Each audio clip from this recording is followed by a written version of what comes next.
I have to yell and make him go away. So I yell quite sharply.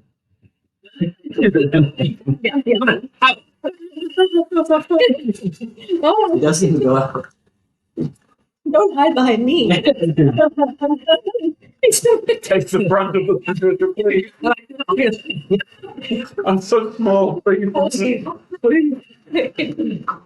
Ridiculous. And we're steady. I know you love me. Please. I'm gonna go. I'm invisible soon.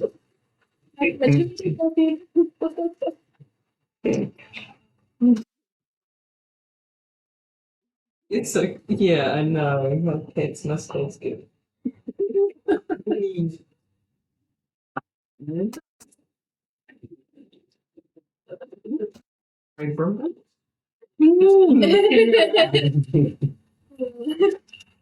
The weight of his bad decisions have crushed him. Surprise!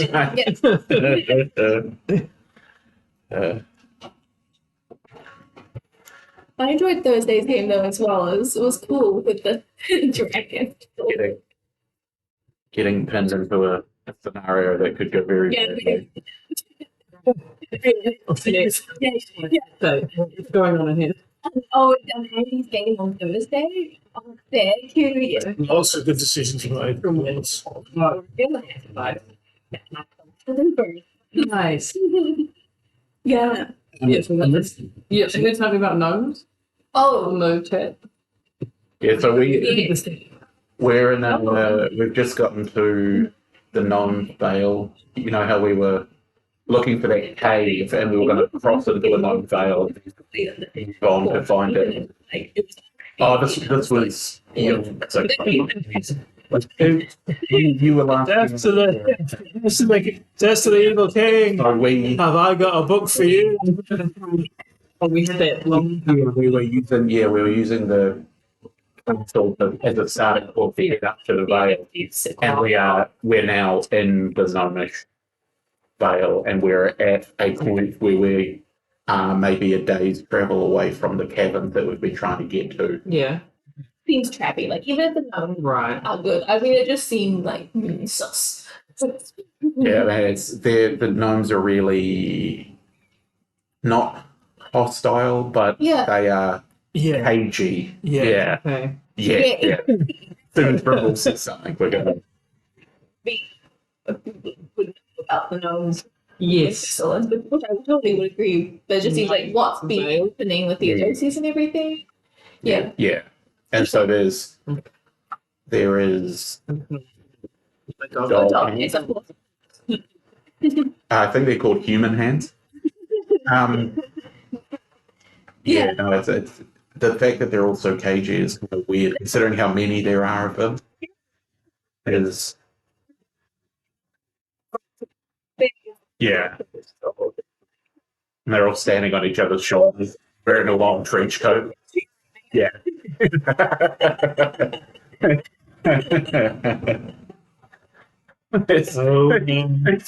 Yeah, they're all standing. It's like, yeah, and they're like tumbling flips and stuff. 16. Yeah.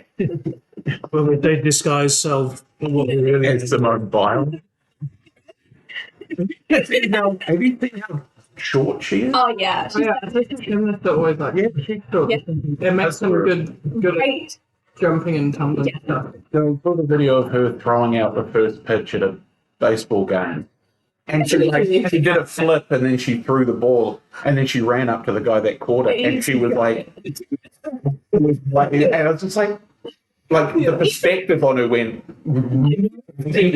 whoa, Yeah, just He's a football player. Isn't he? polar opposites. I love it. My stepsister is. Oh yeah. This is actually a lot of. She's remember my father. My stepfather was like with my mom. My stepsister Karen. She's 20 years older than me. No, Karen must be in her 70s now. So yeah, 20s. Anyway, she's 40. She's. Whoa! that's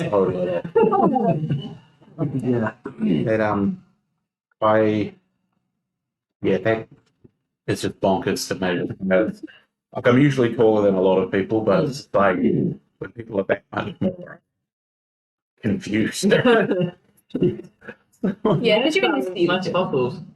Oh yeah, we had those last time too. Those are from South Coast. They're from Jurassic Coast of England in Lyme Regis. Oh, really?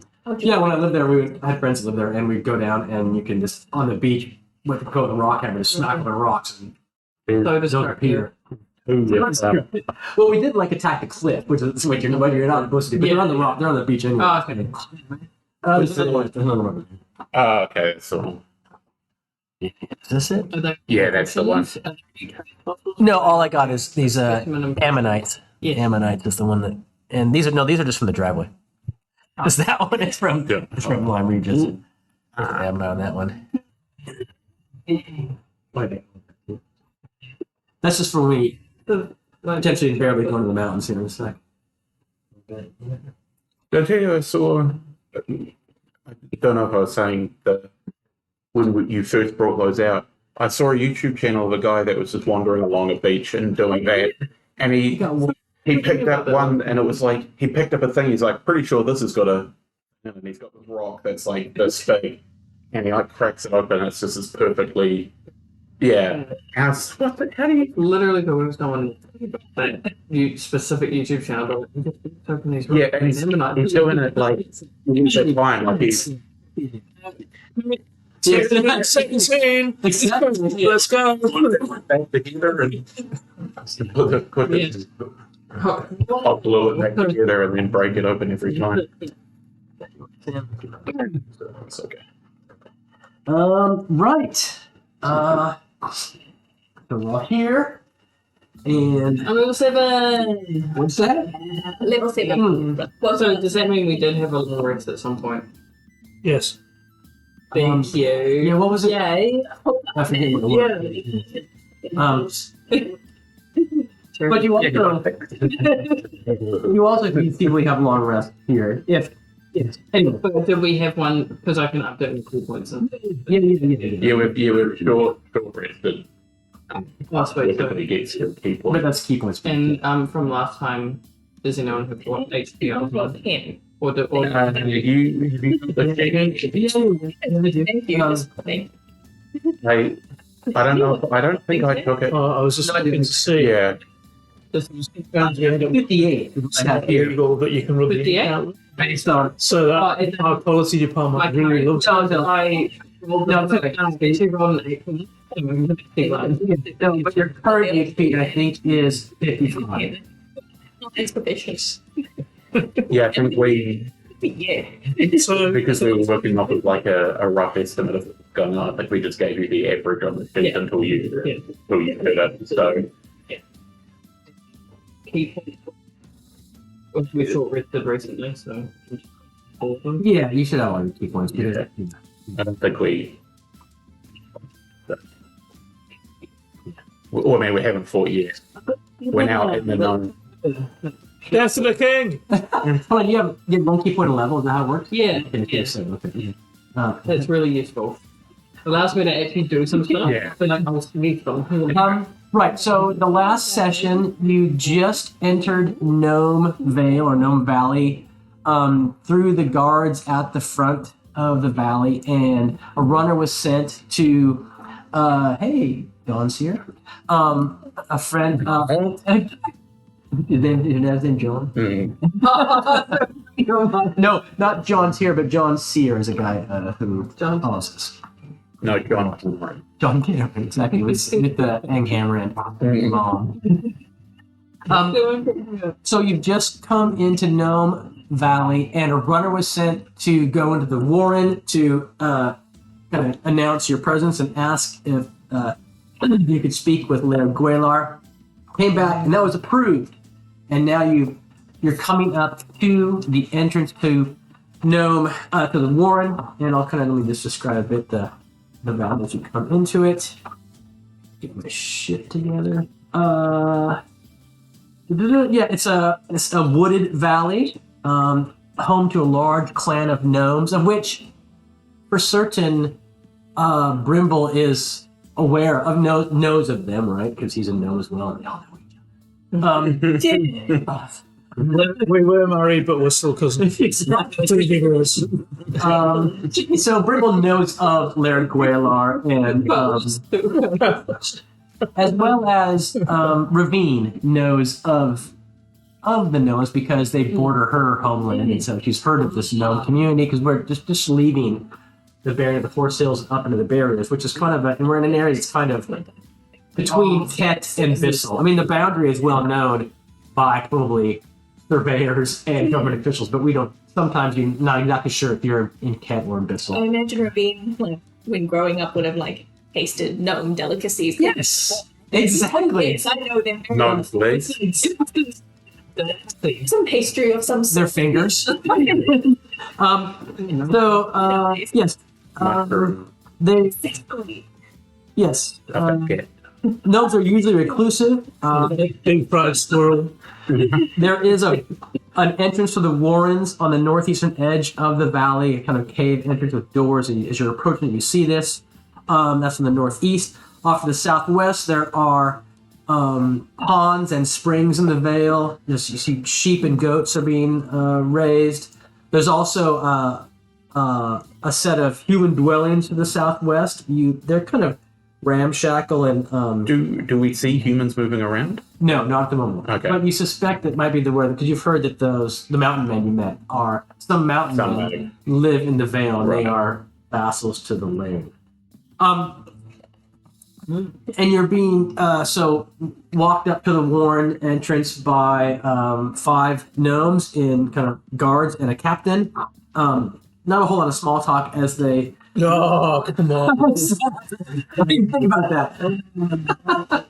Not a lot of talk. But I forgot this. That gnomes are really long lived, the second only to elves. So gnomes can live like 500, 600, 700 years. Yeah. How old is Really Brimble? He's 77. Okay, you're like a baby. Yeah. Like a grumpy. That was only like a decade ago. He was a teenager. He was like, yeah, Oh yeah. a weed, you did. Toddler. Exactly. He just wore a t-shirt, nothing else. Dysentery hits, you're just going to be croaking. Playing the bagpipe and kidding. It's like that golden thread. You don't need it, do you? Just find your way. To viewers. Ranger skills. Who needs them?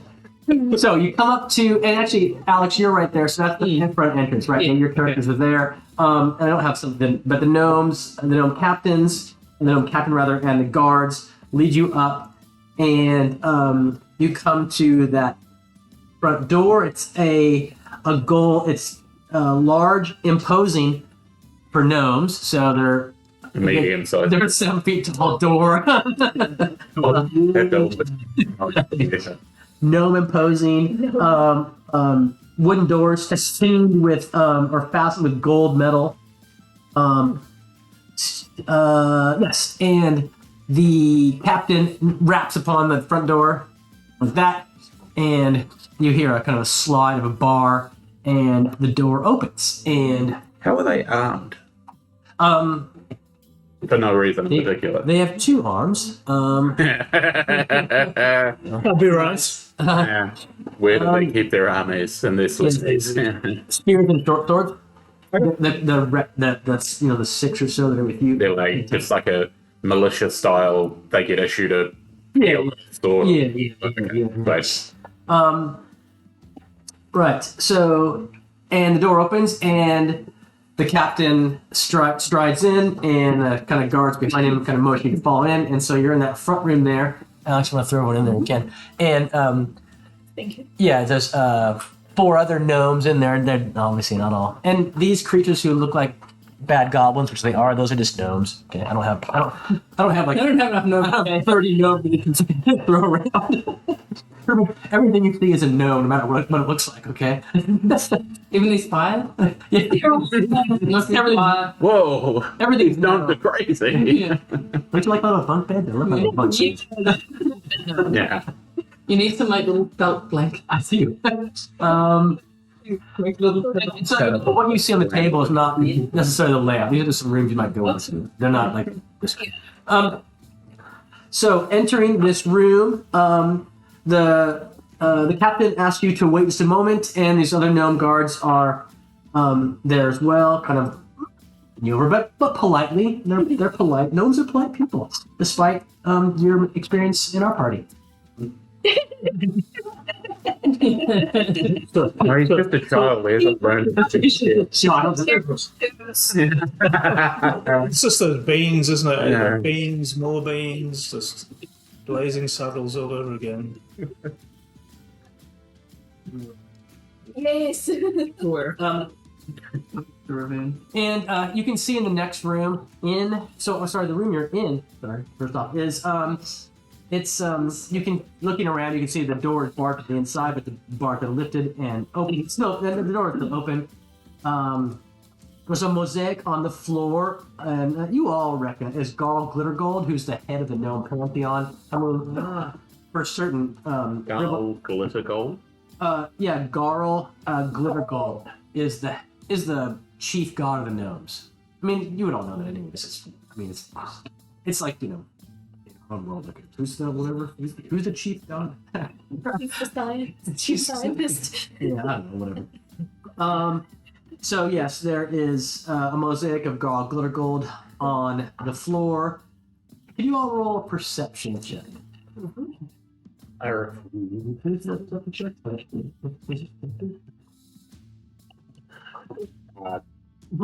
Cool. I've got it down, and I'm just looking at the gnomes. I haven't paid attention. 16. Okay. And you would know this. You would you notice that there's arrow slits in the walls to the left and right. Not nothing. I don't want to suggest this. Like, I mean, you're entering this gnome warren, right? And so they have to have guards and whatnot, and they know they have to. And also,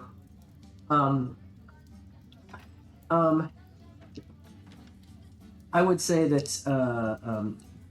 certainly Grimble would know that a gnome warren, although you're a forest gnome, so you're not necessarily underground, but you would know for rock gnomes, a gnome warren would be probably full of secret doors, tricks and traps, and sliding hallways, and all. That's how gnomes. That's like people what you do. So it's not. You're tricksy as people.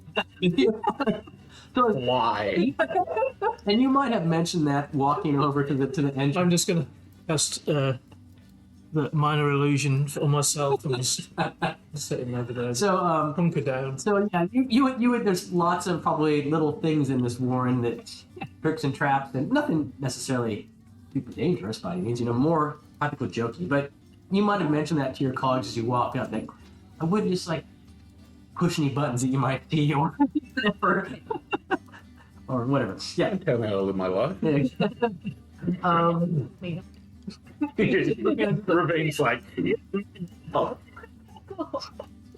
So the captain asked you to wait here for a moment, and he walked into the next room there where there's also a good, 6 guards or so in the next room, and you can see a door opposite. And there are these on the walls. There are sconces with little glass globes that look like they have continual light cast them. So kind of continual light globes providing light in these rooms. One of the captain goes into the next room, and another gnome scurries off through that door, and the captain comes back and says, "I just need you to wait for a moment here. Our chief cleric would like to come and speak with you before we go show you to your quarters, but also invite you to entreat with the laird." He wants us to stand into a circle and cast a little spell called Zone of Truth. And then he'll allow us to come forward. Perhaps. So a minute or so is going by. What are you guys doing? What do you see? Just You're relaxing, calm, practicing capoeira in the background. Okay. How about you, Sam? What are you doing? What's Smith doing? I think he's just sharpening an arrow. He's just kind of squatted down in the corner, and he's just casually making sure that the arrow edges are sharp. Ravine? Ravine wants to start chatting with the nearest gnome soldier about how time's gone and Bissell Ah. and Sen Okay. and what's been going on up here with everything that's You get the feeling that gnomes are. I would say gnomes are racist. No, gnomes are very, I would say, friendly. There's exceptions, but no, he seems a bit on edge. okay. Perhaps, yeah, And who given Tom takes the game, like you might recognize that I'm from like the barony of the Horse Hills, and so just he's like, you don't like to say any people. No. yeah. Do you? No, he does. He's yes, I definitely, ma'am. I recognize your livery as it is. Yeah. Welcome, and I recognize the weeds. But he kind of he kind of like Okay. you get the idea that he's like there's not a talker, Sing. and so he's just kind of like. Thanks. Brimble, what do you do? What do you do in those minute or 30 seconds of waiting? Oh, I'm just getting the book that we're trying to destroy, and I'll get that out and just Oh, okay. And give it a hug, you know.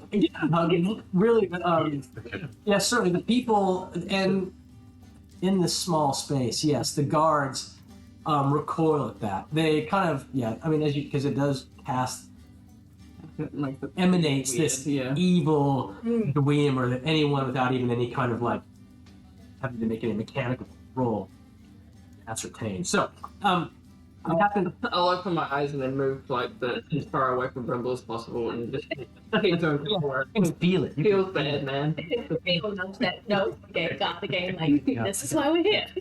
I think Mitsurugi also is confused as to why they are so kind of open and friendly, because his main interaction with gnomes has been Brimble. And so this time that we've spent together, he doesn't think of Brimble as bad or mean or like untrusting. He just doesn't have any experience with any other gnomes really. Like he's seen them and he's spoken to a few, but he just assumes that they're all going to be the same because I think he is kind of a water bumpkin in his own sort of right. And he comes from the Mitsu, yeah, so he doesn't really, because he doesn't interact with people as well. I don't think he's given himself the opportunity to learn thinking more about gnomes for this. So I didn't realize they were so long lived. So you do kind of affinity, but whatever. Something in common there that you're pretty much the two longest living human species. Yeah, I mean that's the kind of thing. Is I think he's taken on this sort of relationship with Brimble. He knows is going to last for a long time. Yeah. The two of us, 100 years is going to pass. You guys all. And me and Brimble will be in our prime, essentially. Yeah. Maybe there's still a couple of hundred. Yeah. I think the average from like 150 is the average, but I think it could go as high as 200 or something. I think. So, because it's the human side that the captain is motioning into that next room, and that dwarf with an axe raised, but it's really a cleric. It looks like Finn. Oh, that's I got. Oh, elsewhere, but be the one that was over here. Yeah. Okay. Again, I'm running out of miniatures. So so the captain motions you all in there, and this gnome who's introduces himself as Felver Gold-Dust. And he nods to you, Brimble, in a kind of a, I don't know, whatever gnome nod you people may have, and welcomes you. What do you mean, you people? Welcomes you to the domain. It's a term of endearment, though, Yeah. isn't it? Welcomes you to the domain of Laird Gwalar. And he does, he nods at you, Brimble, but also he says, I feel the power of what you carry, and it is, yes, dangerous indeed. He gives you kind of a little liturgy discussing the history of the Warren. He's quoting, and he's a cleric, so he's discussing the Gnomish pantheon and the various gods and their goodness. But you, Brimble in particular, you note that he's kind of misquoting. I mean, he kind of seems not bumbling, but he's you can tell he's like trying to quote sacred gnome texts, but not doing them very accurately. You're like, oh, okay. Well, however you think that's. But he's just kind of misquoting stuff. Winging it. He's what? Kind of winging it. I don't know. You know, he's not. Yeah, he's not being untruthful or anything. He's just like. He's not very good at it. He's just not very good at quoting text. I don't know. He's misquoting stuff all the time. Yeah. But he asks you. He says, "I must." I must kill you. I must. Indeed, I must kill you all. No. Wear your skin. No. He, from his robes, he has like kind of a censer, and with some incense in it, and he lights the incense, and he says, "I must." Yes. Allergies. I must, for the good of the Warren, you in particular would recognize this. I must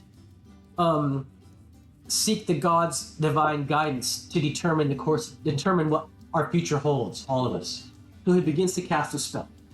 You can tell that it's not anything. The Lord begins to cast a spell, and actually, I'm going to put his hand. I'll see that. That was fun. Yeah. And again. It would be And again. Yes. You kind of fell. Words on. It's, You detect the words fireball. and stuff like that. Ow. The first time our party has been fired.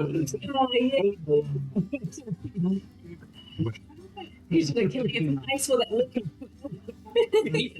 Eating bacon. Heavy out of them. The cleric, you can tell him, he mumbles a question. He mumbles something in his. It sounds like he asks. Will good come from these people? He's very open. Will good come from these visitors? This is a very open question. And he opens his eyes and he seems to be satisfied. Okay. And he says, I know you carry with you a great evil. However, the gods have spoken, and I believe your intentions are true. But we need to first take you to your quarters, and in an hour or so, the laird will be able to see you. And so the door opens there, and well, it opens. A couple of the gnomes, move around. Short little guys, and they open the door and suggest you should come this way to some quarters there. Thank you very much, sir. If you follow, you go out this door here, and yes, in that way, and you go. But there are so you can see.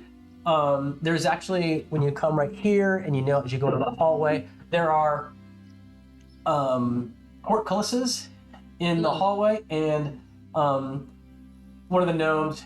A gnome leading you gets to that portcullis and just kind of stands there for a moment, and then it raises. He doesn't do anything, but the portcullis raises, and you're all able to go through. And you go through. You take a right, you take a left. Go to a door. You enter a room which looks like a kind of a common room, like a common room for hanging out. There's for what? Commoners. In that common room, there's carpet on the floor. There's a davenport and chairs, a side table with some toys. Puzzles, other kinds of amusements. There's a rope, a tasseled rope that hangs from the ceiling, like if you pull it, something would happen. So and then eventually just leads you up there into your room. Indeed, up there. Thanks, Top Bun. And Do you want to check over there as well? indeed, you're over there in your quarters. Oh no, okay, bomb. Bun? Yes, Did you please. just regularly make a confusing choice as to with Brimbleward? Like, I think a couple together. What's going on? So going down these corridors, let's see. You hear kind of a constant. There's a busy activity in the Warren. There's kind of gnomes to and froing. Some like kid gnomes, which are as tall as the adult gnomes. Some look like they're guards going somewhere. Some like they're miners and be going down different passages to the gnome mines. Do the guards have cute little armor sets? Gnomish armor. They do. They have little gnomish armor, yeah. Is it metal or is it like Probably some either? metal and leather, yes. Stud leather and metal armor. You also notice, so that's, yeah. It's like A really constant busy activity, right? Sometimes you hear like loud bangs off in the distance, you know, so you might hear like a yelp, you know, occasional whiff of acrid smoke maybe just as you're walking around. What's going on? You also see like just in the corridor, for example, as you're walking down the corridor, you see like a little Jack in the Box in the corner, in one corner. Just little things are sitting around, right? Yeah. Little Curiosity. yeah, little things. very homey. During one of these corners, you see this like little machine, and like steam poofs are coming out of the top of it. And it looks like it's an ancient Zumba. It's like cleaning the floor. Like Just Roomba? being there. You mean? Yeah. whatever it's called. Zumba is an exercise. Yeah. It's an ancient, It's some sort of archaic exercise machine. ancient Roomba that's like cleaning the floor. Those little whiskers coming out, little poof of steam coming out. So stuff like that. Yeah, and people are kind of nod to as you go through the various corridors, but you end up there. So you're in your room there, nice and comfortable. There is food on the table. Oh, beautiful. And like I said earlier, wow, Brimble, you would notice that people seem kind of on edge. But also you, coming here, you had heard that the gnomes had like blocked their valley to outsiders. I forget exactly what phrases that we used, but you'd heard that already. And maybe you Did heard you that find from, out why? you heard that, I don't think so, but you heard that from the furbolgs, right? Is that Oh, you mean? Yeah. I don't think you heard specifically why, but you might guess. Just given all, because the forest, this area, when you were down in the foothills, it was overrun by Undead and goblin kind, orc kind, undead, and all. Which is where we just came from at the castle. Yeah. Right. Anything else you see or want to do while you're in your room here for just a little bit? I'll just do detect magic as a ritual, just to see Okay. if I can pick anything up. Is there any strong spirits on the table? So I Oh, can fill up my little pea bottles? there's not. Okay. I'll put it later. Can Ravine inspect closer any like? See down here is a bunch of kegs. So Can I inspect any closer? One of these like little cabinets of curiosity things in the room? Just if anything. go ahead and make a investigation check. 16. 16. The room doesn't look like the room. So I'm going through the kind of boxes or there's stuff on the table, but there's a crate and whatnot in your beds. I would say that it looks like this guest chamber. It is a guest chamber. You can tell that it's kind of set up for people of various sizes, Yeah. talls, shorts, etc. Looks like it hasn't been used in a while. These guest chambers. Yeah. Do the sheets smell musty? Or if they've Yeah. Well, The cleaner's been in. and We're paid Yeah. for this be. that little river is dragging away dirty sheets. Yeah. Yeah. French maid outfit. one thing you notice as Your room is clean. on the crate there that kind of tapped on the table is the name Dwayne. Ywain.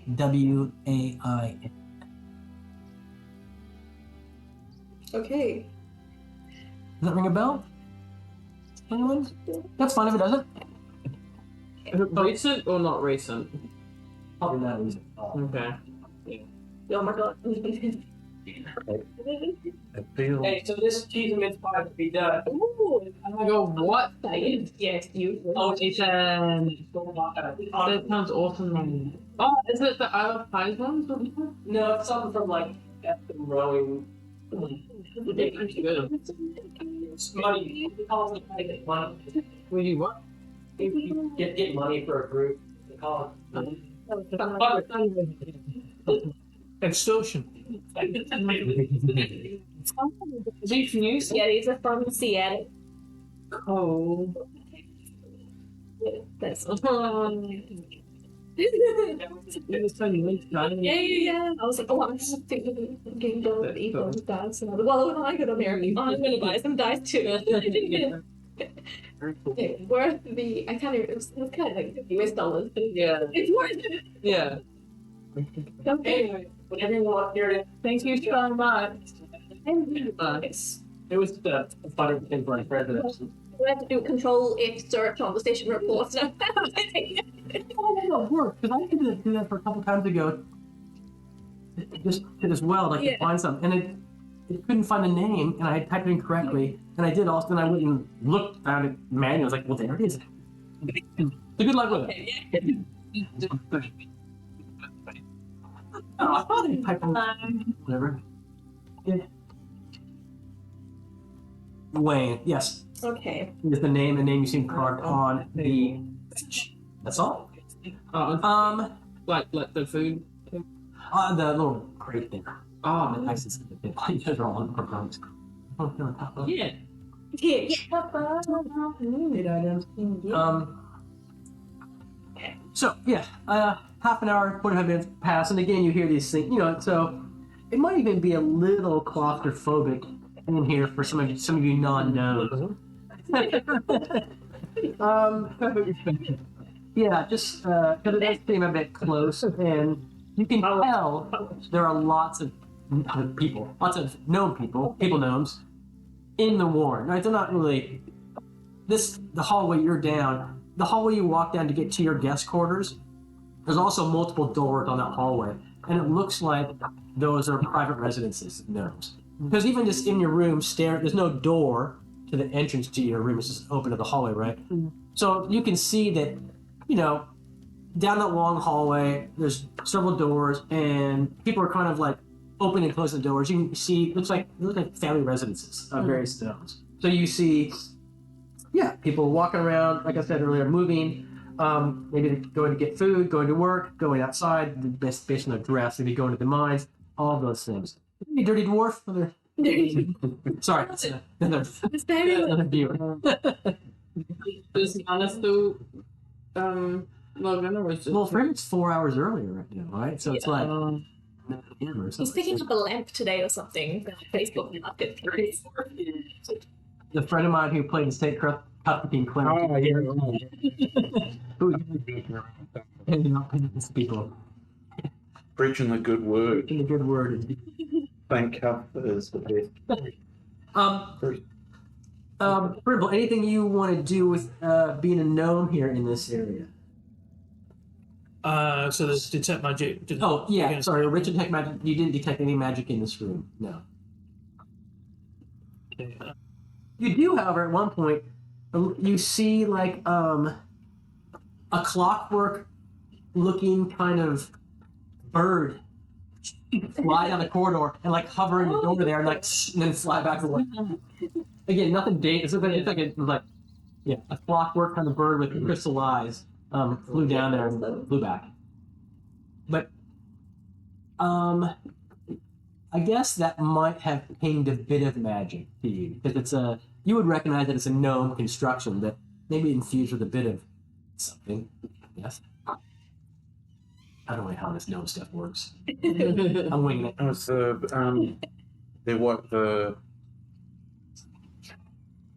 now that I've spoken, I've forgotten the word I'm trying to say.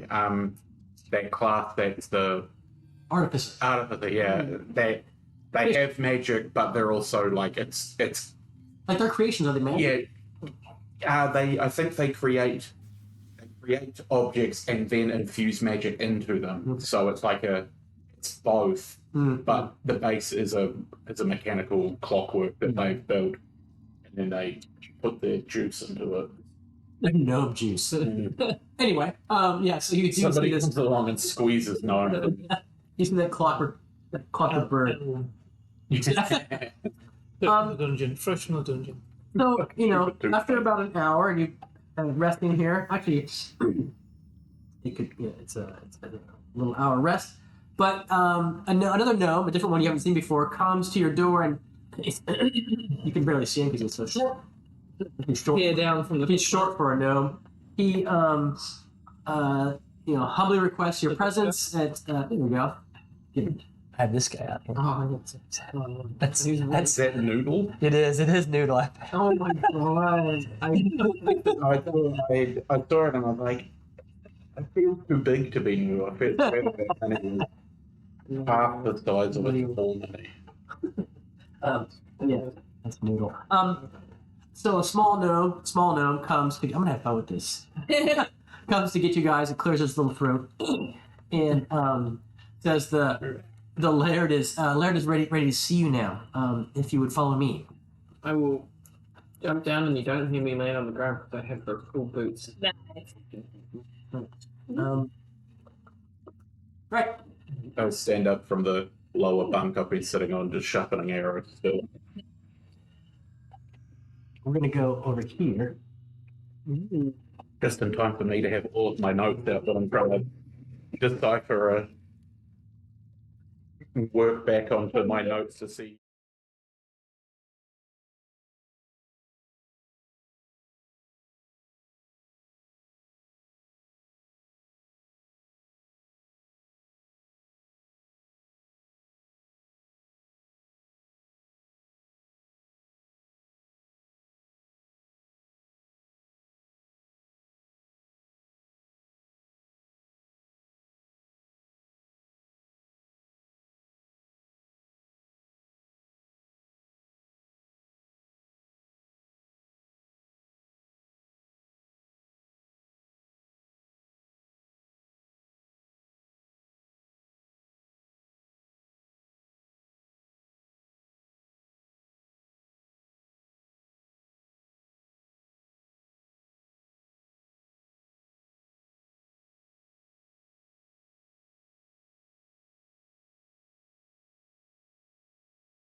Introduce each other.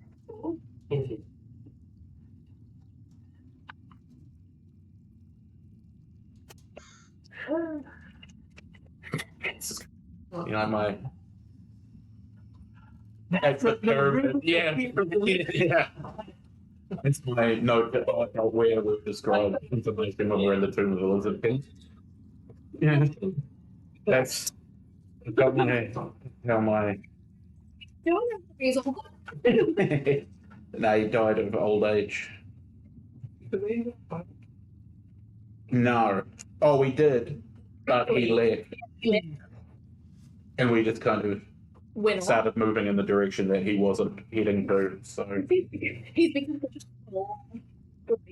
You now off everything else. When he was such a focus at one point. I like it, dude. Which one did he go?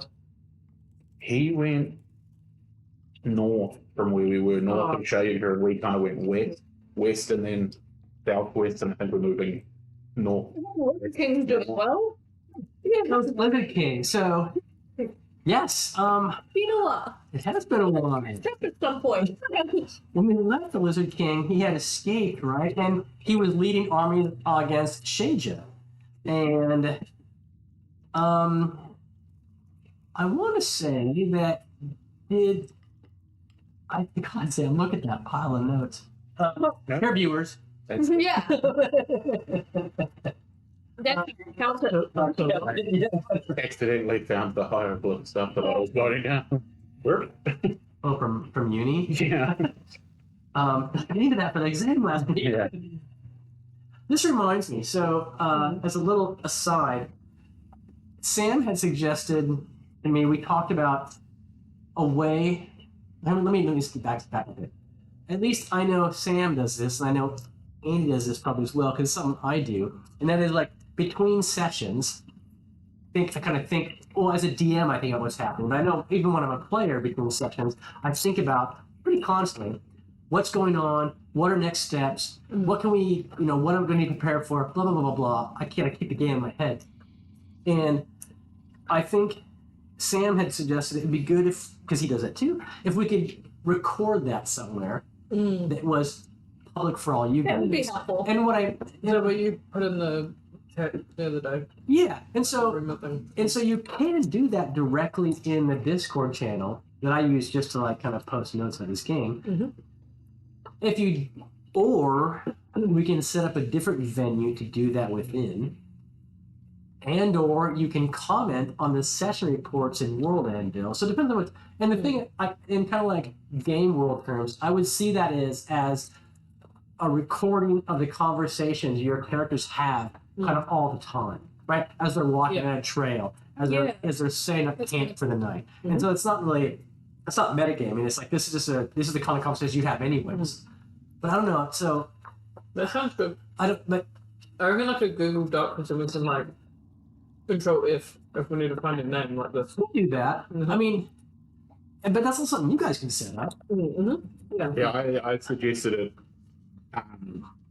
and then also just said that it needs to be someone that's not me because I'm so bad with technology and I can't set it up. If someone lets me edit them, or alternatively, like Ethan said, just typing it into the Discord. Because I played in a game recently where one of the players had made a Google Doc of all of the information and everyone in the party can edit it. And it tracks, it tracks just people's ideas of what's happening and like information that we've taken over the course of the session and what we think is important. And then gives the opportunity to put it into a document. And so I still kept notes in a book because It's just why I like it. I like the notes in the book. But if you want that, I mean, so really it could just be this exact same channel I post session clips into kind of thing. Because you guys can post into that and just and you can search on that. You can search on through Discord and stuff. And I could make a dedicated channel to that. But it's also, I don't know, maybe you don't want me to have access to it. Which is fine. Although, as you guys probably know, I don't like to look at your guys' ideas. I'm going to counter that. But it helps me it helps me think about what you're thinking about. Anyway, so. I think you should be in that. Yeah, I mean, I like to know. So. Well, and also, I think it kind of is necessary to have you in it because if you don't know what we're planning to do, you can't prepare for it. Exactly. If they're going to do X, Y, or Z, then I can prepare for X, Y, or Z. Yeah. Exactly. The conversation I had with Bernie one time is that he didn't want me to know what he was planning to do, but then also, wanted me to be prepared for what he was doing. And I was like, how am I supposed to give you the role-playing opportunities if you don't tell me what you want to do?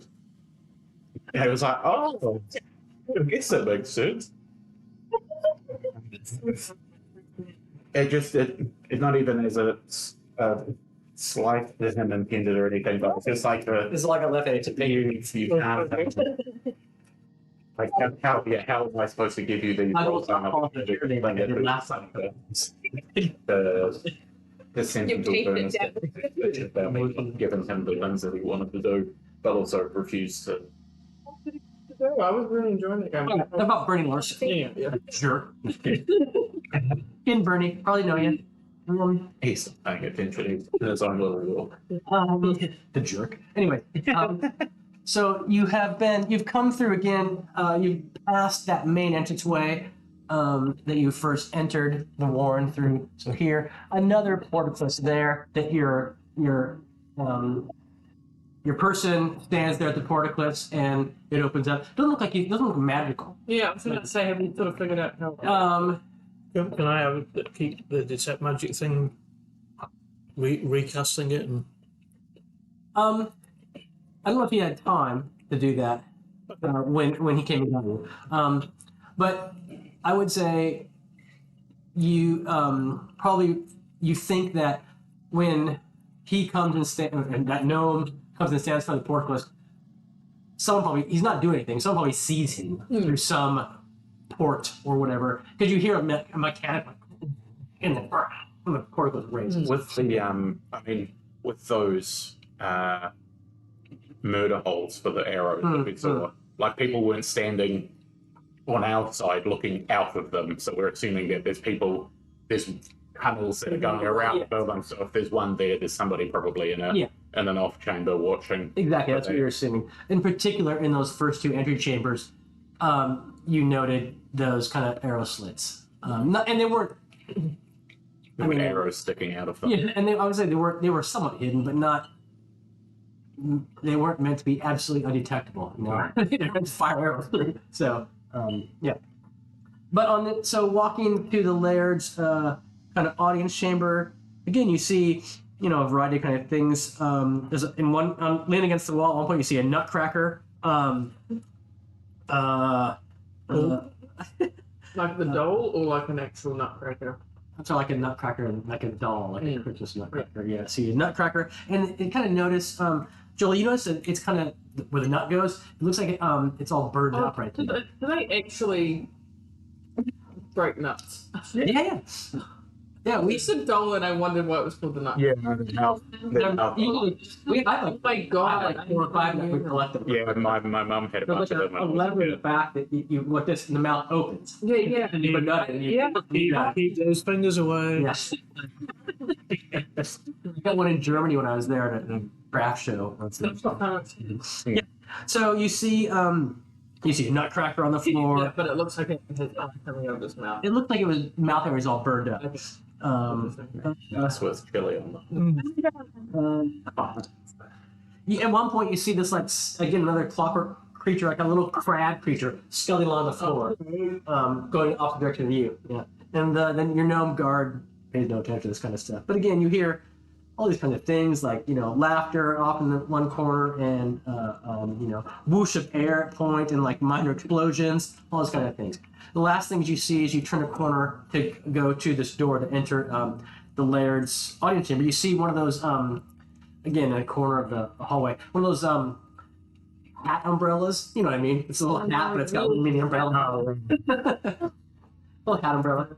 I think baptized in pus. Sorry, it's not a viewer. Reason, what's it? His baptized in pus is a friend of mine online. Is it pus or is it pus? Pus. It's baptized in pus is a baptized in pus. It's Sounds like a it's an album title by That whole surface or something. something like that. He's a tattoo artist from the Great Cinnamon. Yeah. Anyway, so all these things you see as you come to the Laird's chamber, and the guard opens the door and doesn't enter because he looks kind of nervous. Oh. Nervous only because remember I said he's a small for a gnome, so he's a young guy. So he asks you to go in. You can kind of go in any way you choose. There's the 4 of you. Okay, if you put yourself in a corner. These mechanical creatures moving around. Is there can I see if they've got if they're patrolling with weaponry attached to them? Like if it's some sort of patrolling guard, or is it just doing? No, you wouldn't guess that at all. Okay. These are not weapons. What There's no blades or anything. No. The mechanical crab that walked by. I'm gonna suggest you thought that'd be good for dungeon going. You could send that thing down a hallway and make it trip. Yeah. So these look like gnome tinkerings that have maybe just left the lab of their own accord, right? There's shit's everywhere, and so people in people's houses, their little stuff is moving around. So they're not guarded at all. What? Is there brains and stuff? Cheese? Yeah, there is. That's the. So cute. Do we get the feeling that this place is kind of Order's home, and that there's shit everywhere, and they kind of just moving around with I would say no, because I would say that is how it's not hard to speak. Gnome warrens are that way in general. Okay. Is my take on it. Okay. And And I so, also have. but you probably Yeah, haven't been there. So I think that what he's thinking is just like, are they just like living in everywhere? Like, they find this. Yeah. I think Brimble might be able to tell you that this is kind of standard rock gnome life. Busy, crammed. Like I said, it feels a bit claustrophobic to the talls. Yeah, that's very bad time. Yeah.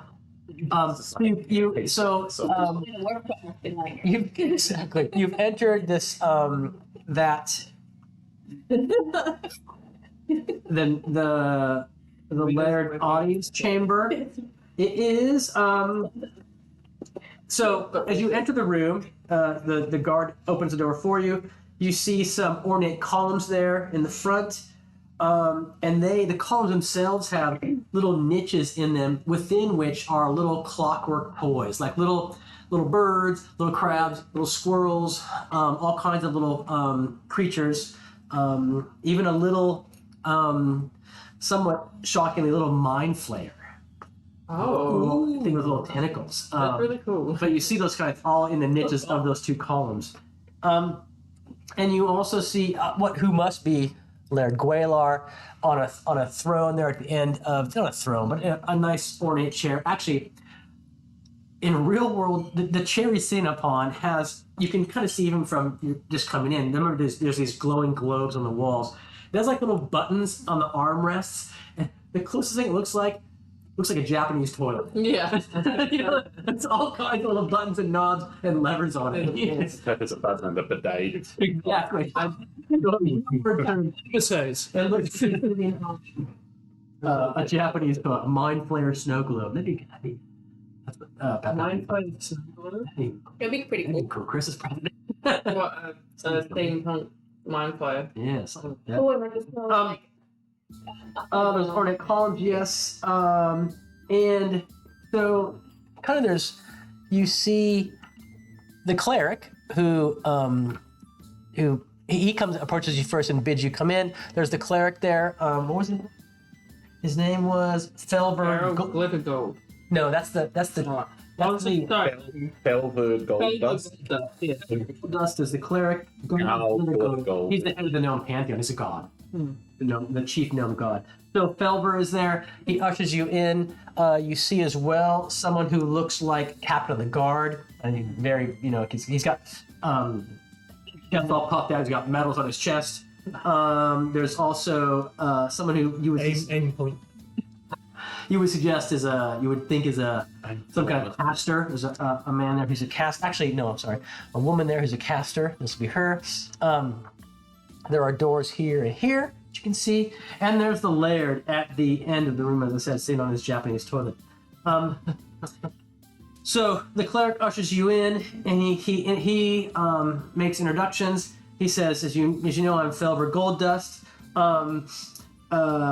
He points to the captain of the guard there. He says, this is Zankarin Pecklebeck, captain of the Gnome Guard. Zankarin Pecklebeck.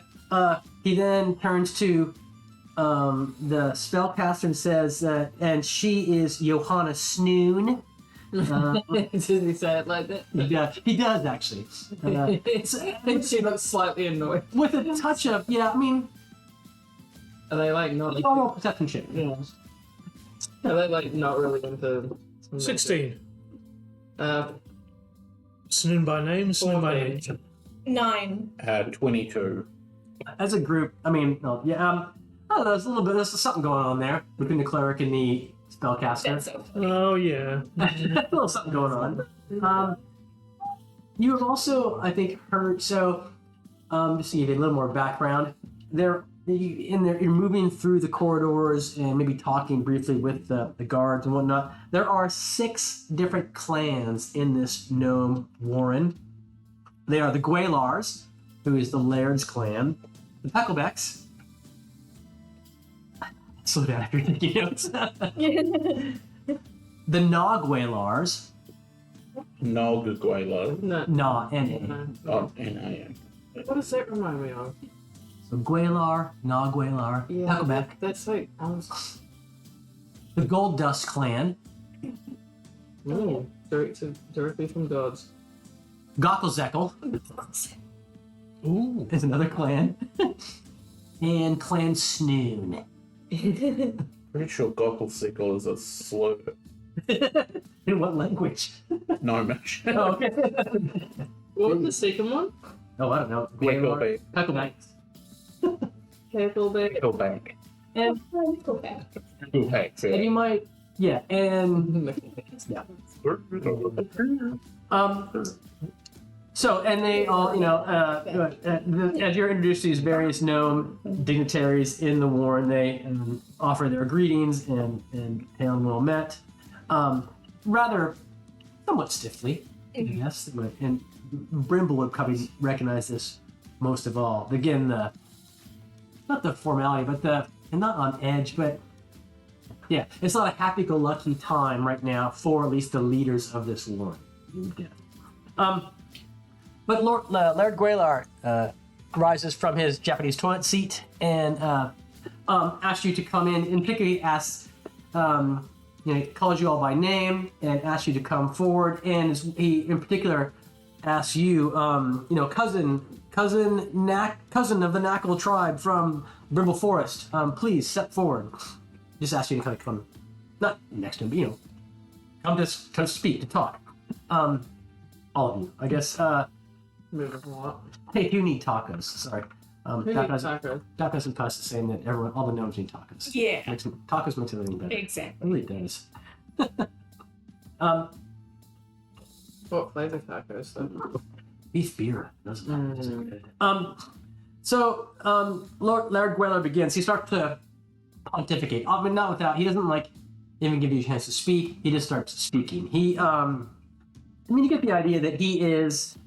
So he begins by recounting the history of his tribe, his clan, and during his kind of speechifying, he's an eloquent speaker, much more so than me. So I'm not going to try to imitate it. But he's an eloquent speaker. He's a flatterer. He describes all of you, and he looks at you and makes wonderful comments about your bearing and your stature.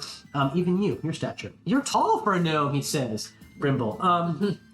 So he tells us the history of his people, how they came down from the northern frozen wastes eons ago, which is a standard gnome trope. They came down from the frozen wastes well before the time of the twin cataclysms, which is something that happened 1,000+ years ago, which actually you all know about. That the twin cataclysms was a war between Sul and Backlunish? Yes. I mean, it's thousands of years ago, where they essentially, if you've looked at the Greyhawk maps, there's a place called the Sea of Dust in the southeast corner. So a whole area of the Flanels was destroyed by this what's called the Twin Cataclysms. No Dana, there is only Saul. So after the gnomes came down, after the time of the Twin Cataclysms, they've spent his clan Gwalar and their people have spent a long time in the barriers. They helped during the Greyhawk Wars. They've always been friends to Bissell. And he takes a kind of a slightly, I say, darker turn in this discussion, and says that darkness has, in the last months, entered the barriers, entered our homeland. There are servants of dark powers, servants of the Old One, the Witch Queen. And you would recognize the Old One as being Ayuz, and the Witch Queen as being Igwaliv. There's kind of synonyms for them. The Old One, the Witch Queen. And he says, and now, friend gnome, you have brought evil into our home. Sorry. Sorry.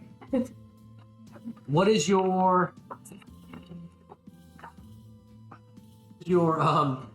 quest? Why have you brought this evil to here? He directed that at you. We need your guidance and help.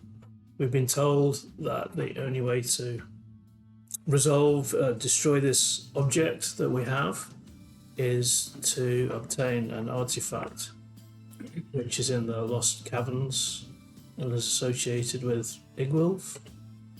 So whatever you can tell us to prepare us for the way ahead would be much appreciated. And from where did you come upon this evil tome? No, I forgot. Oh yeah, I got the druid. The druid. Ah, Yeah. His home, and then we lost it, and then we got it again in the druids. are you underground. saying this? No. That's the same to remind Andy. August the Druid. Okay. Not the change through in High Street. It's completely Yeah. Okay. Okay. So, yeah. That's the name I've got written down Okay. with an S on. Yeah. Yeah. I got. That's a Q in there as well. That it was pronounced. So the cleric whatever. Or if you have means to destroy it now, that would be excellent news. That would save. How do you plan to destroy this? Evil book? We've been told we need an artifact to affect that. If you've got an artifact that can help us destroy the book, we can do it now.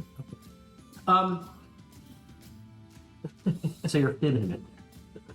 No, I'm just asking for a favour. Short circuit the whole thing. I just want to clear that I know what you're doing. Okay. It's the favourite. If it's good. Friends, lovers, family. It's- yeah. We were promised you had it. So you're going to the caverns to find something like that. And so the Felber, the cleric, he doesn't interrupt, but he reminds he says, noble laird, I have foreseen that good will come from our interactions with these travelers, and in particular, our friend Gnome Knuckles. And He's a movie. It's the chances of two being in the same place at the same time. Are we not travelling with Brundle? The laird, he takes that into consideration. He starts to speak about the caverns and about Igwiliv and Ayus, and I mean he kind of he spins a long and eloquent story talking about just that Igwiliv and Grazit have been at war for eons, for time immemorial, despite, of course, they have been, they have loved one another, but also battled one another. They had spawned together, but they have tried to destroy. So this huge, like I said, eons long war. So long marriages. And their 25th anniversary this year. Yes. And he notes that some legends have even suggested that Igwiliv is not the mother of Ayus. So there's contradictions within the story. That's despicable. That's a weekly issue. And him and what's Megan's last name? Marvel. Mark on the front page. And Igwiliv. And so, not the father. Also, 10 tips to keep your money. Your cousin. Used to give you cousin. Yeah. So he speaks as well as that the caverns, the lost caverns, are rumored to have been, the domain of at one point of Igwiliv, and they really are there's a thin boundary there between our world and the world of the Fae and the creatures of the Underdark in those caverns. There's even rumored to lie within them a vampire named Drelnza, who is the daughter of Igwiliv. And really her only love, far and above Grazit or Ayus. We're going to do a good thing when we kill that person and take on Igwiliv's ire. And actually, at that mumbling, I'm going to say you mumble that back. At that mumbling, what's his name? Felber? Felber notes that he says, I have seen that your quest will eventually take you to the Raqqa. the capital of Ayus, where you will face the Orwell himself and destroy him. Doreka? Daraka is the capital of the nation of Ayus, if you will. You know what I mean? And that's not part of the caverns, no? No. Daraka is on is Within and you would have heard of this city, but it is indeed kind of far. So and you guys are way down here in Bissell, right? This is Wistel. There's the lands of Ayus. All these, and Daraka is the capital of his domain, and it's on that massive lake. It's months travel away. Or months. But that's That's the Ayus. crow flies. And Daraka is, I don't know, it's like, imagine the most evil city on planet Earth, but it's populated by evil humans and demi-humans and orcs and fiends. It's a pit of hell on the planet. So that's Daraka. Well, what else can you tell us about the vampire daughter of Igwin of... The vampire daughter of Drelnza. Yeah. She still sleeps in the caverns. So, yeah, okay. And I would assume if you seek the kind of the riches and artifacts of Igwilib, you will find them guarded by her daughter. Excellent. She's sleeping. We'll be fine.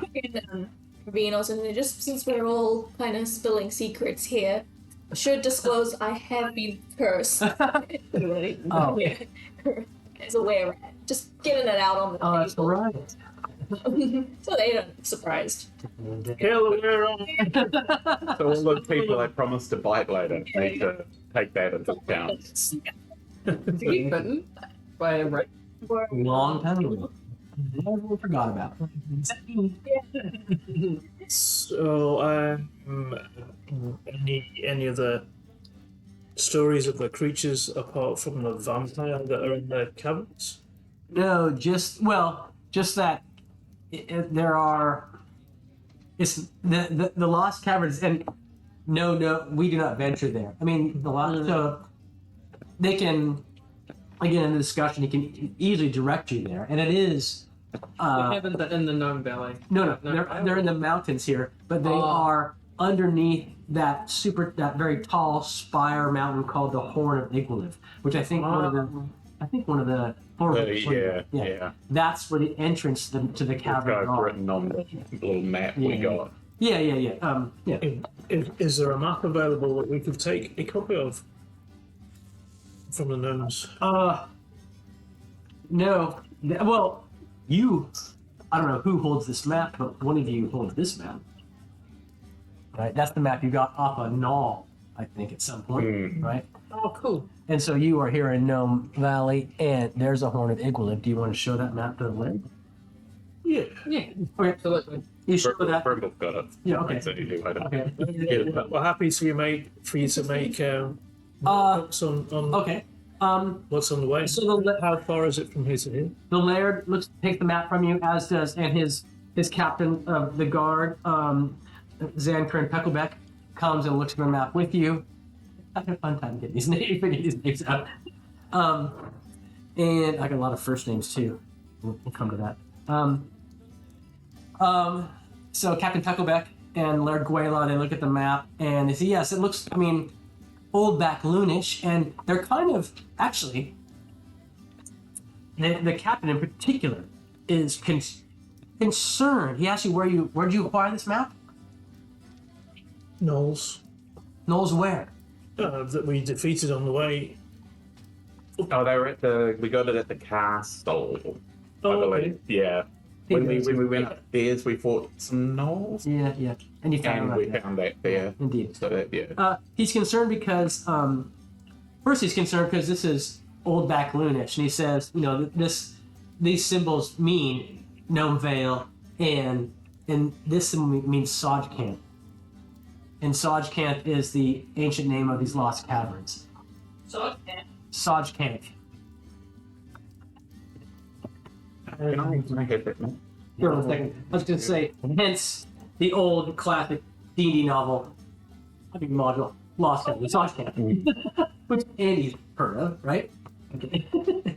Oh, it's famous. It's famous. It's a famous module. Gary Gygax wrote it. And so you Doomed. We're all doomed. Saj Kant, So this is death. No. Saj Kant, and Gnome, and so he's simply concerned that this is you found this stuff a null, but it's obviously a Backloonish, or rather, probably from the state of Ket, because they're the bordering Backloonish country. And that's why people don't Why- really like them, right? Like the Backloonish team, because they're the racially ambiguous, nearer to Kent vibe that people don't like. Is that what? Sorry, what was the question? That's kind of why people don't like the Backloonish. In Bissell. And well, sorry, yeah, that's what I because yeah. because Ket attacked Bissell, and Ket is predominantly Backloonish. You know, it's just Yeah. like Iraq attacks Israel, but don't like Arabs because Iraq's predominantly Arabs, right? Israel attacks everyone. Yeah, so I know. So it's that kind of thing. But of course, there's actually a substantial Backloonish population in Bissell, right? Yeah, I think that's what I took from when Dak was in the party.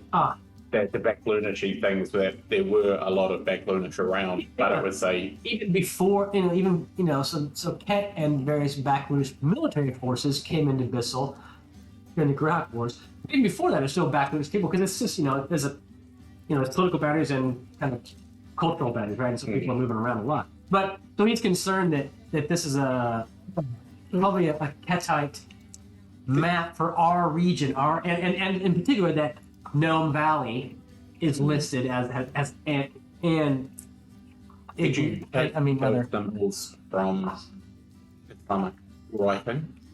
That got, like, it's got the it is. particularly No, this No, bonus of that feels what I've read of the Quran. what it is gives that's me that vibe. no, it is. I chose it because it looks Arabic, but I think that's just a font from Microsoft Word.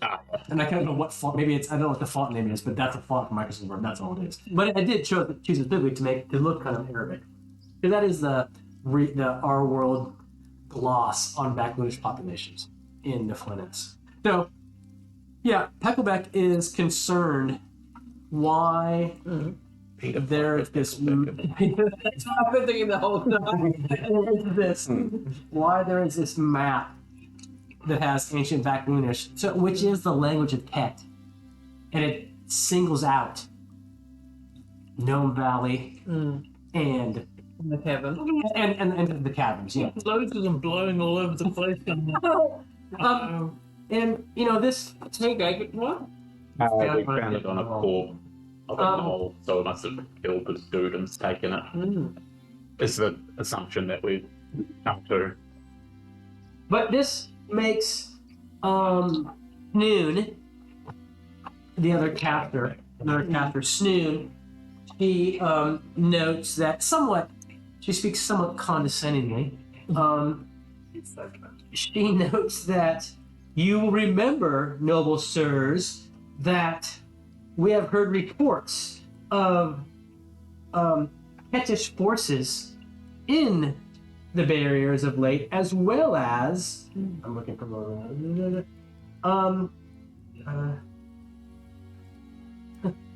As well as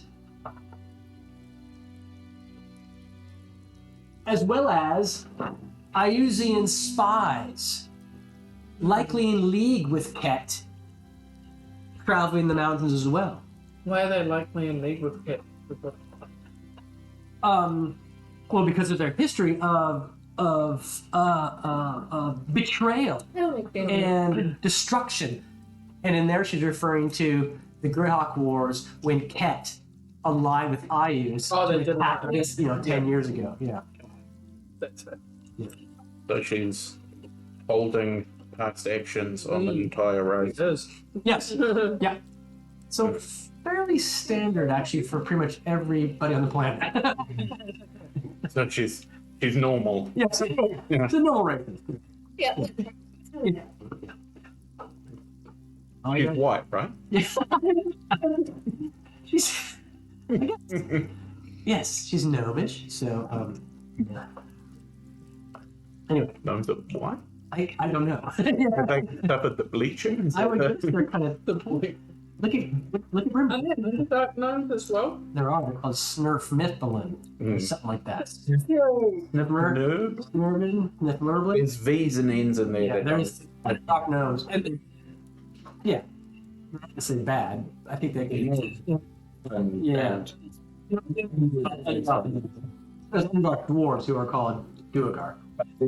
More Evil. evil. And like Drow and Durga are evil, whereas Snifnurblin are. No creature.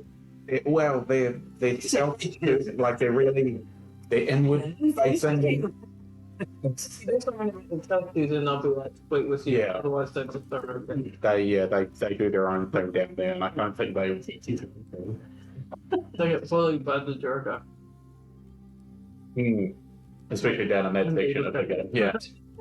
So the laird and his top advisors here at Snoon and Pepperbeck and Gold Dust, they're discussing the map and your goal to go to the caverns to retrieve an artifact that you say will help you destroy the evil book. Yeah.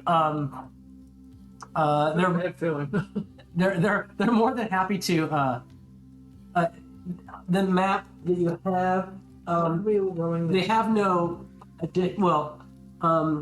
actually let me they do not travel, and it's pretty clear that they're not going to accompany you. They're not keen on going there, but they So why have I been conscripting? yeah, they do know that. Let me see. So what charm person spells to go around?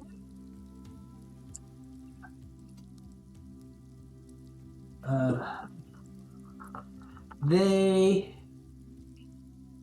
let's see. Look at some of their map over here. They know there's nothing. They're making some additions to your map in terms of Cool. trails they know of. Oh, cool. Anything that could get us there before the next full moon would be great. 1, 2, 3, 4. So here's some additions they made to their map, right?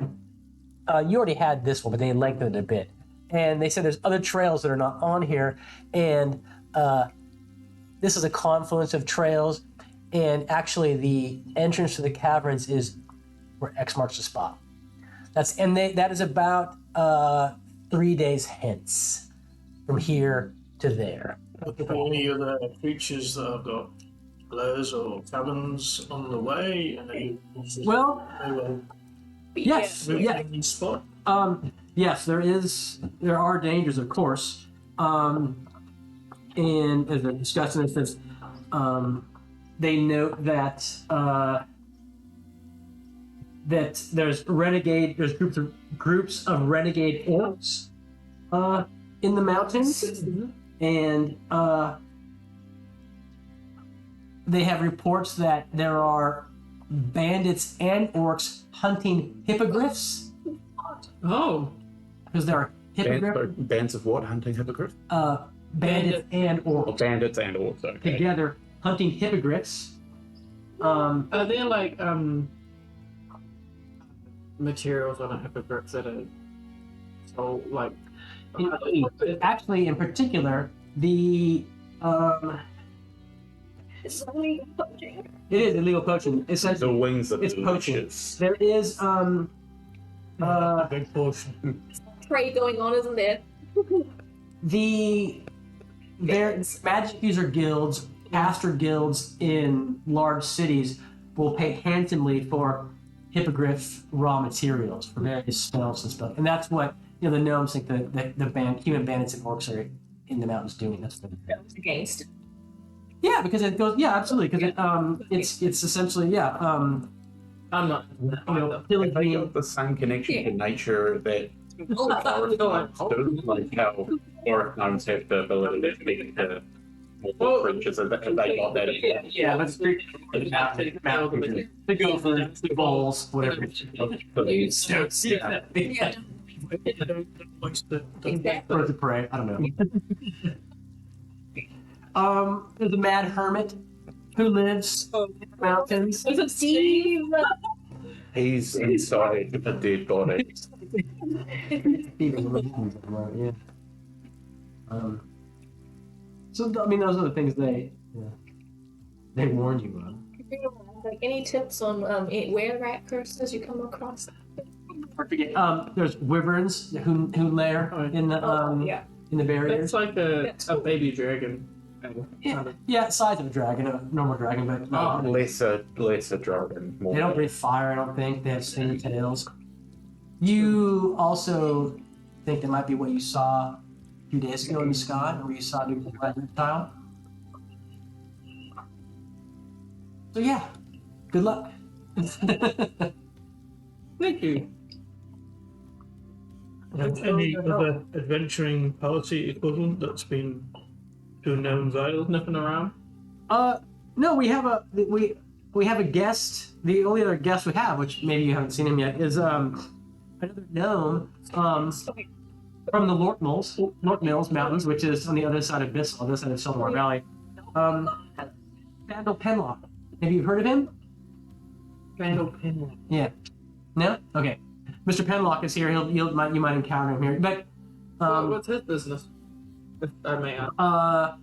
he is a adventuring gnome who's here to explore the barrier peaks and right those injustices of the world. He's a very, very earnest young man, says Laird Gwynlock. But they they say that you are welcome to. You've recounted, I think, to some of the captains already. You've you've told of your exploits near Theodosius Keep and of your killing of orcs and gnolls in the barriers. You're welcome to stay here in our quarters as long as you like. If you, we will. He says we can escort you to the somewhat out of Gnome Valley, but I'm afraid that given the dangers of late in our homeland, Iusian spies, orcs, etc., we need to protect our homeland, and we will stay here on guard. But any assistance you need in your quest to attain and delve the caverns, you may come back here and for healing Very kind of you. and Thank you. safety if you need to. Is there any assistance, material assistance that you can offer us on the way? We're happy to pay for that. True, like As an exchange. We have our cleric and lesser clerics, Felver and his acolytes can provide potions of healing. We have healing potions. If times are dire and one of you perhaps is to fall in your quest, return quickly here with the body, and perhaps we can revive them anew. Any That's tips on awesome. where? So you are cursed with lycanthropy. Yes. We can pay, but not a lot. That's Not necessarily market rate for remove curse. a tough one. I'm happy to give you some gold for any Let me. presents. Um, And a lot of I believe we can do so. If Felver says, "I think I can help you. You must give me some time, though." Remember, you got him in the afternoon, so it's now evening. On the morrow, I believe I can help you with your affliction. He's very grateful. If you plan to stay the night tonight, or even if you, in mechanics terms, if you want to stay here for a week and just a long rest, you may do so. If that's what you'd like to do. I don't know what you guys need or when you did that last, but that's possible. I mean, We might as well, if only to get back Brimble's stock of spells and Yeah, Vereen can get killed. But he definitely Brundles. Yeah. It's what appears like a ruby? A new curse? Do you know what spell level that is? food. Yeah. And then Ravine also asked, I noticed in our quarters as well, some engraving. Who's Wayne? You Wayne. Wayne. Oh, Peckleback. Said, oh, some years ago that Wayne is Wayne. How'd you come across his name? I just noticed it on the bottom, the Equals B code. in your quarters that we Peckleback kind of chuckles. He says, Uwain is, I believe Uwain is a Knights of the Watch based on Abyssal. He's a commander of the Knights of the Watch. Oh my god. That would have been years ago. Was He it the passed one through. No, that was before I joined. Uwain was higher. Mm. Then I forget the name of that. Yeah. No, that was I kept pretending a member of the Knights of the Watch who was here years ago. A blink of an eye for a gnome, but for the humans it's probably been 5 years or more. Ah. Thanks for that. Thanks. Yeah. Right. Okay. I like to hint. And Ravine will say, like, if we do stay here, we're happy to, like, she wants, and happy to help around and, like, earn their way. They're very pleased with that. The Laird has to go. He has some personal business to attend to, but he's asked you to go to the dining hall, and dinner's probably being served right now, and enjoy yourselves for the evening. There's a dining hall. So, other gnomes, if you indeed go there, other gnomes are there, and you're here with these gnomes, and blah, blah. We're just holding court, I guess, in a ravine, and blah, blah, blah. Gnome games taking I place? don't know. You are, blah, blah. Yeah, gnomes are, one around eating dinner, yada, yada. Roll the pebble. Yes. I'm 6, but stuff. gonna use these Score words. case. A little bit there. Then the vegan. Yeah. Actually, I was watching, Loki was watching some show, Vegan gnomes. and some crazy weird like ghost sort of thing. But there's a woman who had a butcher shop. And the shirt she was wearing said "Eat a vegan." I thought that's so funny. Oh, is that? Oh, I know what you're saying. Is this the detective? Yeah. Oh, guys. Oh my god, it's such a good show. And I was like, I know exactly what he's talking about. Fabulous show. Detective agent. It's they. Dead Boys Detective Agency. That's it. Didn't even just had to look at Netflix. I didn't even look at it. Dead Boy Detective Agency. Fantastic show. I recommend it. Wait, sorry. Dead Boys Detective Okay. Agency. Fabulous. You and me both. It's my favorite when he's lying down. He just goes, yeah. How ails you? yeah. So fun. Free healthcare, free rent. It's a hard life. Handshake? No. Yes, kind of. I don't mean it's So? like He's saying, No, big. and like yeah. He's got very stuff on Leanne. Stuff big in. well, that's great. He cured maybe. Like if anyone's gonna be able to do it, it's these guys. Yeah.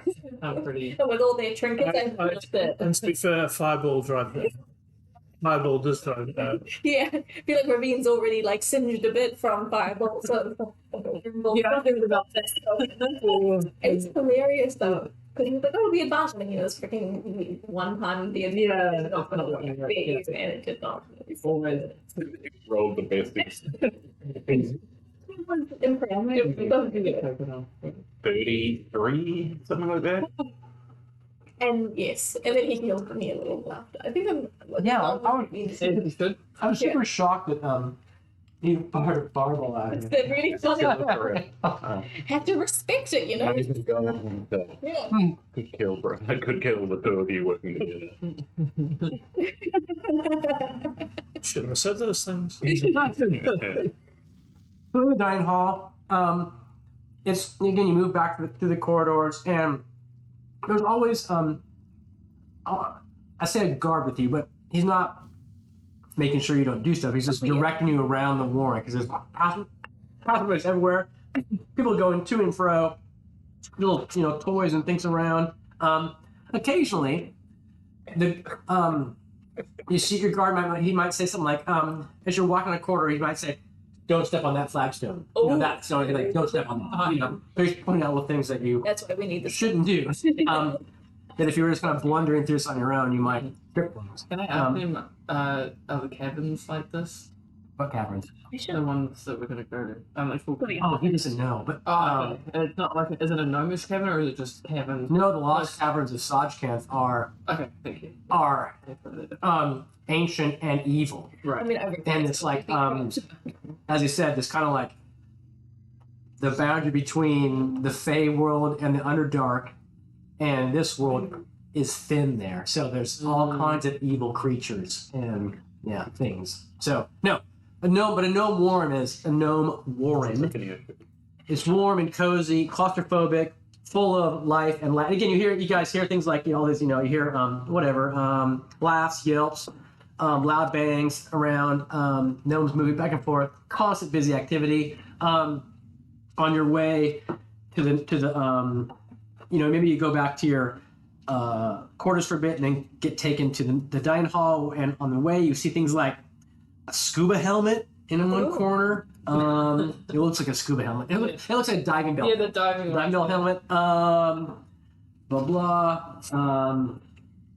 You see like a weird gun leaning up against the wall. It looks like an old flintlock rifle leaning up against the wall. Is it loaded? Oh, Yeah, exactly. Bubbles. You come into the dining hall, and you get the idea that there's various clans here, and it's not that they all eat dinner together. But people are coming here to eat dinner when they want. Looks like people are taking turns cooking. You come in through this way. Out here are some kitchens. The kitchen areas, people coming in and out with food. They're bringing food to you out of the tables. There's a door here.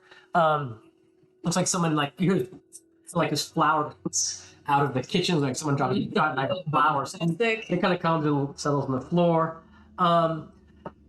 There's a big bowl on one of the tables. It looks like gobstopper, giant, Oh my god. big gumballs, jawbreakers. Yeah. There's some orange ones and some blue ones and some green ones in the bowl. And people are now. It seems like word's gotten around that you might be here for a while, so they're asking you questions and talking to you. I'm teaching a couple of them how to do And they're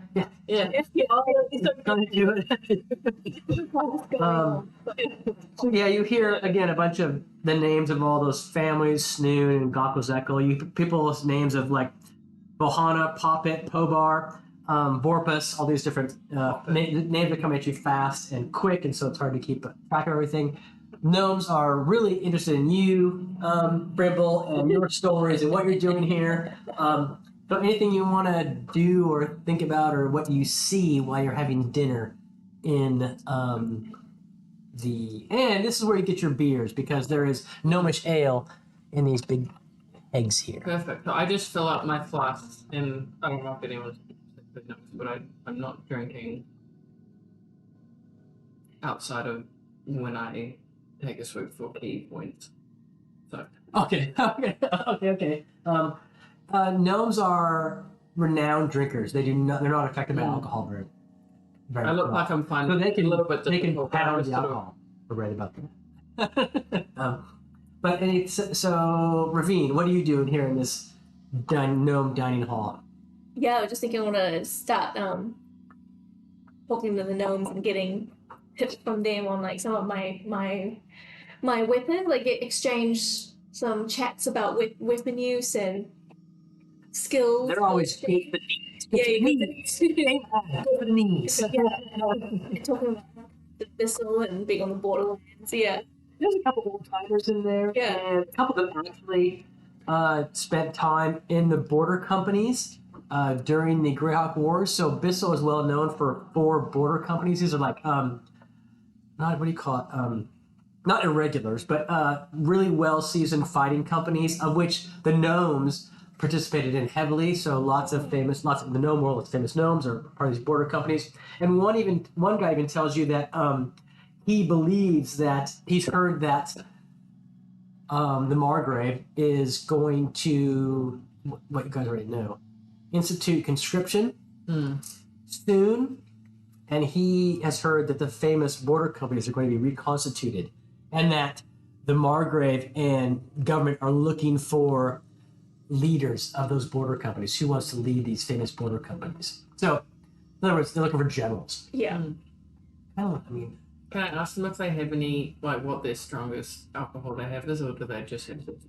oh, they have some 25-year-old gnomish brandy. Oh, fantastic. Can Reveal has I some. fill a key bottle with that? Ravine's just gonna take a whole pint now. Just take it. Yeah.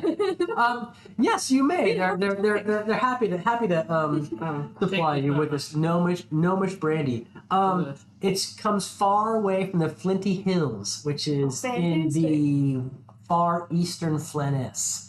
So gnomish brandy from the Flinty Hills. Ravine will ask anything from the Horse Hills? Any We have yogurt. We have yak yogurt that we traded from the Horse Hills. Horse Hills? Oh, I'll have that for breakfast. Yeah, Yeah. I'll have them now. Something you might already recognize. Yeah. How about you, Mitsu? What are you doing? I think he's just sitting at the food table, just like every bit of food. He's just kind of like, and like he'd like take off his mask and like put it down on the table, and he's just kind of like every bite that he's taking, he's sniffing first, and then like looking around to see if people are enjoying it, and then Oh, I will enjoy this too. I think he just eats like deer stuff, so like certain like Lamb Yeah. bread. things that like a ranger would normally eat. For a while. So it's like, I think he's just like, if it's what type of food is it coming in? So mountain food, so dried meats and kind of mountain bush berries, right? So blackberries, So that it's kind of just stuff.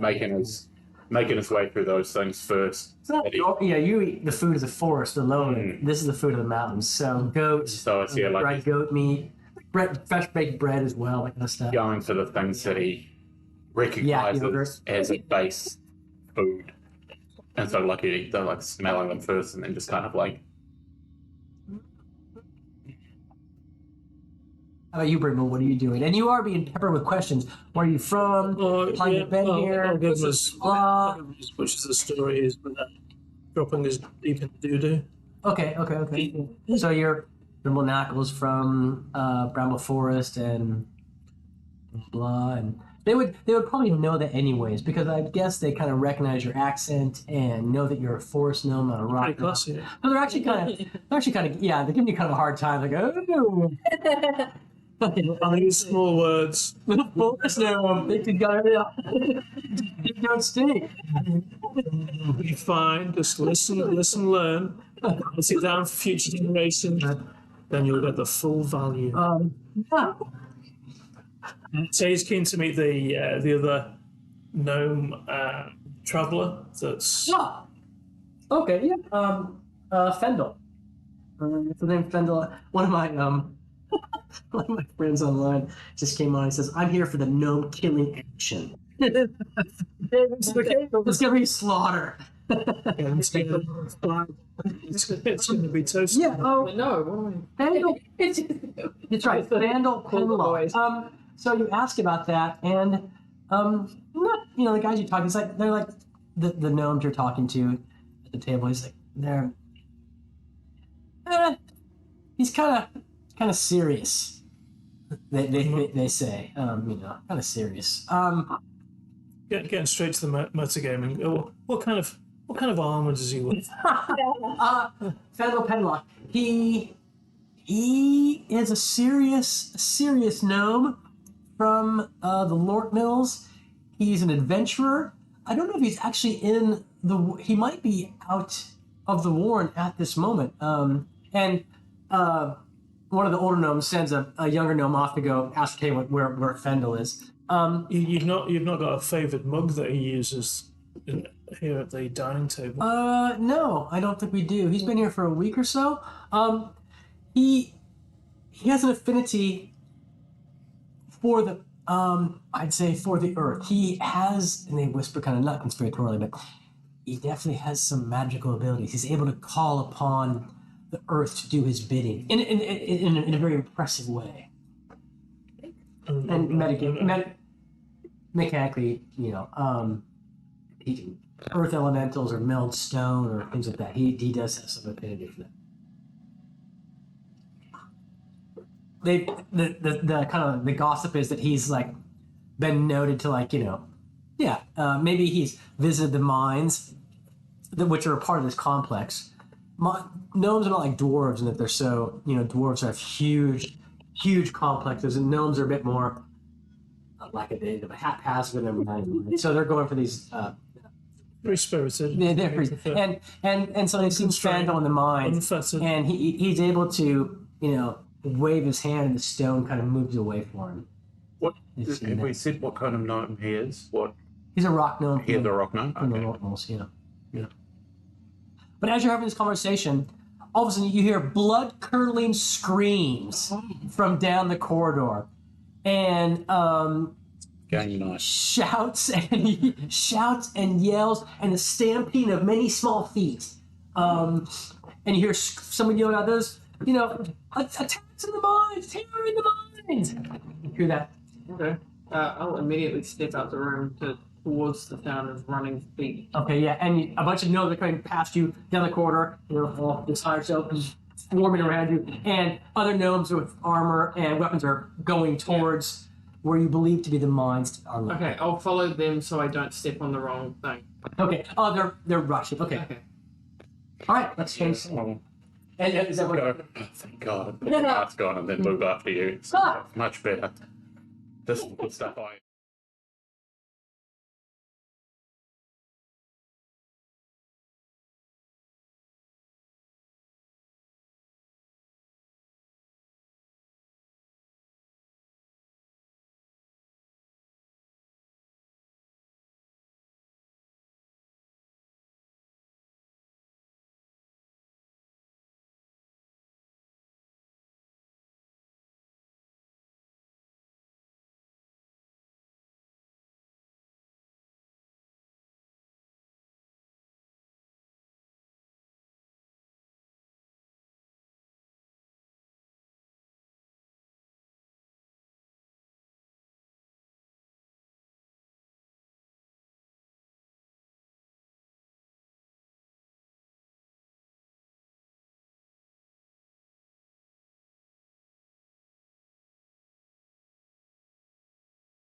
Not even been dissolved by the dragon yet. I'm surprised. I was Is it on? going to die. Last I was there, we were like climbing up a tower of some sort. Yeah, no, we That was a while ago.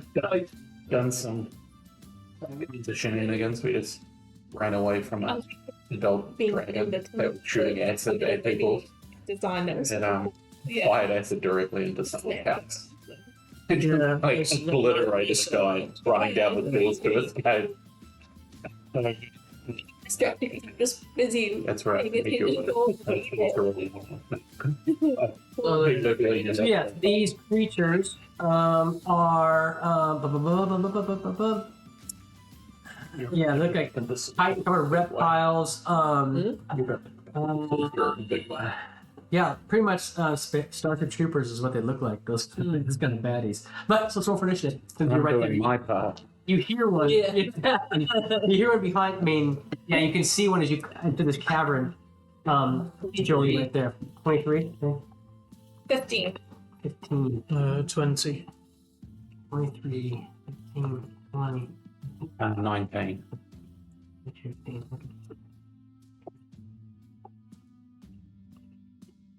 What?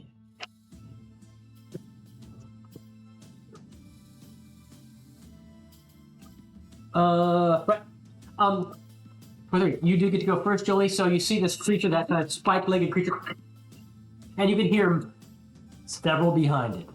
Okay. Yeah. But you're up first. Here's the initiative. I'm gonna run up to it and attack it with my quarterstaff. Womp. Okay. Yeah. No, it is a medium creature, so that's why that thing is there. Okay. Yep. A hit? That's a hit. It's got tough armor. It's covered in like a crab. Yeah, but you do hit chitinous. with yes, chitinous, exactly. 10 magical bludgeoning, Okay. and then Got second it. attack. Since I'm down, I'm going to swing back upwards and hit it on the chitinous chin. Hmm. That's 18 to hit. That's a hit. 10 magical bludgeoning. Okay. And then I will use a key point and do 2 unarmed strikes, so flurry of blows. In like goo, like splashing out of the you like punch into crab, right? And it's like Yeah. stuff Yeah, exploding out of it. Do we have? I've got a critical miss. We don't. No, have a critical miss. miss. Okay. Second one. Oops, sorry. Oh, another critical miss. Wow. Wow. Okay. You rolled it directly onto the dice set. Yeah. No. So yeah. Yeah. Um. I try and do 2 like heel slams, and I just completely miss them. Because haven't been drinking tonight. I'm just trying to adapt. So you're up. Or I'm sorry, Jill, you got I anything to do? need to kiss it. Yeah. Benefit of disengage action after doing flurry of blows. Yep. Okay. Just back into the entrance there so I can let people pass. Here, you can throw this down somewhere to give you make more of a hallway behind you kind of thing. However you see fit. You're right. So, You You got a shit ton of motion. well, yeah, and I also increase it by 10.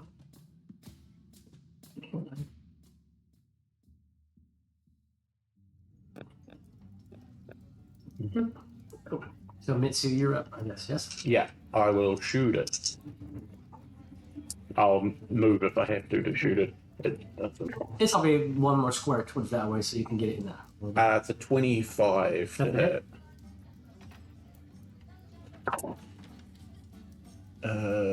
Pretty low damage, unfortunately.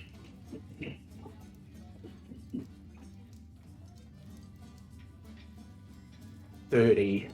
That does okay. it like well how do you kill it? Just like it opens its mouth and it goes up into it and into the brain. Explode the head. But there's more behind it, you know. You hear its big like spikes like hitting the rock If floor. I move to like there, can I see more behind it? So we'll get rid of it. That's there. And there's you can't see anymore, but there's more to either side. You say It's like, so I can see those through, Yeah. and I think I can hear more. maybe on either side of them. Yeah. I will shoot the green one of the two minis. Okay. That's a not natural 20. That's a hit. So this is going to be.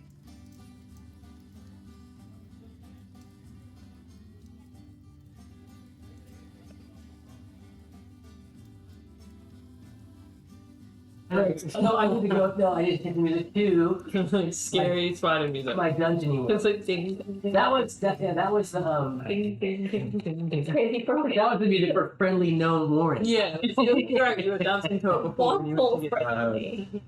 37 magical piercing. Okay, it is still up. And then he will. Oh no, we're gonna. Yes, that's now. 35. Now I'm definitely on edge. And then he will say that there's at least 4 more coming, most likely. I will.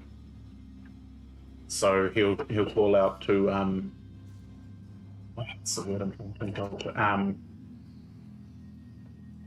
Drive them into a funnel, like make them. Hot gate. Okay. That's like the 300 thing where they get them to go through that really. Oh yeah, that kind of thing. Yeah, I just hot gates when you like leave. yeah. Don't let them. Upstairs or whatever. Don't let them all come through at once. Yeah. That's what he's going to call out, but that's me. They'll come out at once. 10, 15, 20, 25, 30, 35, 40. So- 20, 25, 30. Well, that solves one of my decisions then. Okay. So they come, two come swarming out of the corridor. Yeah. And the spikes are hitting the ground.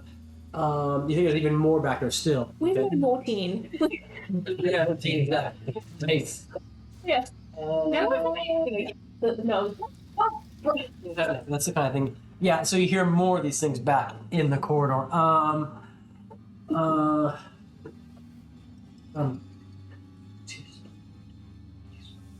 This is the one I shot.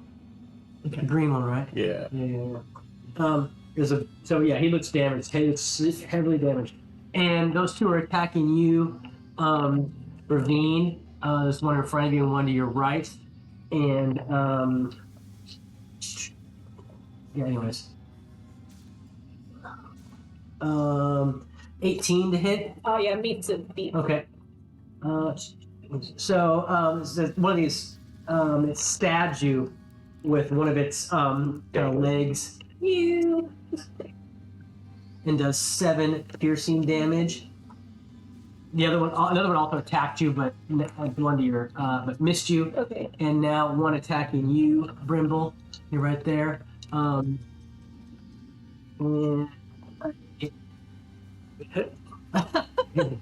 19. Yeah. The other one is a 14. Yes. Yes. Okay. Okay. Again, stabbing you with these big, gross, like feet. For 14 piercing damage all up. And you hear some like chittering, like reptilian crab talk from back in the cavern more. But now that makes it your turn, Brimble.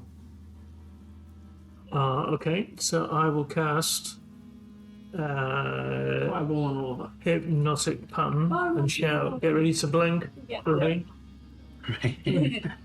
Green's blinking. Exchange your glove. Green's already in. So that'll be to hit Hypnotic Pattern. Oh, one.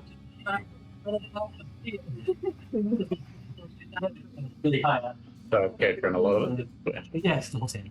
DC 16, so And that's just those two right there. I mean, three. Sorry. 3, yeah. Okay. DC 16 wisdom. Yes. Which they figured down. They're bugs essentially. Anyways, yeah.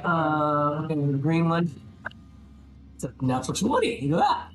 Another one. Fail. Last one. 16. So just the that one failed. The other two are alive still. I mean, not in your trance, right? Would you cast? What'd you cast? Hypnosis. Yeah. So that one is just that one right there is kind of like a little. Yeah. He's like his spiked legs are kind of doing this. Right. Anything else, Brimble?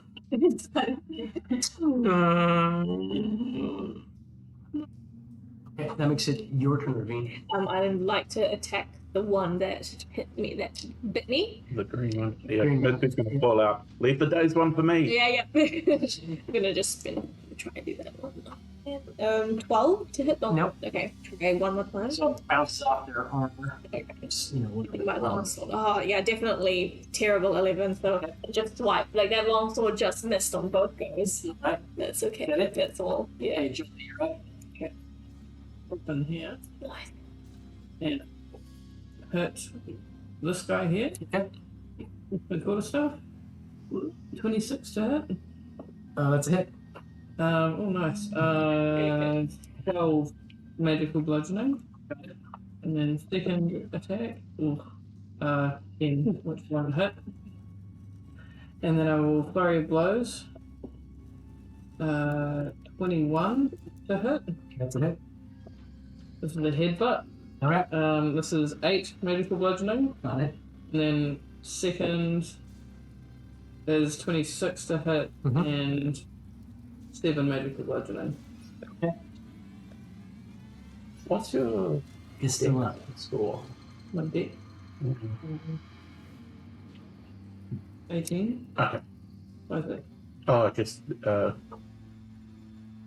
thinking about what the sport stuff was giving you. Thinking, Yeah, my have that God. no man. Exactly. Yeah, I know that your numbers are split because of the item, and so I couldn't remember which one was which because I've been looking at the character sheet, so Okay. Mitsu, you're up. just thinking, you know. I'm going to shoot the one that is dazed. The 20 something, Yep. 23 to hit.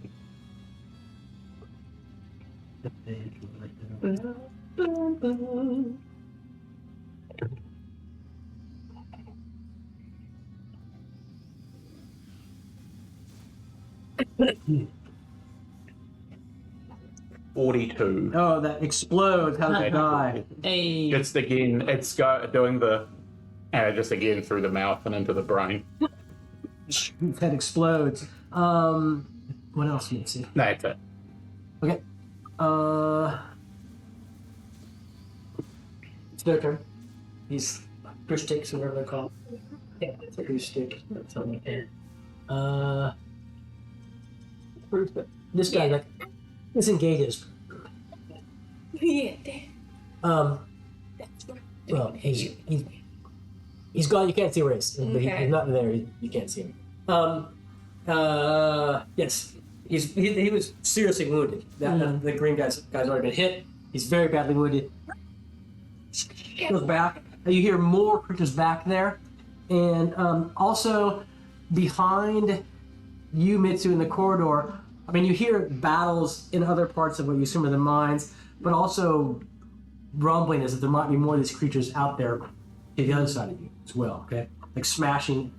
You get the idea that it looks like they could burrow through stone as well. Right, so that can move back there, and there's one up there, and she's going to attack you, Joy, since she's right in front of you, right? You know, for one of those, we killed the one that had hypnotic power. Yeah. Yeah. I popped. 23 and a miss. The 23. So one of his big stabbing spiked legs does 9 points of piercing damage. And yeah, that's you hear more creatures back in the caverns. It's their turn, so you're up, Grimble. Still alive, yeah.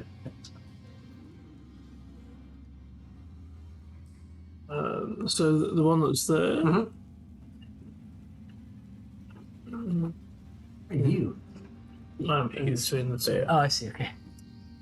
He's behind Jolie's muscular form. Yeah. I will just cast Mage Armor on Jolie. Oh, neat. Right then.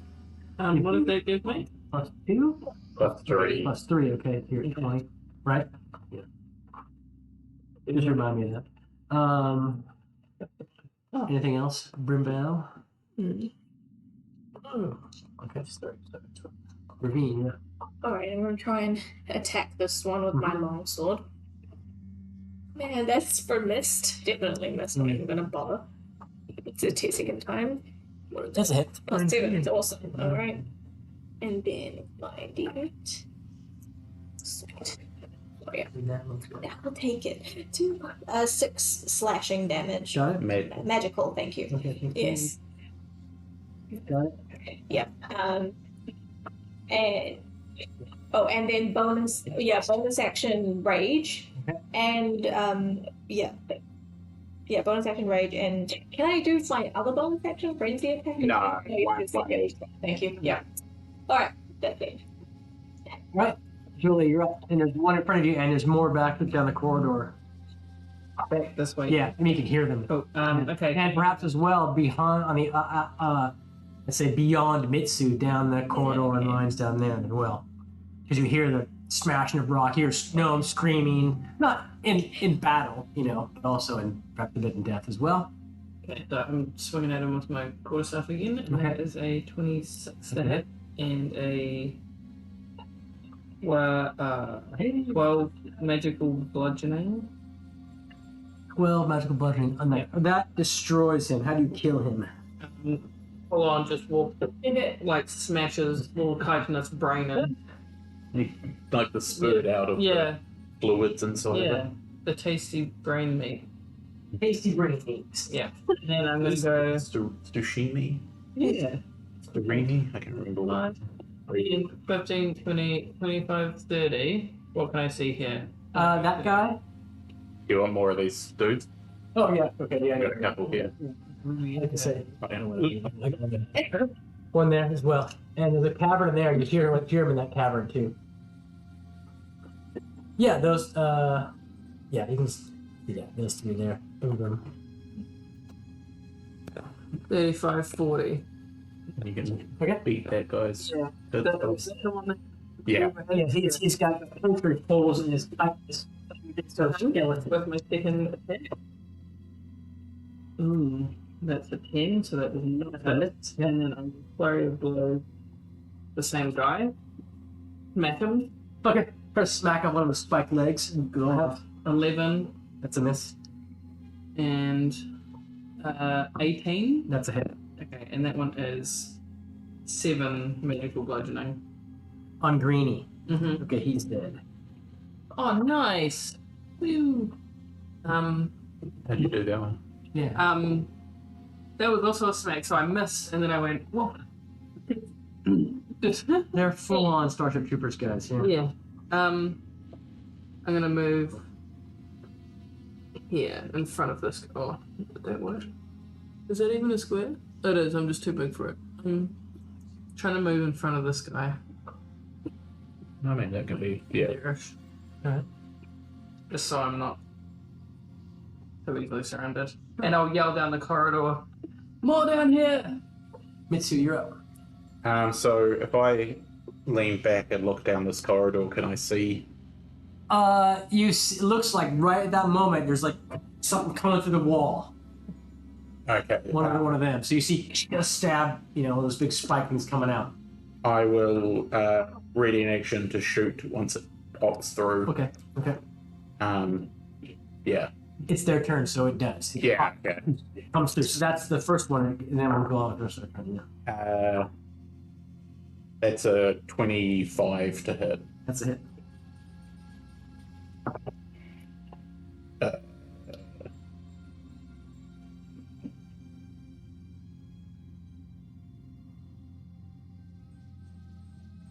33.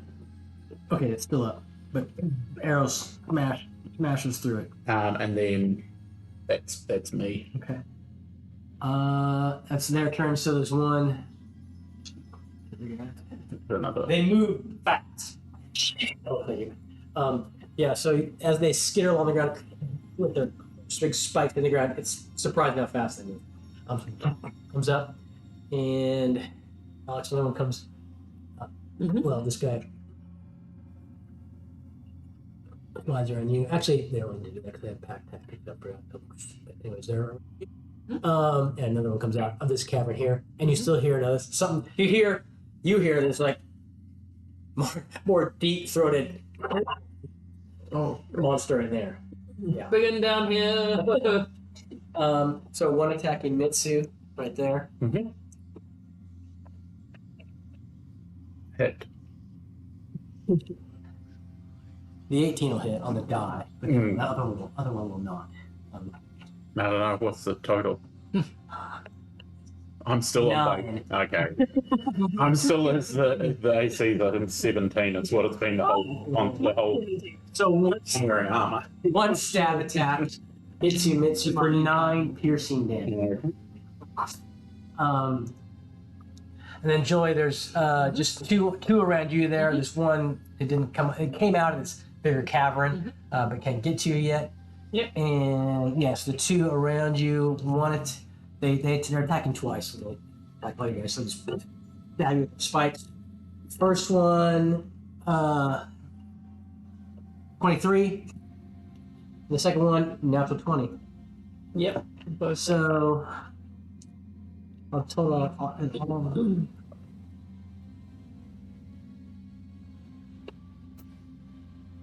21 piercing damage. That's because they both hit, and one of them was critical. And that was one guy. Yeah. So now the other guys too. Having you. Oh, just 20. It's a miss. No, it's a hit. No, Meets it. yeah, meets a bit. Yeah. Dirty 20. And another natural 20. Wow. Loaded die. Oh my god. He's rolling picture of it.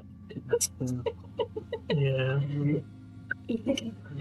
Go like Well, hey. annoying that I just got mage armor and you're just like, 17 piercing from that attack. Those two guys. And that's their turn, which makes it Brimble's turn next. yeah, I'm on 8 now.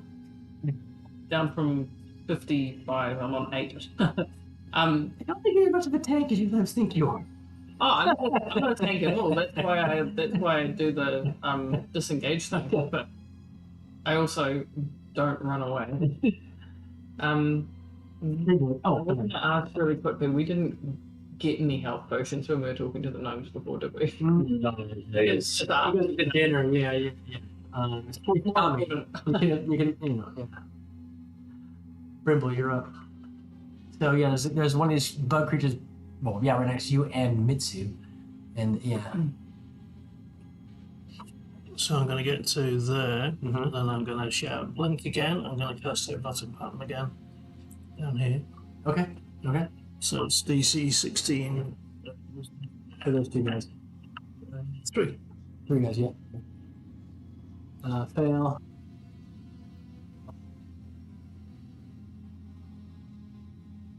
All wavering there. Anything else, Brimble? I'm just going to move forward a little bit more. And not is it an advantage roll? If you attack. Yeah. Yeah. If you attack them, it's advantage, and if you hit them, it's a crit, because they're incapacitated. That's all it is. So you're going back that way instead. Yeah. Okay, you change your mind. Okay. Let's go backwards. Exactly. Ravine, you're up. Okay. So you know Brimble's cast a spell down there. You don't know exactly what's I don't happened. know what's happened. Yeah. Go back. I just yelled Backwards. more down here. Yeah, and you, Jolie, there's a cavern here, and you hear more things going on. Yeah. There's one attacking Mitsu right there. Yeah. He'll call out Count Jolie. No, don't do that. I'm hearing Bean, No. what do you do? going. I'm You're going. the fucking horse sales. You're gonna eat a bunch of yak meat. Are you raging? Right up here. Then you want to go kick the shit out of something. Seriously, okay? Yeah. You're gonna beat up Brimble. You seriously want to kick the shit out of something. Think about that. Yeah. It's a good. Yes. You want to fire an arrow at somebody, you want to go fucking kill something with your battle axe and Yeah. bathe and drink in its blood. Seriously, that's what you want to do when you're a raging barbarian. Okay. I would no, I'm gonna go fucking wear its skin. Okay. I think I'm squatting stand for it. Probably get up to here with 40 feet movement anyway. So I'm going to be here, and then I'm going to shoot this one. All right. Yeah. That one's not within range of me, like to hit with the nano axe, is it? No, I guess not. That Yeah. So I'm going to try and shoot this one. Okay. And it's at advantage, right? Because they're hypnotic. Yep. Okay. 17 to hit. Yeah. Oh, 17 all up? Yeah.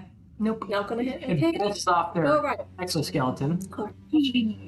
Then I'm gonna try hit this one. What's my? Okay, see. All right. Okay. 22 to hit. Yeah.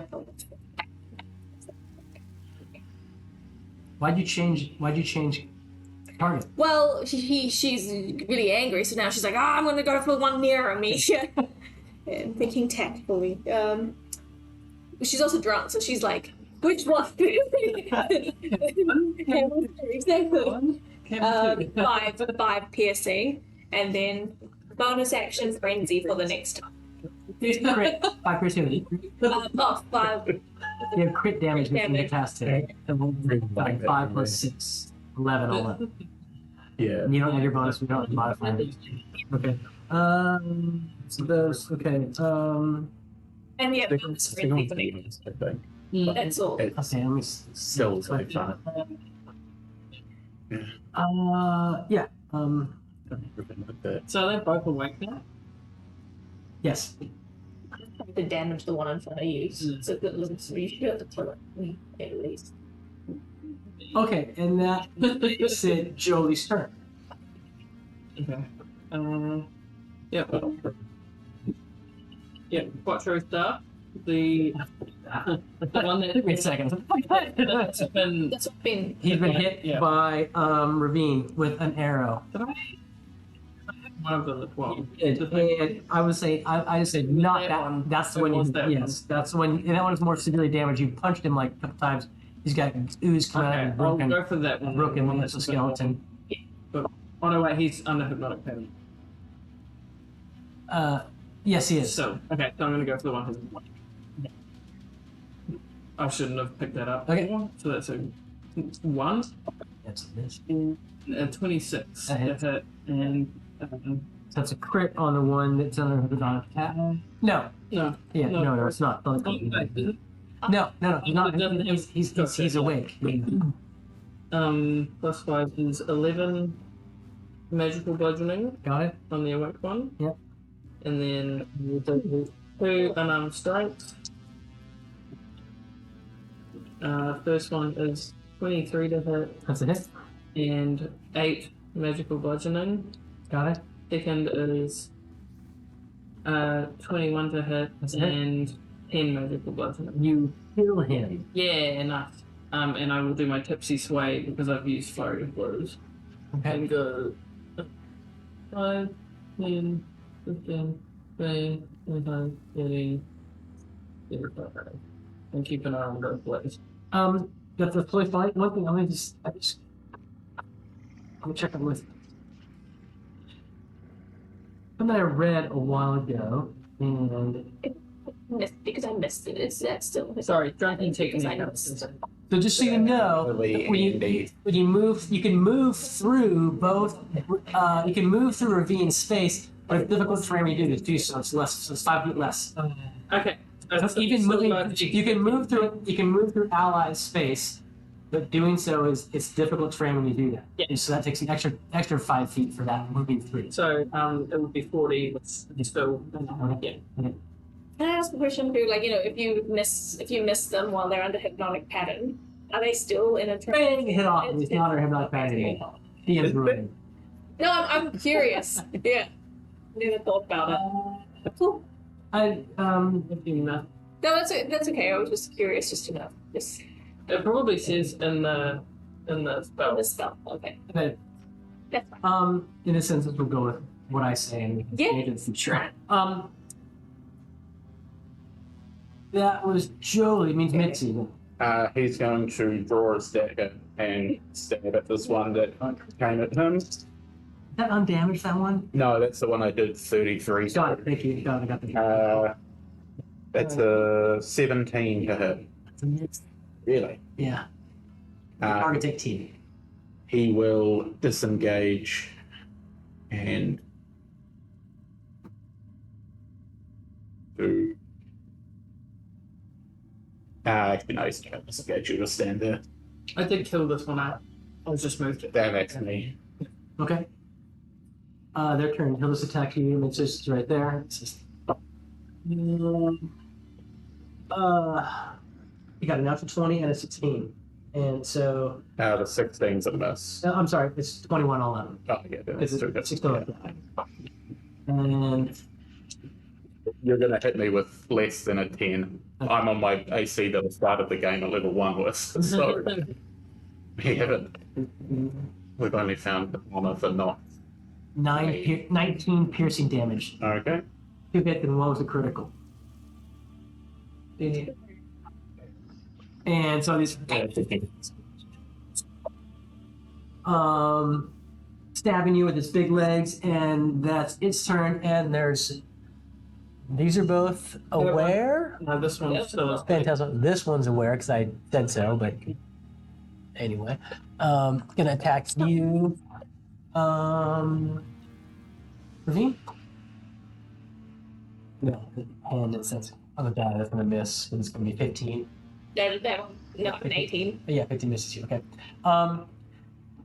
And bursting through coming through this cavern is one of these got a bigger one. God. Now, I'm just using that. That's just a bone nog. I'm using that as because it's a big That's really cool. creature. It's not really a bone nog or whatever. it is, but, that's just yeah. So we he's a bigger guy. He's large. So he is large size. He's large size. Large and Large and in charge. Bursting through, and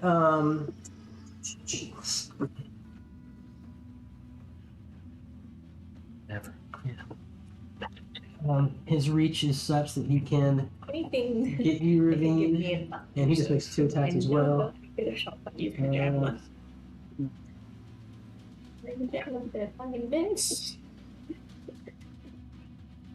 advantage from raging with an ammo. You can do reckless attack. I can do reckless. Yeah, so a bonus action reckless attack. So this round I'll be able to. Oh, you can bring. You can Sorry. clear- Attack. Oh, then you Yeah. have done that. Yeah. But reckless attack. Yes, so then you get advantage. Yeah. Yeah, You get advantage, but everyone that attacks you that same turn cycle also gets. A natural 20. I'm not shitting you. Seriously. Getting a 1 today. It's fucking weird. This thing attacking me. Really? And a 21. Oh yeah, both will hit. Okay. Okay. Alright. Can it like reach over? Wait, which one's? It has a reach. Yeah. I think it's all fine. Um, Alright, we're ride or die now. Fine. Being drunk and I'm He's gonna finish my yoga. really toxic. 27 piercing damage. So both do it big like smash into you. Was it 2 attacks? Yeah. What were the 2 damage type? Because it matters. Yeah. Okay. How's it matter? Just like Because it's halved for rage, so the half of the first attack is X amount, and then the half of the second amount is X amount, and I'm sorry. the numbers. so they're matter. 14 and 13. So it's 6 and 7. Thank you. I was just trying to do the math. Thank you very much. Okay, great. Yep. That's them. That means it's Brimble's turn. So yeah, it's just that giant one and one right in front of Ravine, then another one back and a corridor. And you see this thing, and it looks like it could probably just like bring up down the corridor if it wants to. You would imagine because like it came bursting through that cavern wall, and so dust and rock is everywhere.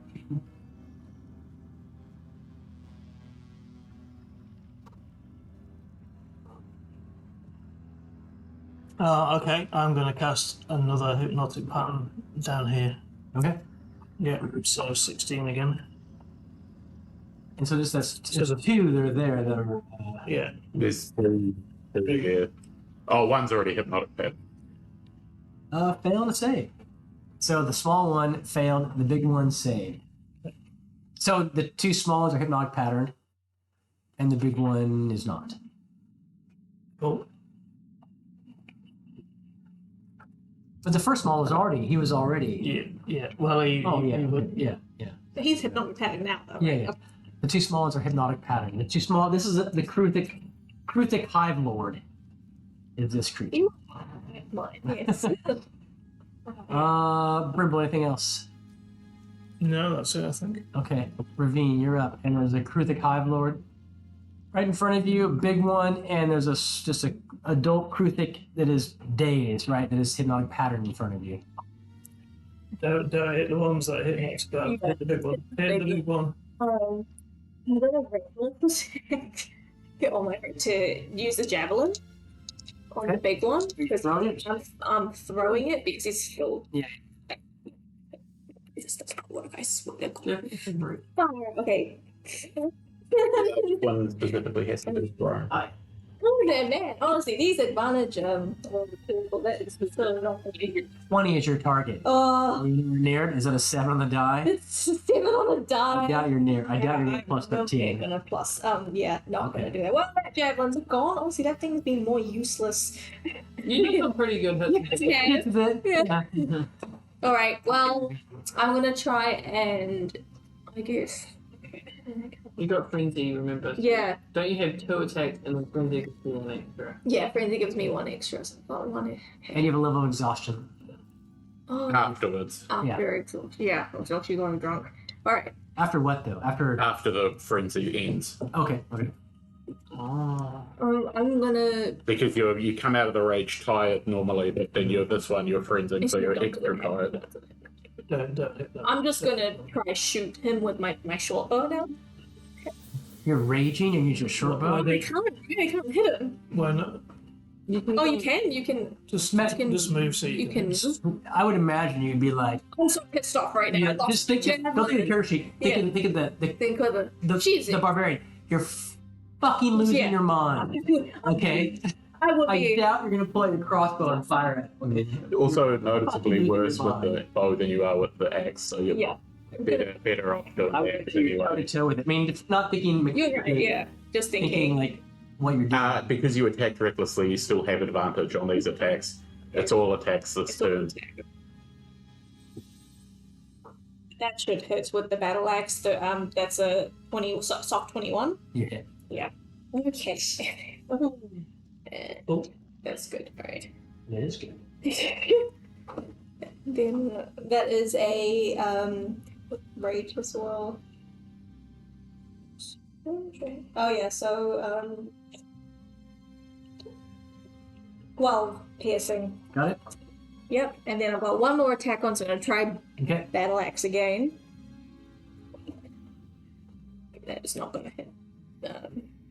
That's just she's so drunk. She's really annoying. So yeah, 20 with It's the big guy. It's missed again, but she got 1. Yeah, she's furious. Yeah, she's a bit That brings exhausted. it back to Jolie. Jolie, up to you. Can we use those med kits like we would use a health potion?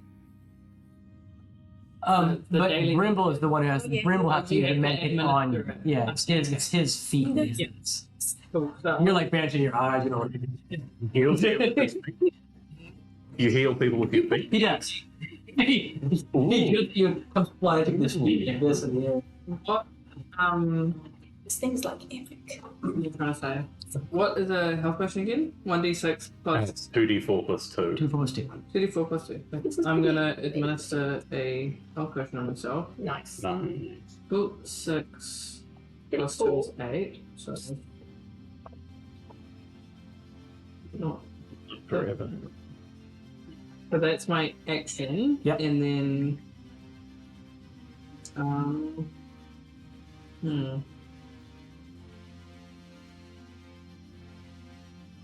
Oh, do that, can I? Oh, no.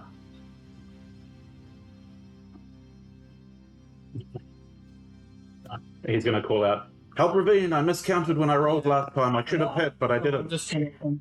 I rolled an 18 instead of a 17. I have to. I can actually. I can use the key point to boop away again. I don't really want to be in here because I'll just get killed. Yeah, I just... Also can't reach anywhere, can I? There's huh? that little lad down there. Yeah, but he's got hypnotic pattern, right? Oh, does he? Oh, yeah, okay. So Moments are I- hypnotic. do I have any way of? What about the one next to Mitsun?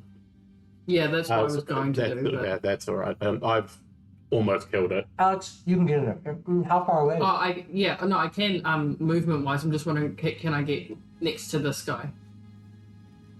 To attack him. Yeah, Yeah, why not? can I get here or something? Or next to Ravine, whatever. One of the two. I'm not gonna say you can't. I'm gonna say this is difficult and there's all kinds of shit in there.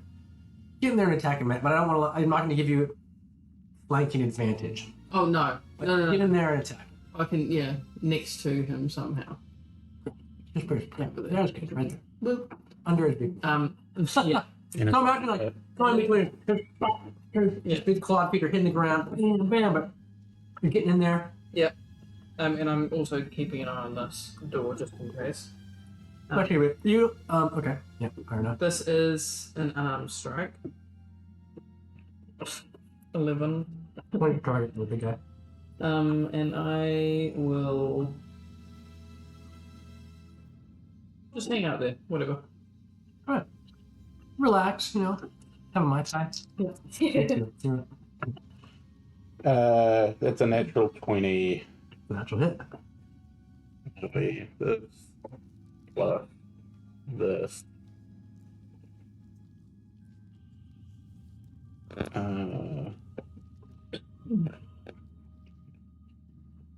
22 magical pierce. That guy's gone. How's he gone? Just right, but like under his mouth, he just does that, and then he'll Bam. Yeah, so turn to basically crumbles to the turn floor. and sheath the dagger again and get ready to come and shoot on his next turn. Right. The two small ones are phantasmal forced, right? So this is the big guys, the Hive Lord, right? This is all we got going here. Right, so you're around there. Yeah.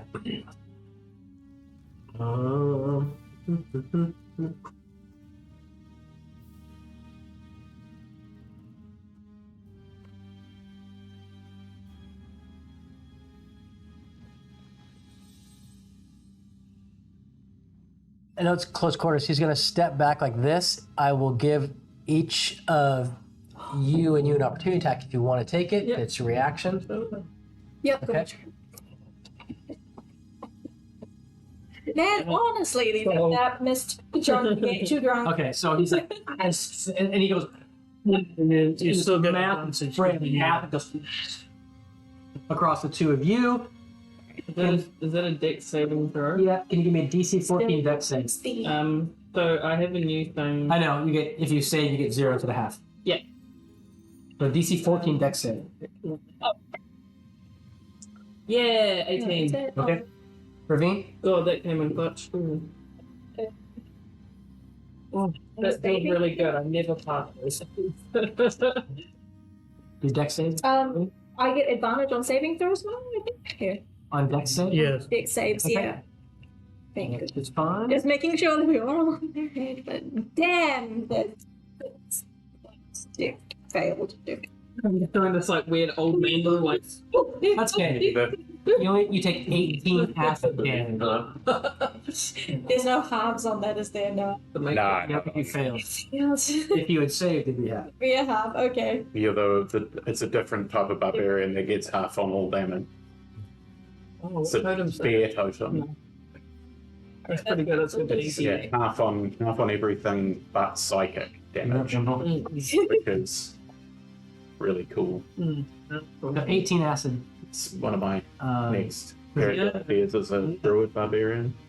So you turn into a bear, and then you have photo of the bear, and you get the extra hit So you points that half as much to Yeah, go remove away. the So you just five. like it.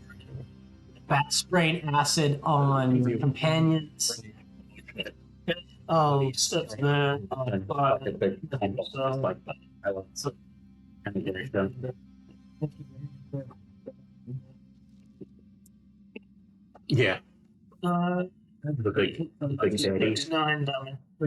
The big daddy. Yeah, yeah, big bear. Rimble fired magic missile, wand, hitting, smashing, exploding, little pock marks on the cutting, enclosing this bug, and that makes it Ravine's turn. Yeah. Alright, gonna swing with the battle axe at the big monster. Okay. Is it still advantage or no? Because If you choose to engage it again, you do. So you just have to Keep at every turn you have to acknowledge whether or not you're going to do it, Yeah. and then it ticks till your next turn, and You're then pretty much doing it, I think. Yeah. You're toe-to-toe, you're pissed off, you're ready to do it's the You're drunk, you're covered in acid. Yeah. Pointing the target. something to really true that. Then that movie Got it. You hit. then with Nicholas Cage, where that guy was like sticking his hands into the acid wash as he was making the. Do you remember going to see that? 7. Mandy was Oh man. Yeah. Yeah, 7 plus 4, 11 slashing. Got it. And then you're going to try to hit it again. Yeah. Yeah. That one misses. Second one, and now my final third one. This really annoying thing. 15. She's annoyed. She's drunk, annoyed. That's gonna 15 throw. Yeah. With the thing. Because you have +1 +5. Yeah. And then 3 plus 6, 9 slashing. Got it. Yeah, magical. Yeah.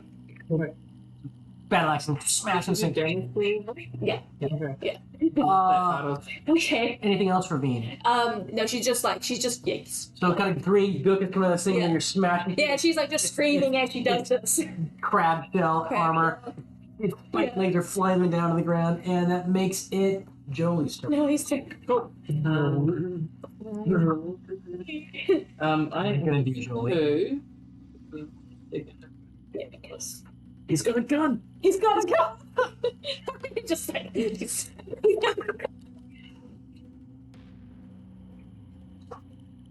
Okay, I'm gonna hit it with my quarterstaff. 24. And oh no. 13. That's what I do. Roll damage dice and attack dice. Yeah, I just started to do it today because I remember you saying that. makes Yeah, 13 magical bludgeoning, and then second. I rolled too many dice to do it at once. Agreed. Let's see. This one is 22 to hit. Yep. And 12 magical bludgeoning, Got it. and then I will flurry of blows. So I'll do 2 attacks. Oh, nice, nearly 20. nice. So it'd be 5 and. I thought I had 2 of them. Okay, 5 and 6, 11, 15 Damage. magical bludgeoning. Yep. Yeah. And then second unarmed strike. This is a kick to its like chitinous knee. Where groin should be? No. It's little like leg joint. Okay. Not so good. 16? No. No. Yeah. Okay. And then I'm gonna. Dorian. You. Can you roll a perception check, Jolie, please? 21? You don't know. There might be noises in the cavern next to you, but hard to tell because this thing's the noise of battle plus elsewhere in the caverns and mines. Okay. Same thing going on. Well, I will. So I'll be sort of facing. One eye that way. Yeah, just so if something does come through, I don't get surprised by it or whatever. Okay. Mitsu, you're up. I can move to there and take a shot. 21 to Yep, hit. that's it.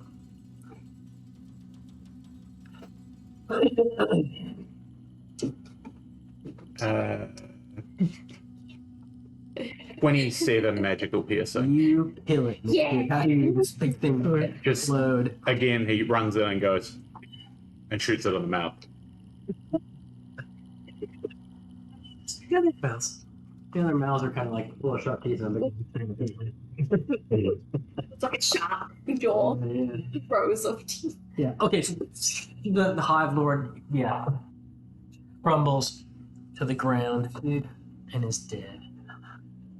And then he will move his last 10 feet and ready himself to shoot the dazed one. I was gonna say you gotta dispatch those two. Yeah, but It's enough to dispatch them. Dispatch what? the ones that Dispatch have the no two head, days I'll just without really having pick them off to worry because about. Ah, I can do a fuck ton of damage. that was just killed. Yeah. Okay. He was gonna It- pick yeah, her I mean, it's- down in shame. Brimble, so it's a Jolien patches. at the Thank moment. you. So what is that again for the big hit? D6 +4 plus your level. Yeah. 9 plus. Yeah, I have a medikit too. Decent.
And yeah, the gnomes are incredibly happy with your I mean, everyone is congratulating you and the other gnomes, guards and warriors that were, in the other cavern dispatching this Kruthix. And this, old timers are talking about when this happened, years ago, blah blah. And these young people never learn from their mistakes, blah blah. But a couple of gnomes had died. Two gnomes were killed, so there was sadness. Nesbin Gold Dust, and Popip Snoon. Oh, Papa. Popip Snoon perished. Wait, was that the spellcaster? It's a grandson of the spellcaster. Popip Snoon.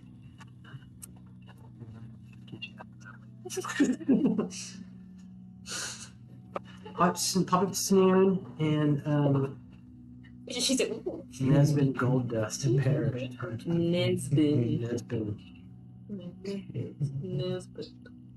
Dead. Has gone out. Well, it's too bad Bard's no longer. He could have done a nice song. Yes. Help. Not to worry. They'll bagpipe the lines. Yeah.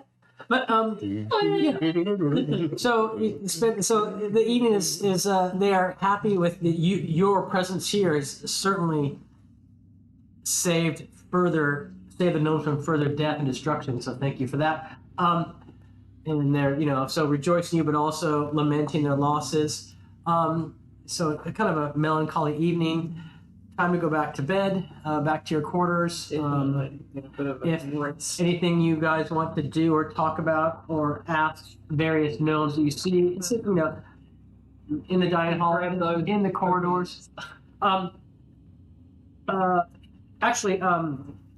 The chief cleric is there. He's, he and his lesser clerics are administering to the various wounded. And so you can get Cure Light Wounds Captain Point to bring you up to full health.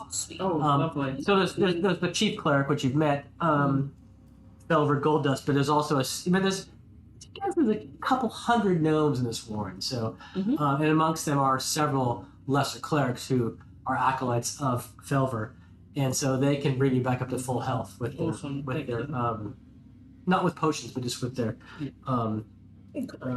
channeling their deity's power. I did it.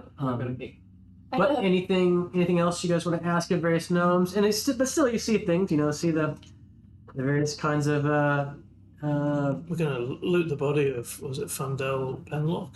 Oh, he's not here. He's out. He's a visitor. But you did, yes. He's not. just saying what we're planning to do. when the time comes.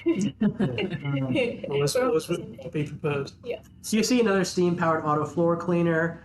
Let's see, it's got what? No, it does not. How's the deal with blood? But Cold wash. you do see there are hamsters running around. It seems like someone's got pet hamsters. So there are hamsters running around. Yes, some pet hamsters. Snacking on the moon. Raveen's resumed to eat the yak yogurt now. Really like. Taking yak yogurt back to you. Pick off the skin. Yes, exactly. But the following next day comes, and for Was that a short rest? yes, an overnight rest.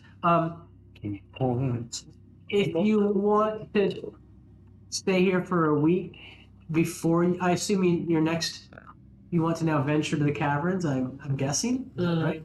But you can stay here for a week, or you can go whenever you like. That's So the going to Belcast. the coming to go into the gnomes are still current. They're doing their things. They're patrolling the barriers. They have gardens and sheep that they have out in the valley. They're tinkering. They're building things. They're in the caverns mining. So you're a welcome guest, but they're not laid on your hand and foot. You can come in. You can come in the dining hall and eat what you want. Raveen's asking that God, I know this takes time, but just any update on how this course is going. The course. Just, I know you're busy. no mistakes. Just wondering. I know we were just attacked, so there be some delays. Are you going to stay here for a week or no? I'm happy to leave that up Yes. to Okay. So over the course of the week, you have our greater rules long rest, of course. Yes, they are able to supply you with, over the course of the week with 12 healing potions. What? Just a 3 a pop if you want to carry them that way, but. And they make these things, and so that, like I say, if you return, we should be able to, and continue, and you're continuing on your quest and aid. The reason I do this is because you're aiding the gnomes by being up here. I just say 3 go, but then Brimble and I will give you guys 1 extra each. Okay. Because you and I stay back, so the upfronters need it more. Well, thank you. Mitsu's made that decision for you. I don't know if he talked to you about it. He's just divvied them up that way. Fireball often clarifies the entire. You have to catch me to fireball me, mate. He's got that bullet there. Cool. Thanks. Yeah. I'm gonna replenish the medikit stocks for everybody if I can do that. Bandages and all that kind of stuff. Yeah, you can do that. The gnomes have those kind of supplies, obviously. Okay. Over the course of the week, Mitsu's gonna see where those hamsters move around. Okay. And he's going to snatch one up and then take it back into the room and ritual cast Speak with Animals and ask it what's going on in here. Why is everyone so freaked out? Yeah. So what does the rest of your party see when you do this? He would just go into the corner and he'd just be kind of sitting there quietly meditating, and then you start ritual doing arcane gestures that he feels are appropriate. He's not exactly sure. Maybe this is just doing standard weird stuff again. Yeah. Good stuff. And then he'd do the casting and then pull out from his pocket one of the hamsters. And while he's holding it, he'll look it down in the eye and then say, "What's going on in here?" And it'll be like a... It's like you. Okay. Okay. That's fine. How does the gerbil say back to you? Not the smartest creatures on the planet. So cute. So the gerbil, that's hamster. Are they the same? I don't think so. No, they're different. Totally different. Well, I think it's regionally different. Like certain ones, like Madagascar has guinea pigs, wild guinea pigs that people catch and eat wild guinea pigs in Madagascar. I know. In Peru. Okay. Yeah. And so I think gerbils are just like a different chain of them. I think. Well, guinea pig or hamster? It was a hamster. Sorry, gerbils and hamsters. Different from guinea pigs are different from them again. Okay, hamsters. What does the hamster say to you? You'll also just ask it who do you belong to? What's just general information, so he doesn't have to actually speak to real people. So that they speak really quickly and excitedly by if their brains are frazzled. That hamster, he is he lives with the Pecklebacks, in particular Calston Peckleback, his family, but there's a little Calston Peckleback's daughter, Isola, takes care of him. But there's, maybe there's 20, 30 of us little hamsters running around the place. And why is it? What was the question? Why is these on edge? Why is everybody antsy? Is there some sort of monster here? No, I've heard them talk about dwarves and hobgoblins fighting wars in the mountains. I've heard them talk about some evil monsters from ooze monster. I don't know, ooze monster. Ooze monster. Yeah. All right, and he'll be like, "Oh, okay, thanks. All right, get out of here, you little fuckwit." He's actually in the hallway. One of the mechanical birds was picks him up and throws him down the hallway. All things are right in the world. Yeah, so what you're gonna literally, the hamster. Yes, I'd say no, nothing really different than what you may have learned from talking with the lair. Just that there's Yeah, I think he just wanted to confirm it Yeah, via just and so that is something confirmed. that's moving around. I would say yes. Hands for confirmation. So yeah, that is what you got. You trust the natural, innate responses a hamster would have rather than trying to read physical emotions on a person. Yeah. Young Knuckles is going to scry because that's one of his hobbies. Okay, so in this, what do It you is your party. You can scry if you want. exactly rely upon? We've had a bit more discussion on the Lost Caverns, Mm-hmm. so he's going to try and see if he can see the Lost Caverns, the entrance to. Okay. How does that work? He's not scrying on a person.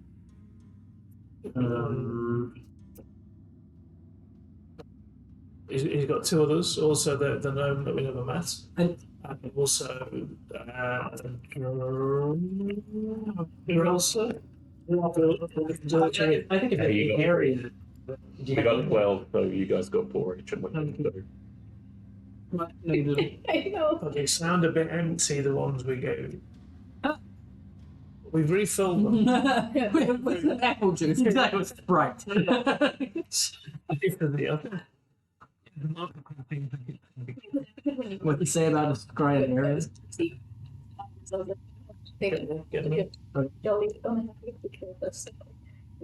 They take out these ones and then it's just trying to get on to. That's good. Yeah. It's good when with the hypnotic. Thank God. Yeah.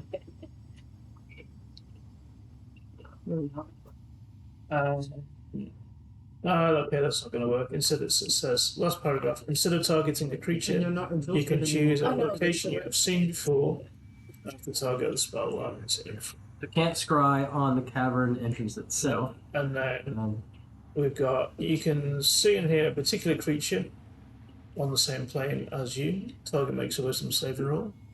There's a dirt it gets. Knowledge is second hand.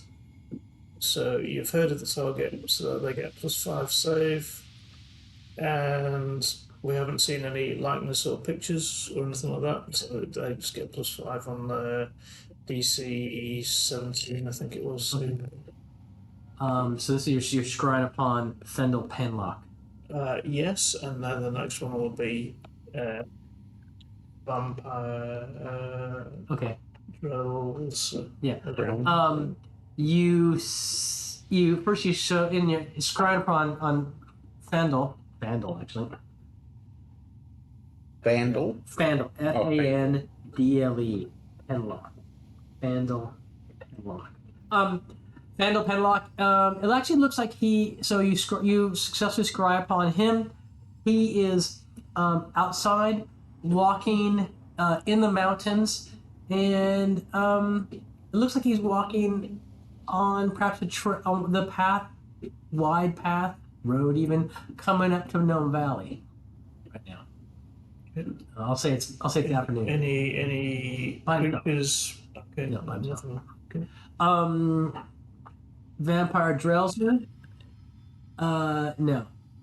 Okay. Well, I'm going to try each day. Okay. Okay. On that. Yeah. Okay. In a quiet moment, when Mitsu's got a bit of time where he's just standing next to Brimble, he's going to ask, who's Fandle to you? Somebody who can put in the front line. Okay. Never met him. Okay. But it's not going to be a long term thing. Okay. Or from an opportunity. You can't use it. Works for me. So one. So every day. Okay. You scried. You can't do anything for 24 hours. Yeah.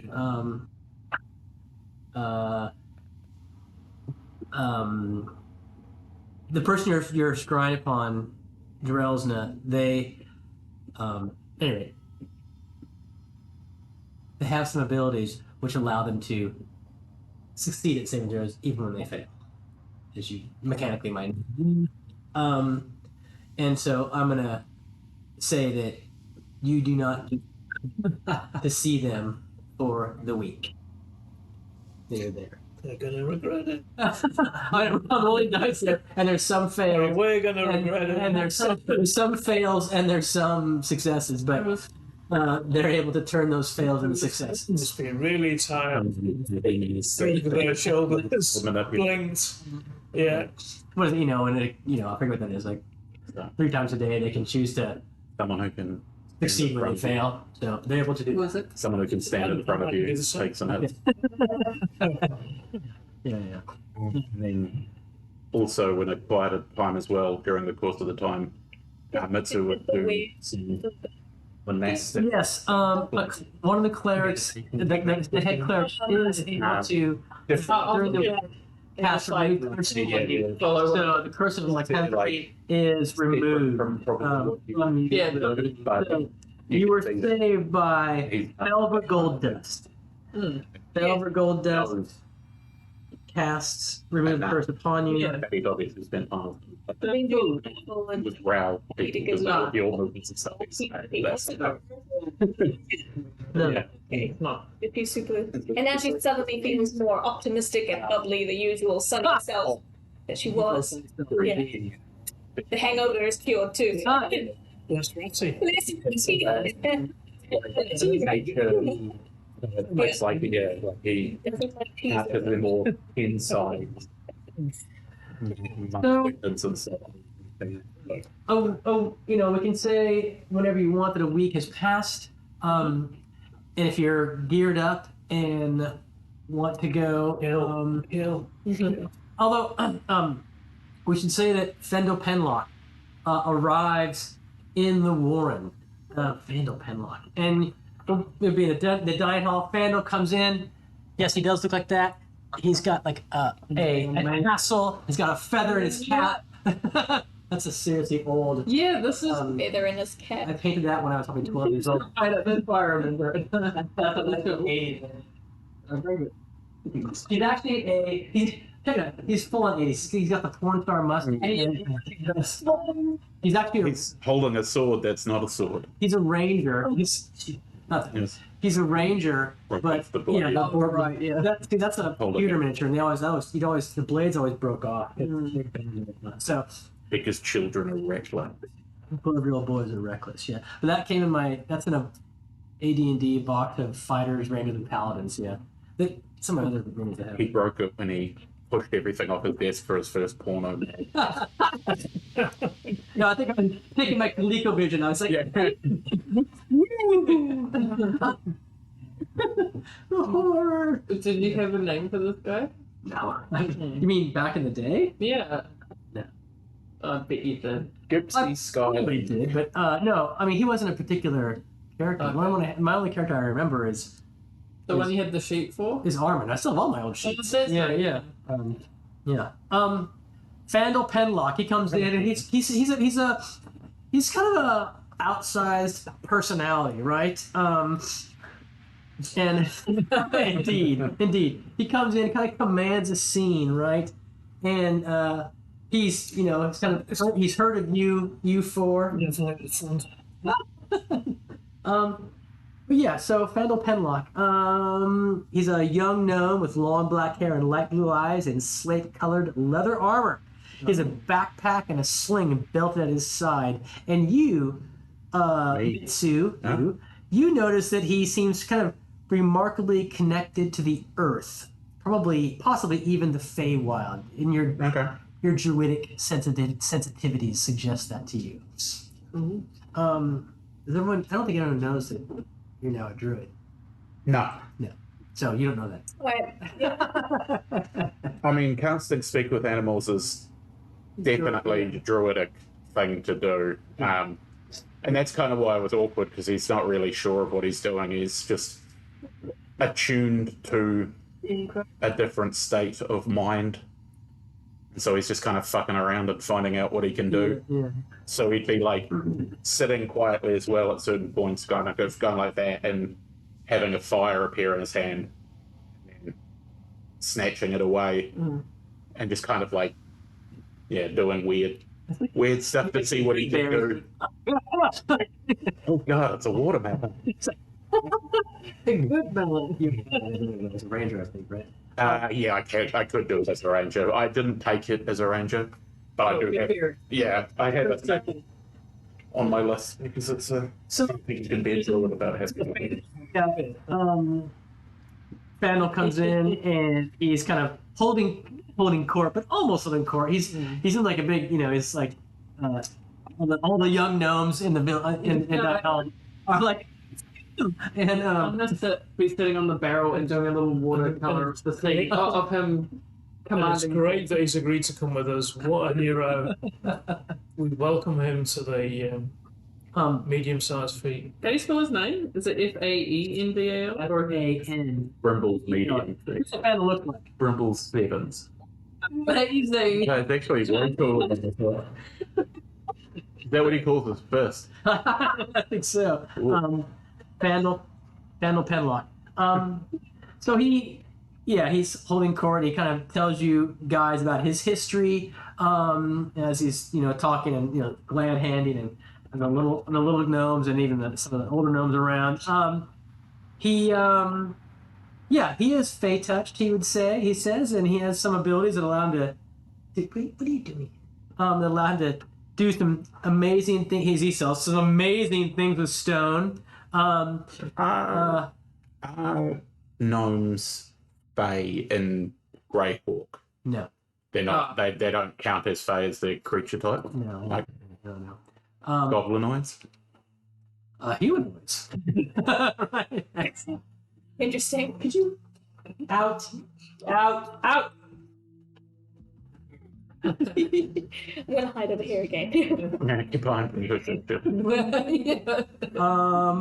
So we get a sling. He talks about his past where he was at a large wedding party of his family that was attacked by orcs and goblin ward riders that slaughtered the entire party. And he was no, the orcs and goblins slaughtered the wedding party. Oh. And he was pursued into the forest by these creatures. And at that point, he was determined to kind of destroy that evil in the world from here until the end of his days. He has had blessing by fey creatures in his life's goals, and so he has some of their blessing and some of their abilities. He regards. He's actually, I would say, in his description of himself and recounting his story, it comes across that he regards most humanoids with suspicion, given that history, and therefore you might have a little bit of a connection with him, Mitsu. He is suspicious of people who aren't of his kind. Okay. But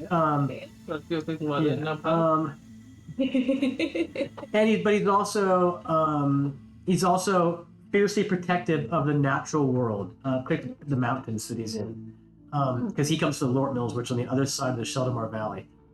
The big valley with Bissell at the top, kind of, and there's mountains on the other side. You're in the western mountains, the barriers. The eastern mountains are the Lort Mills. That's where he is from. Do we get a sense of his class by his discussions of what he does with himself? Like, would we assume he's a druid or a? Druidy. Yeah, druidy spellcaster. Okay. Yeah, that's what you would guess.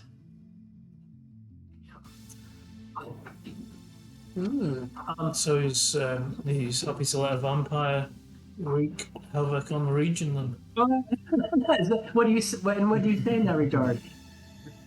exactly that. It'd be great to have a real hero amongst our team. We're looking for a hero, and here's a tune I've got to go with her. Oh, that's right. What do you propose? What are the terms of your proposed engagement? Equal shares. Fame, glory, I'll do watercolors of you. You've got a beautiful visage. I think you kind of, yeah. Oh, Chance to wrong the rights. Send Igwell's daughter to Oh yeah. sleep. No. I like it, he says. I'd like the cut of your jib. and I'll turn my watercolor around of him holding court. You're like, He's like a god raised behind his head. This is. He doesn't know, but he's like 8 feet taller than everyone else. Yeah, you would get. He's got that. He's got that tree on his dress there. Whatnot. Yeah. Yes, I'll join you for a time. He says. Woohoo! I say, We leave now. I mean, that works for us. That's just more risk. Yes, he'll join you. Although you have to tell him, he does recognize. So it's like clashing mugs together.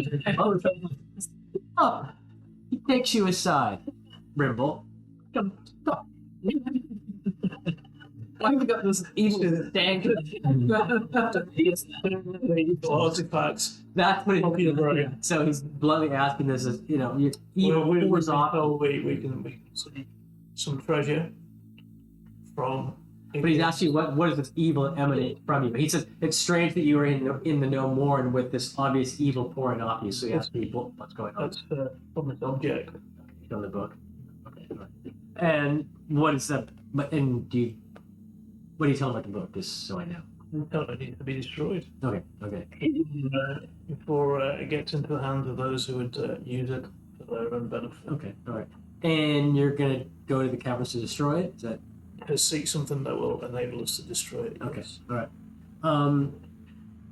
Yeah. Let's do it. He said. Oh, sweet. Okay, let's fucking do this thing. Sounds good. So we do, and then we come back, and then. So we can. It's a week's past, and you're gonna head off towards the Lost Caverns of Sajkant, and is that Yes. in the morning we'll go. Okay. Let me then set the table up for travel to the Lost Caverns of Sajkant. We'll get if they have them. We'd also appreciate rations and stuff. So you can get a week's worth of rations for everyone. Even no rations. We're not going to need that many. So kind of strange for some of you, but off of peanut brittle. There's not peanut brittle. Do they? Yeah. Does he just make that up? Yes. That's.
Steve, because they've been around for ages, Yeah. and they have a bunch of really good songs. One of them that I like is called Culloden Muir, which is the Battle of Culloden Muir, which is a famous Scottish battle. It's like the Moors of Culloden, and so it's but it's about just like like people just going and basically getting fucked up, and the chorus for it is 5, 4, 3, 5. It's so fucking good. But if I Yeah, if Kermit was an old man. On the way to the Lost Caverns, it takes you several days, as I said, to get there. Rather, I'm just gonna say it's uneventful in the main. What do you see? You see signs of passage of companies of dwarves, and you see signs of passage of hobgoblins. And I believe you can determine these. Right. Sorry, distinguish between hobgoblins and dwarves, right? Yeah, I goblinoid. It's not like I can assume that it's dwarves. I don't track them particularly, but I mean, it would be. I'd be able to tell the difference. I would think, and if the feet are small enough, it would make more sense that it's dwarves than humans per se. And based on their formation, so you see like formations of dwarves, not just like an adventuring party, but some kind of military formation. Hobgoblins as well, also military formations. But you've heard this. You've heard that the dwarves and the hobgoblins were kind of fighting a small war up here in the mountains. More that comes out. More that comes out from Fandel, as you know, you're spending several days together here. He heard that some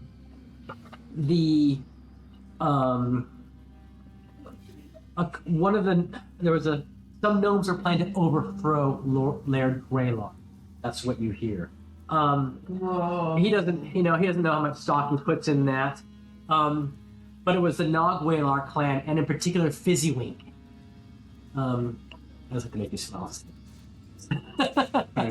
Fizzywink Nogwaylar. That he, and you don't recall meeting a Fizzywink.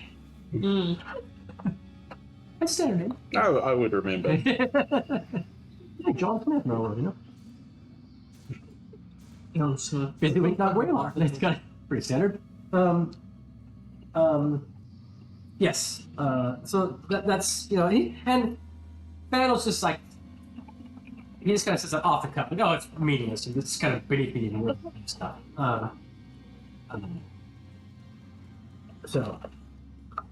And what kind of conversations or questions might you be having with Fandel Penlock on this 4-day voyage to the Cairn?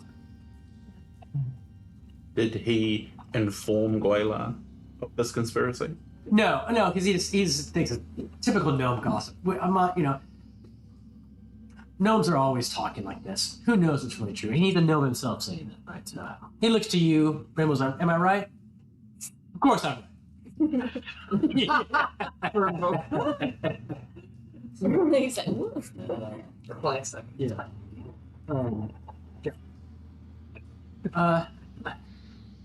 But he talks of his, so Fandel talks of his adventures throughout the Sheldamar Valley and the Lortmill Mountains, and he talks about, he knows, so he recognizes at some point that you and he talked that you're from the Monastery of Serene Thought, or you spent some time there in the northern Lortmills. He's been past there as well.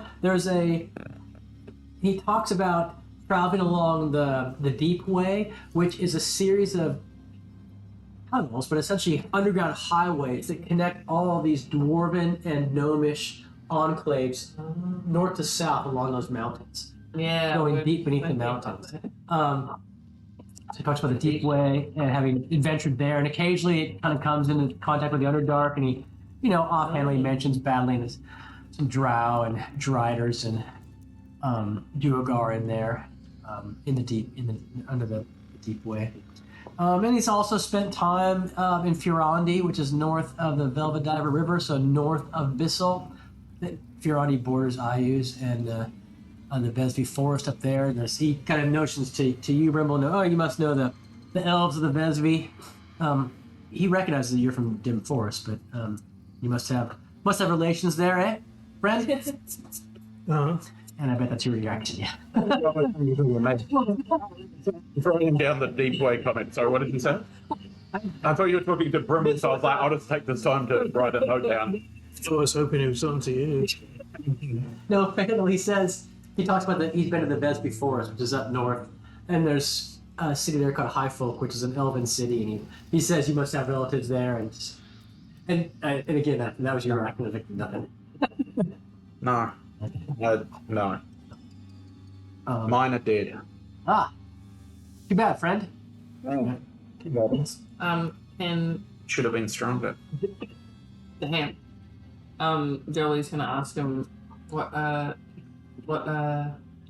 circle of druidic thought he ascribes to, Oh, just out of interest. Dreams. Isn't that what's the starry one? Circle of Stars is the best one, I think, for healing. It's a really, really good one. he says I'm a man of the earth, literally. And so I don't, mechanically, I don't have a druidic circle. No, that's cool. Yeah, he's Jolie's just interested in what sort of, A man of the earth. like what drives him. I like to shape stone and nice. mold the earth and charge the heavens and the weather with my will. So That sounds very impressive. he's very elementalist would be Yeah. seeing my Very yeah. And you So in a quiet moment, when I'm not with the rest of them, I'm just going to do detect magic and then walk back up and see if I can detect if he's got any magical accoutrements. no, he does not. You can take a look. He seems very adept in this rocky mountain terrain. He's sure of foot, never trips, never missteps. Not even if you get pushed. Nope. Yeah, exactly. Sometimes when you're making camp, and you see him kind of go off together, maybe he's gathering some kind of components for a salve or some kind of drink, whatnot. He almost seems to disappear a bit as he walks past a rock. He kind of like flitters out of view and then comes back into view. So he seems very adept and sure of everything in the mountains. Circle of the land. Mountain. What? Circle of the land. I honestly Parentheses, mountain. He honestly doesn't have a hearing circle. Yeah, fine, whatever. But I don't know. I could give him one, but he's an NPC I'm using from his NPC book, and he just doesn't have that kind of. He's not. Yeah, doesn't fit the standard mold. He's his own guy. He says exactly, and he comes across. Ravina Dude, lost. I didn't even think about this, but he's coming across like Bernie Larson. Oh. Well, that just changes it. He's sure of himself. He's nice. He's nice though. No? He's nice. Sorry. I know he stands for Don't speak ill of the dead. but Yeah. he's sure of himself. He's comes across as cocky a bit, Not sure. but he's but he's a nice guy. But it's office. Ravina wanted to ask if he's had any like bad run-ins lately while being in the mountains or anything. No, the occasional goblin. Run across the occasional goblins. I've avoided. and raiders around here. Yeah. Get hippogriffs. Yeah. In that. I've seen flying creatures in the sky. I've seen what I think are wyverns, and I've seen hippogriffs. I have heard of the bandits as well. I haven't encountered them. I've killed a couple goblins when I could get them alone. Carry with him? He has a sling. A snipe, right? But you hadn't heard anything recently about IUs and stuff more that we. And look, No, just the conversations in the warren that you have been a part of as well. That there's these supposedly spies of the old one in the mountains, and the kind of the gnolls, who knows if he doesn't know? Are they associated with this so-called Iusian press up in the mountains? And, well, I think you've heard this in the Warren as he repeats it, that it seems to him that he's learned in the several days he's been with you, that you're going to the lost, these caverns to find something he doesn't quite know, he hasn't pressed the issue, artifact, as you say, to help you destroy this great evil. Yes. He believes that agents of IUs are probably trying to do the same thing. That they also are trying to get to this, find the caverns and, while you're trying to get there to stunt or inhibit IUs, his agents are trying to get there to further his. So there's something in there that they want for their own selves. Maybe the same thing you want. Maybe the same thing. He doesn't know. He's kind of talking about this around the Lehman's tiny hut. Now, fun question: on all your travels, what's your favorite part of the mountains, or favorite place to be? There's this at the headwaters of the Real stream. There's a beautiful glade that the very birth of this river burbles forth from the mountain, and you can just imagine it running all the way down to the sea over the thousands and thousands of leagues. It's a wonderful place to be. The headwaters of the Real stream. Ooh, That's nice. yeah, it means like, oh, good. To pay for a picnic. Yeah. Is that the river where we found those maps of Hell Folex. Folex? Yeah. Yes. Is that the The location? headwaters of the Real stream are also where the Horde of Folex is supposed to be. Okay. Associated with the sword of Folex that It was somebody had. picking something. I had the sword, yes. Folex. The long sword, yeah.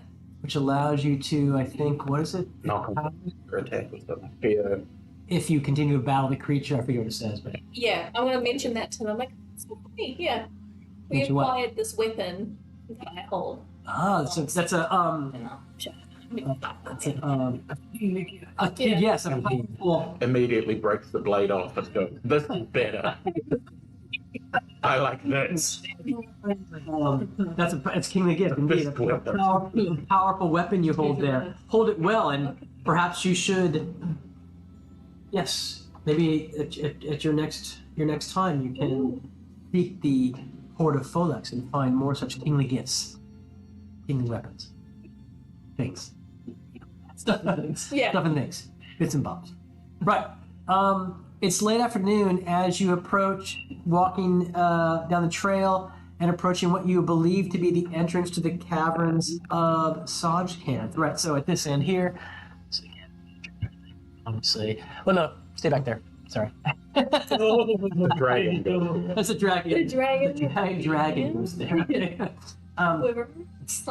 But yeah, you can see. I mean, you're some ways off. You can see the distance that down the end of this kind of tight, box canyon kind of thing, and the massive tower of the horn at the igloo of this mountain spire, like the Matterhorn above this little box canyon. So according to the map you have, you believe you're in the right place. Yeah, sure. Okay, now. Okay. We can scuffle off to the side and get the eye ahead and like.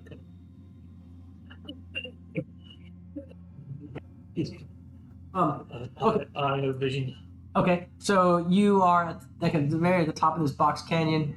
You've cast Arcane Eye, and where are you sending it? But set it down and look to see where the entrance is and see if I can You just like disappeared. find my way into the entrance. And Yeah, you can. There's the entrance. What you believe the entrance to the cavern. There's lots of crags and little lots of crags and little cracks in the rock that maybe bigger and smaller. Maybe an entrance, maybe not. So after how long is your spell in this one? Okay. After some time, kind of going and to and fro in there. He's Is the dog over there doing something? He's just being cute. He's just lying down. And I'm taking photos of his Okay, face. that's it. Standard position. Yeah. It's gonna be a friend. I'm so careful to move my chairs. thing on the back of his. It's just like his elbow. It's just more the skin Oh, of his it's elbow. worn off. This is where the less hair. You don't know where he is. And it's like, oh my god, your head is right by this lady. He's a big. Oh no. Alright, so there's some big cracks. So could be things living in there, maybe. 30 C30 scope television. Yeah, and it can go how far away from you? Oh, any distance. Yeah, I think so. Yeah. Yeah, and you see what you believe to be the entrance to these caverns. It is a one particular opening in this rock face at the end of this box cavern is like almost like a fanged maw. The top is jagged, rising cones of stone below. An entrance cavern there is large, 70 feet long and 40 feet wide, 20 feet high in the middle of it. Obviously been used much in the past. The walls and ceilings are blackened by soot. It's dark, so you have dark vision, so you see only in shades of gray. The walls and ceiling are blackened by soot. You see a line. There's a picture I have in this thing. It's me and Tim Reith, and we're like at this place in Honolulu, which has we're in front of this big rainbow. And I was thinking it's a picture of Tim and I at the gay pride parade, and it's not just a big rainbow on a wall. Anyways, he emailed back. He says, "Cis hetero allies." It's joking, like Yes. Because he's not. because he's not. Fucking gay as the day is long. He's not alive. Wait, he's not.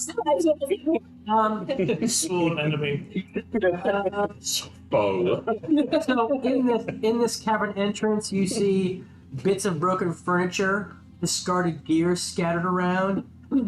At the back of the place is a smaller cave, and a wide passage slanting steeply down. And steps have been roughly hewn in the floor of that passage, going steeply down. But as you're looking through the eye, you hear a "hey ho." You all do. Oh. So you hear this, and sorry, no. You calling a hoe? Yeah. Cut it. Nobody's here. It's all good. Okay, chill out. Yeah, okay. Dad, what the hell? You did a good job protecting. Exactly. From any other people want to lick you, he's gonna get you first. I'll lick you first. Your tongue can't reach where my tongue is. So yes, you hear a human voice. Hey, from this side of the Boss Canyon, and up This side. that side, This side. you side. Hello, and He's invisible. You Invisible. got two cups there, one inside the other. Oh my god, you do. I do indeed. I was like, I'm that's not a really about- weird cup design. I was like, strange. Jeez. He was just like, if you got two cups, one inside the other, and I was like, I do indeed, yes. I didn't mean to. What a classic move by Alex. It's taken more than you need. Exactly. Give nothing back. Yeah. The one. he looks evil, but that's just 'cause I have limited minis. Okay, meaning he didn't get swords in his whatever dagger thing. But out for more goody in real life. I'll just describe. He's just in traveler's clothes like the rest of you. You know, dirty and whatever from traveling around the place for a while. How we doing? There we go. Hang on here, Tom. Yeah. So that just as you see the stairs going down, this guy pops up. Says, "Hello, travelers." Hello. What news from the north? What brings you out on this fair day? He says. This lovely cabin. I am just. I too am a traveler trying to find my way over to the trail to Ket. Oh. Oh, it's back that way. I know I can get back to my. I have business in that state. Yeah, which way is Kit? Like, from here? Well, I mean, yeah. Vaguely. I mean, We put him back down the slope. Head that way. What will be your name? you guys are. So you guys are. here. The X marks the spot, right? And Kent would be towards Kent, as it says. So way back there. I mean, like Well, we can help him with that. miles away. Yeah, it's definitely that way. Where have you travelled from? He does look a bit lost. This guy. 'Cause, I mean, he's like. It doesn't look like he was like hiding and popped up. It looks like he was kind of scrambling and then kind of came out and was like process. Yeah, came in This this is little canyon. Oh, sure. And I'm sorry, what you asked his name? My name is wait for it. Lunder. London. Lunder. Like London. Lunder. Lunder. Lunder. Lunder, exactly. London. He's He's from Pete down Lunder, London. attorneys at law. He's from what? Down London. Lunder. I'm Lunder. I'm admittedly a bit lost. I got off the trail yesterday, off the main trail, and I've just kind of come over this hill and heard you talking as you're coming down into this canyon, and here I am. That's great. We can put you just in a direction you need to go to, and it's that way. And you back up and out the canyon. Here, have some victuals to take with you. Okay. You throw rocks at him.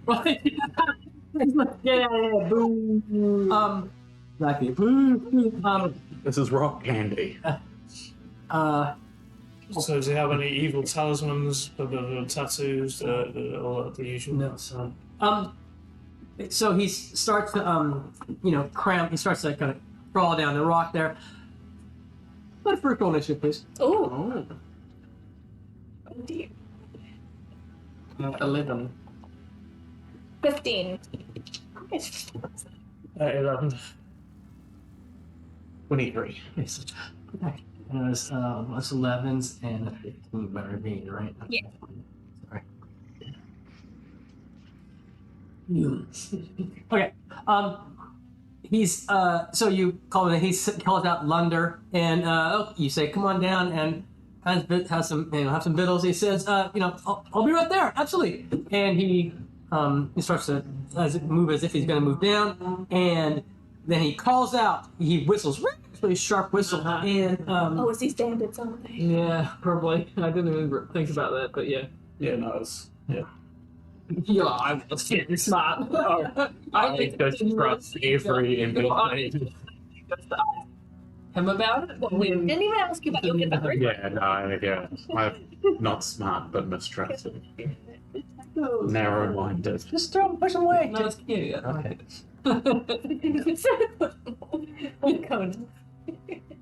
He's like, I just want to lick everyone.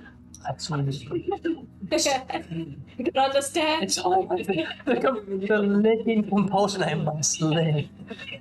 God, must lick you. So he's into it, yeah. I mean, just Yeah. Humans?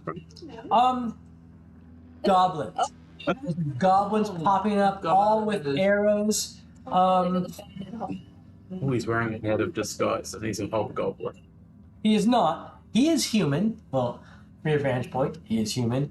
Goblins pop up.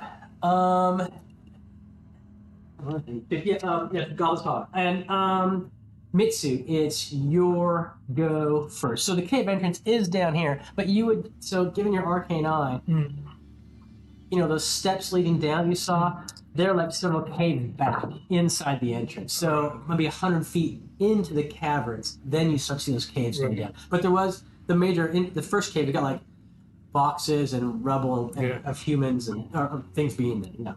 25 to hit London. Lunder, sorry, let me get my Lunder. London. Yep. That's a hit. Sure, yeah, go ahead. Yeah.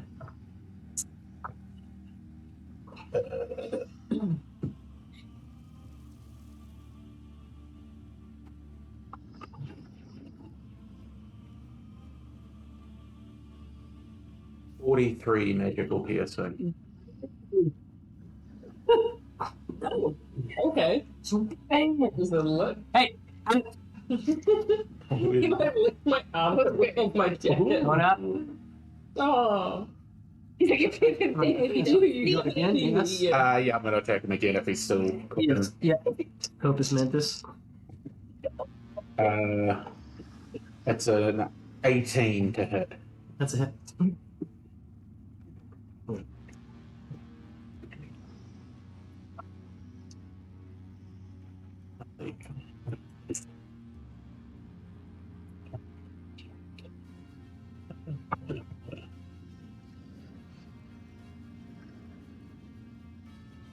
This will get spot on. 30 magical Okay, piercing.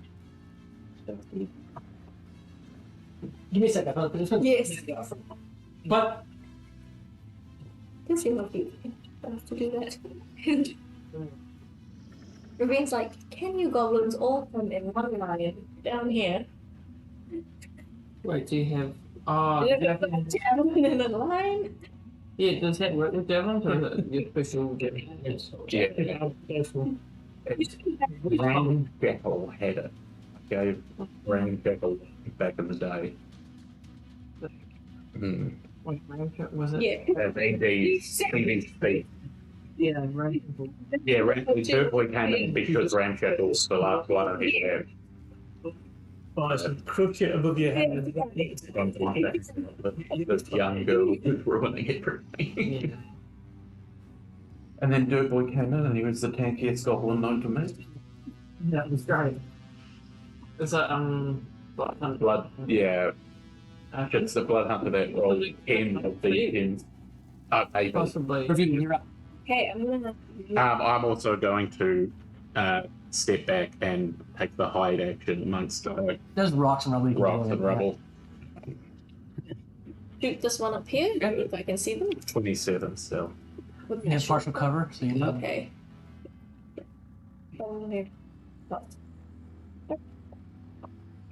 Yeah, 11 plus 5, so 16? No, it's a miss. Yeah, okay.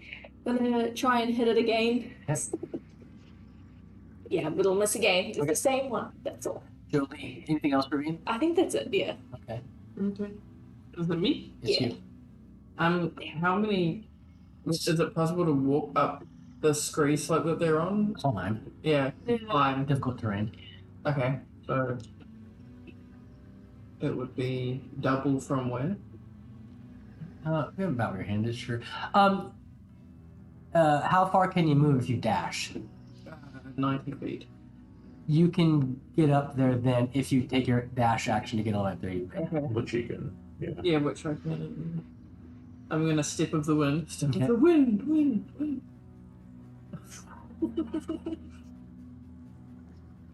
If I can stand up here. Okay, well I'm up here. I'll try and balance. Oh. Oh, perfect. Oh, nobody moves. Yeah.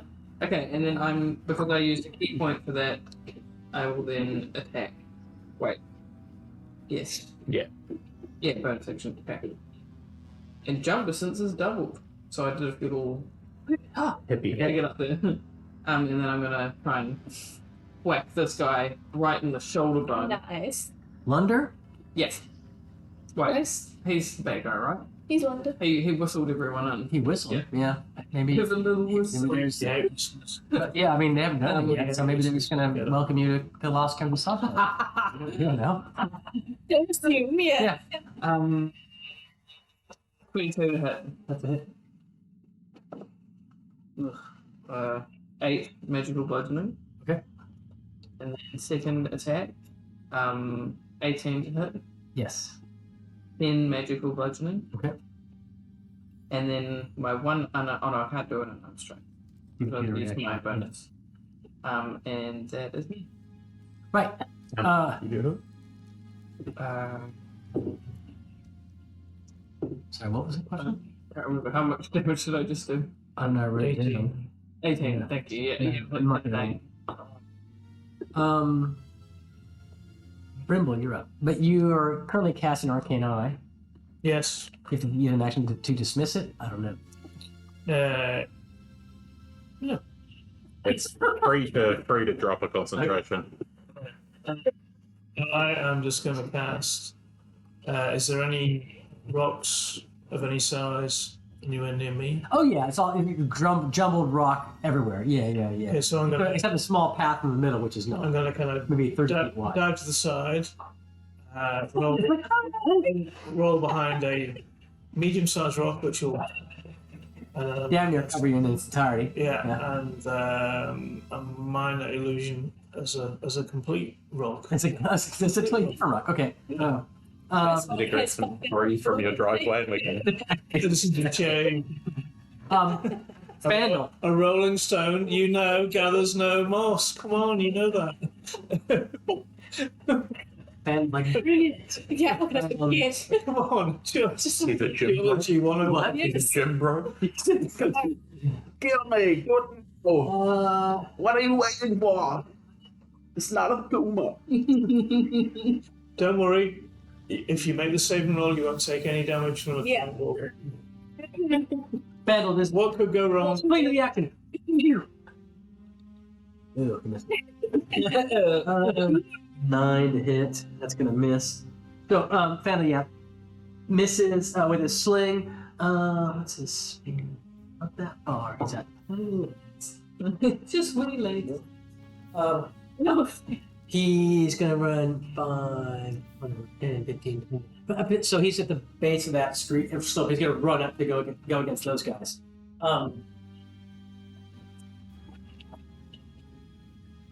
Yeah, guess so. Every time when they bounce a table, you go. Definitely. Their turn.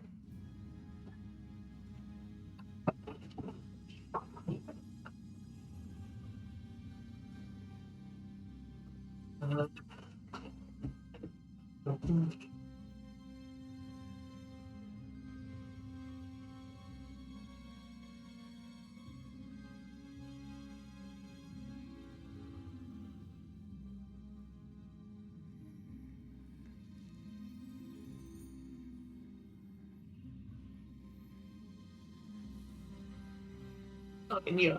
Yeah, just realized as you were pointing it, I went to move it. I was like, should I just? Oh no, it's just touch you it were with the just pencil gonna do it, inside. okay. And I thought Try 1 second. the last thing you need is me just going like this in the back of the photo. Like blurry Yeah. option. And the camera then just Why is this guy just like wiggling a pencil? It's like, oh, that school trick. I can't even do it. Oh my god. Yes. Wait, I'm the long one. Yeah. That's the Yeah, true. I did the middle of that, but whatever. And if you could like click your hands, it would be so cool. I think I always put it as a side so you could get it. Yeah, so you could get the. Sorry, guys, I should have been more. That's okay, they're busy anyway. Hurry up!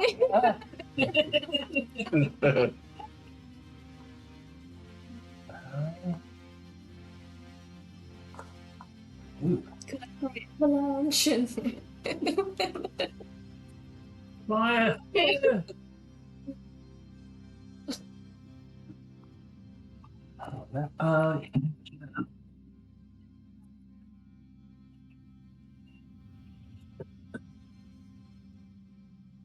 Okay. So Lunder's like to come up and strike him, and he mumbles under his breath and reaches out to touch you. And Sounds inappropriate. Get away from me. exactly. And Yeah, boundaries.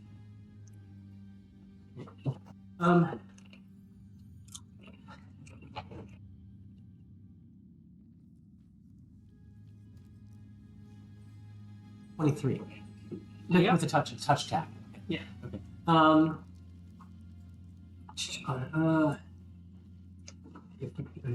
Okay.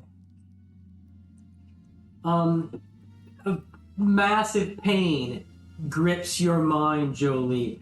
Your eyes go and turn a milky white, like covered in gross cataracts. Sorry, Asian people. You're blind. Oh shit. And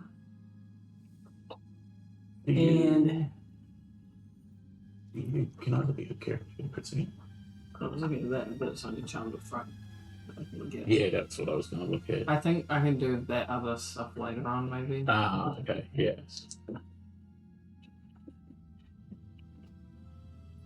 I figured this.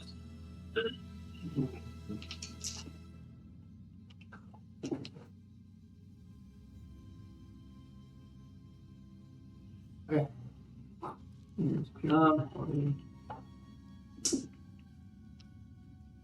Yeah, so you're blind right now. At the end of your turn, you may make a con saving throw. Okay.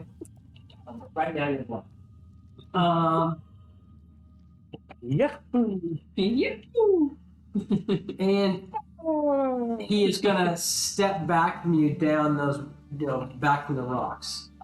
Okay. Can I do a blind opportunity attack? Have you already? You've taken what kind of reactions and bonus actions and whatnot have you done? So I've not done a reaction. Okay. That jumping up there without reaction on that stuff. Okay. That was a. If you want to make a reaction to attack, you may at disadvantage. Yeah. 12 to hit? No. Okay. So he's moved away down, so no one in the valley can see him right now because he's kind of back that way. So leave him where he is, but he's back up the rocks. Okay. The goblin right there in front of you is, it was next to you over there. He's going to fire his arrow at you. Yeah, you can put it in there. That's fine. And he shoots an arrow at you, and you're blind. So, let's see. So he gets advantage? Blind creature can't see him like he fails ability checks. Tackles against you, give advantage. Yeah. What do you say? No, I started suggesting something and then realised I was wrong immediately. Yeah. Okay. 7 piercing damage for an arrow. The rest of these guys too. So fires an arrow at Mitsu over there. I was fighting with a stealth of 26. Okay. Let me see if they can have sensed you going. Make perception checks. They're not. Nope. And so you're out there, Brimble. You are hidden as well. This is an illusion. Ravine. 15. 18. 18. Vandal.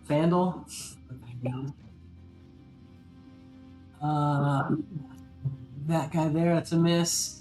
That guy, you, that's a miss. And that guy right there, you, Ravine.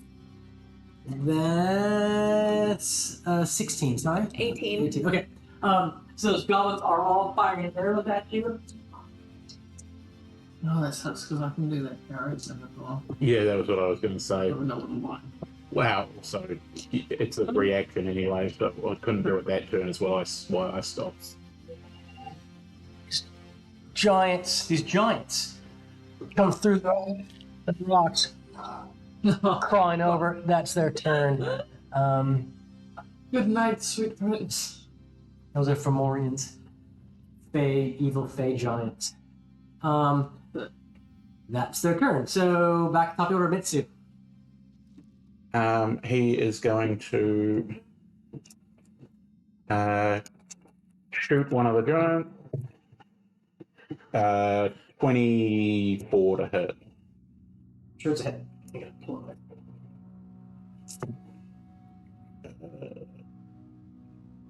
30 magical piercing. And then he will away again with a 24 stealth. Okay. Which one do you attack? This one. Okay.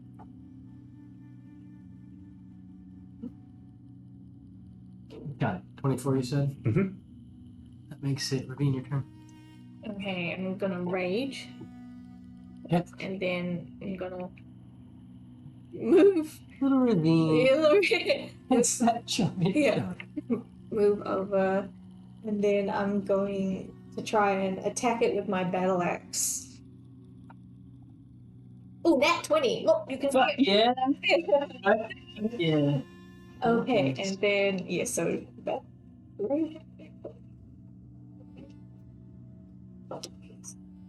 No, I borrow a D8. So. Thank you. All right.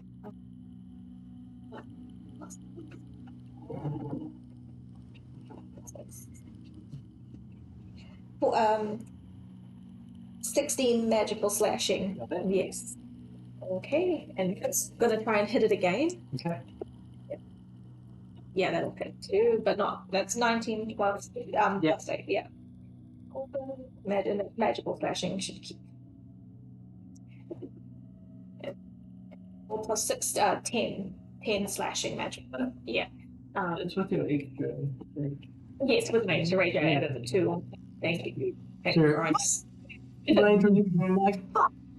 Freaking out immediately. Yeah, that's all. Yeah, and that's all. You're blind. So At the end of your turn, make a con save. end of my turn.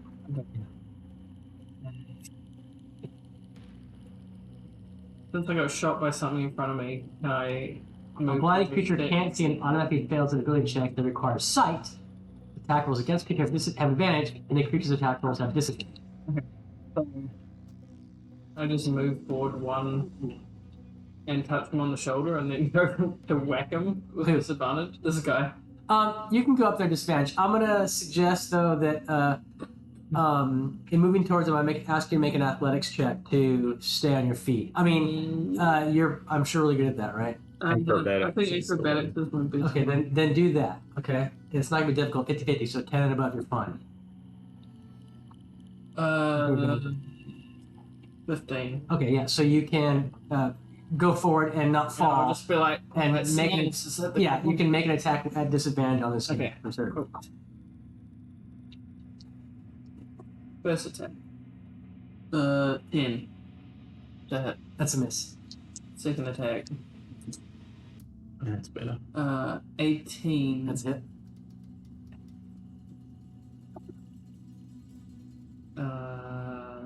Sorry. 7 magical bludgeoning, and Okay. then You killed. One guy. Somebody's been killed already, right? A goblin's been killed already, right? No. You Mitsu? No. oh, No. No. I shot the back. Oh, and London. Okay, yeah. That's Yeah. right. Okay, that's right. Got it. if I'm still allowed to use a bonus action, and then I can do a con save after that. The end of your turn. It's last. Right, Yeah, the last thing is the attack concept. first. Yeah. And Can then you it's, do yeah. Yeah. Clean up. Okay, so this is my unarmed strike, which is at disadvantage. Oh, that's a natty 1. So that'll be nothing. And then what's the con save? Sorry. The con save will be a 17. DC 17. Fail. Okay. This spell is a bigger spell, so I'm going to be asking you to make con saves the next several rounds, and eventually, when you get a certain number of successes, a certain number of fails, an effect will take place. Okay? So you're still blinded. But if I unblind myself, do I still have to keep doing that? But I'll let you know. Okay. So you're still blind. Anything else? No. Okay. Brimley, you're up. Oh! This rock turns into a dinosaur. Amazing. Stop it. Sorry. So then you bite attack. No, it's okay. Okay, so your action was to Seventeen. polymorph or whatever Yeah. now. Okay.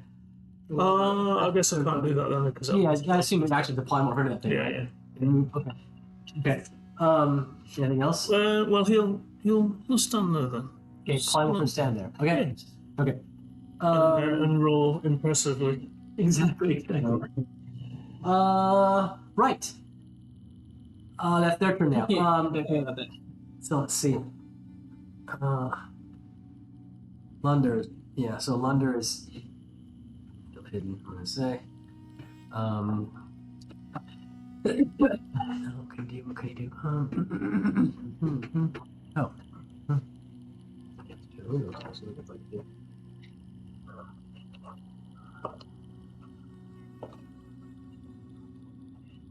I'll take potion drinking. Goblin attack on you, Jolie. You're right there. Scimitar. With advantage. Yep. There's 2 attacks. The first one will be a 19. Yep. And the second one is a straight attack, and that's going to be a 20. So they both hit. 2 scimitar attacks hit you, and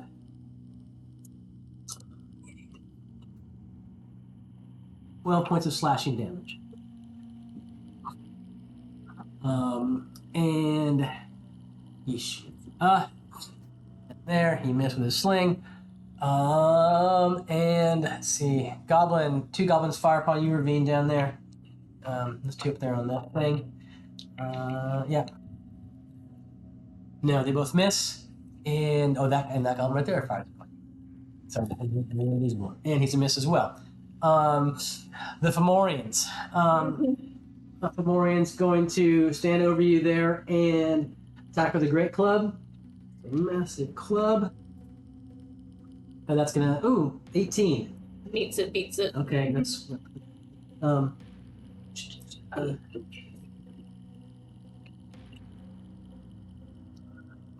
17 points of bludgeoning damage.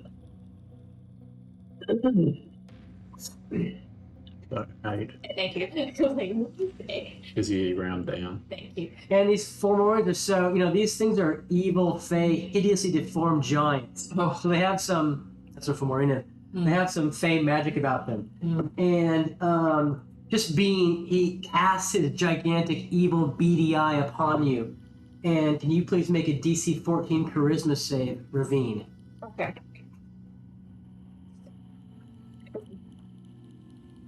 Would that count as a? That's on. Does it count as a saving? Yeah. It's a save. There, yeah. Yeah. As a front. Okay, just my advantage. Okay, charisma save, you get advantage. Yeah. 17. You failed. Okay. What did you advantage on all your savings? Just my things. Data. Oh, that's Yeah. for like all. Yeah. Advantage. Thinks it was. Yeah. And then also like. Yeah. Ravine, Yep. you take 27 psychic damage. Okay. I don't know what your HP are, but HP is, but... I'm at 71, so it's okay. 20. That's 1 Fomorian. 26 points? 27, I think. Well, that was just the psychic damage. Yeah. Plus the other damage I gave you Oh, earlier. yeah. The bludgeoning. Yeah. Okay. The other Fomorian now is... he's going to go for the Lizard King.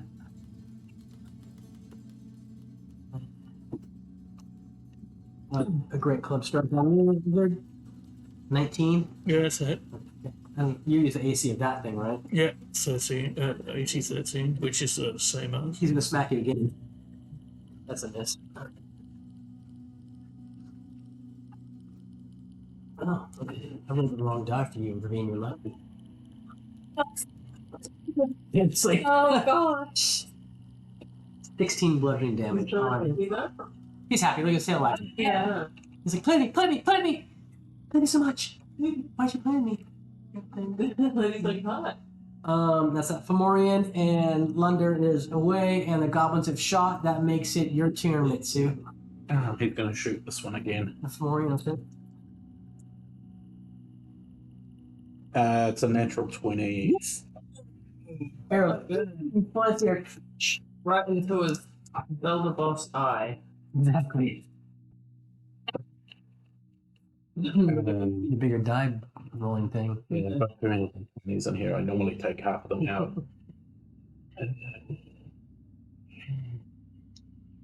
So you would know that Fomorians are giants and the Underdark probably is really high. Oh. Whoa, that's exciting. Nice. I was like, what, really? I wonder if this came in spite of the deep play. 47 magical piercing. Ooh. Fucking hell. And then at the height action again. 30. Got it. Ravine. Sorry, 20 minutes. Yeah. Well, right. Yeah. I'm going to. Like dancing Yeah. between this thing's legs, basically. Yeah. I'm just going to try and attack it with my battle axe again. Yeah, that should hit 15 plus, plus 8. Yep. So.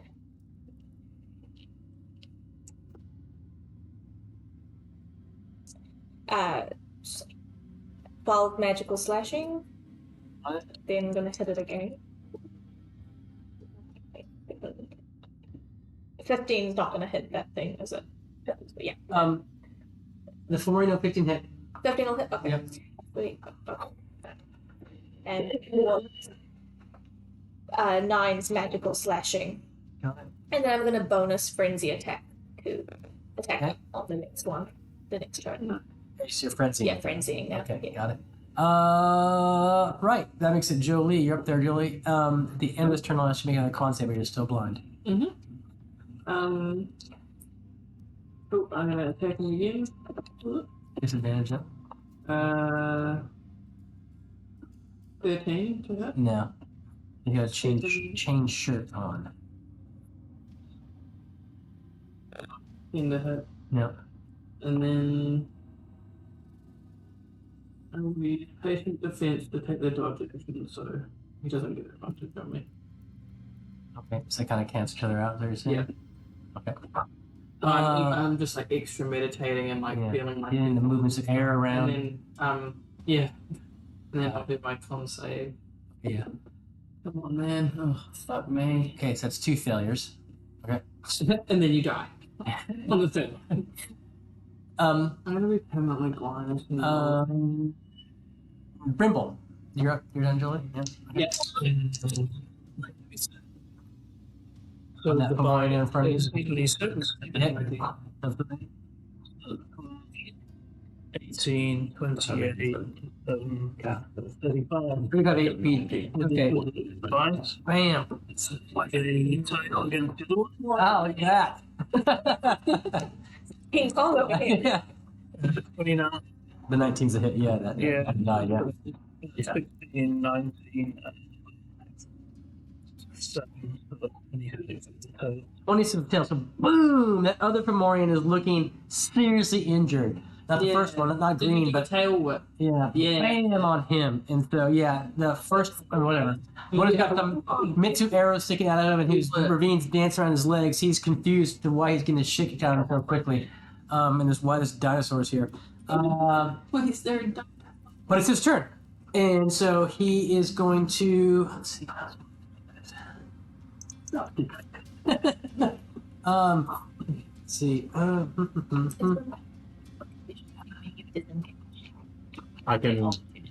I can bonus action disengage. But he's gonna So attack. it's just because it's a rogue talent. What's the reach of your tail whip? I just did that. Is it 10 foot reach or? It's a huge. Okay. No. You guys are in melee. I'm not gonna worry about moving things around. You guys know what I'm in. So he's gonna melee attack you with a great club. Yeah, And that's probably gonna hit. 24. Yeah. Looking okay now. Let's see, it's the psychic damage will just depend. The first one's Grey Club. Does 21 bludgeoning damage to Brimble Dinosaur. Yeah. He's gonna do it again. Grey Club you.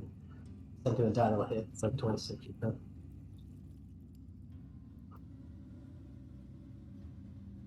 23 bludgeoning damage with that. Yeah. It's your action. You still The have other Fomorian. but you- Yeah, I can say they're more focused on you. You're the big thing in front of them. Ravine's kind of down on the ground, so they're not really paying attention a whole lot to her. Just since you came on the scene, they're going to go for you. Great Club, natural 20. Another Great Clubs. 23. So the first Great Club, natural 20.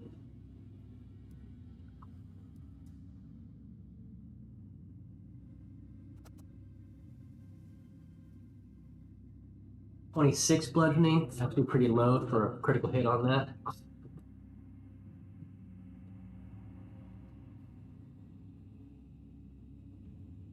.23 bludgeoning for the next Great Club hit. Yeah. Those two guys. Yeah, those two Fomorians attacking you, just attacking the dinosaur Brimble. A short bow attack on you or good. It's gonna miss. Where's Vandal? He's down. Oh, Vandal. No, really, Vandal gets to go. I should have done Vandal, but Vandal gets to go for the end of the round. Okay. Short bow attack on Vandal.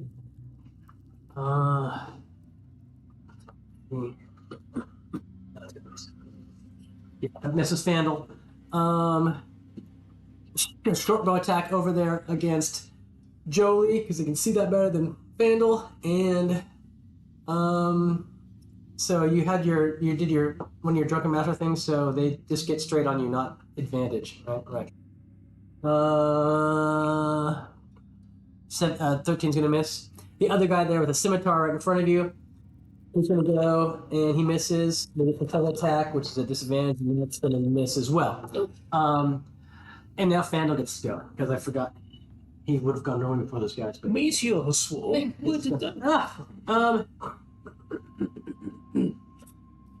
No, something else. Ray of Frost.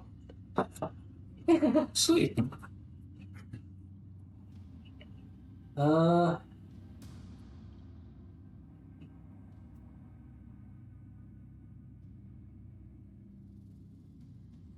He is. Let's see.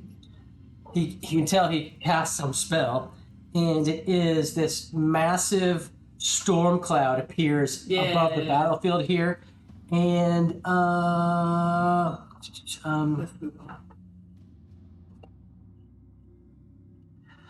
this massive bolt of lightning comes out of the cloud and goes and kind of captures these three guys, the Fomorian and those two goblins there. This massive bolt of lightning.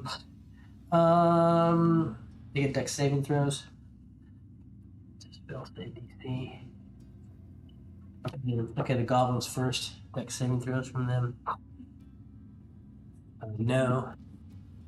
And no. And the Fomorian is saved. No, they all fail to save, and so.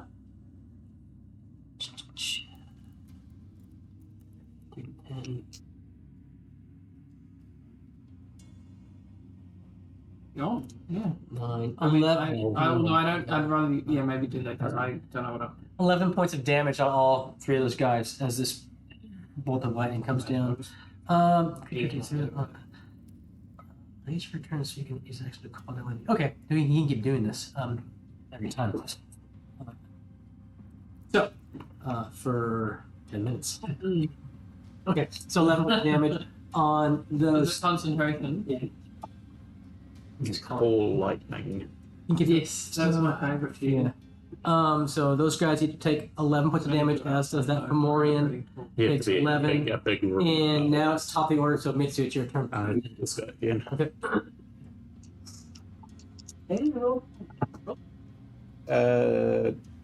25 to hit. Hit that Fomorian. Yeah, the one I've been shooting. 27 magical piercing. How do you kill him? Just in his eye. Big guy, right? Okay. And then 25 stealth. Falls against that rock. Individual crafts, rocks. And 25 stealth, you said? Yeah. Got it. Ravine, you're up. So, yeah, there's Dinosaur Brimble next to you, Yeah. and Fomorian. Other stuff. You don't have to disengage now because he's Yeah. You guys are on man. The three of you Yeah. right now are man. I don't. Just so you know. They turn over to this guy. And I'm going to, what was it, reckless attack with it, and try and use the javelin. Run mad. Spearing him with it. Yeah, spearing him with the, and I'm going to call out the word. Okay. So 18 plus Hits. 6, yeah. So the electric thing, so it should be first 1d6 plus 2 plus 5, so 7 piercing first, 7 piercing. Okay, got it. and then lightning damage. Or your d6. You can. I was like, yeah. Yeah,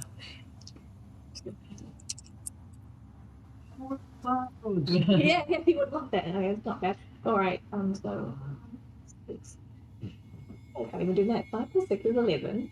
13 mad lightning damage. That. Yeah. And yes. That's my reckless attack. Alright, and then And you've got another. I've got another attack, so I'm gonna move closer now. And I was gonna say you guys are on melee. oh, you did say that. You- Yeah. Okay. That makes sense. And then I'm just gonna attack. Is that still advantage? Or was that dictated? Sorry. Hit. 9 plus 9 plus 8 is 17. um, 7 slashing magical. 7 magical slashing. Yeah. And then I have one more frenzy bonus.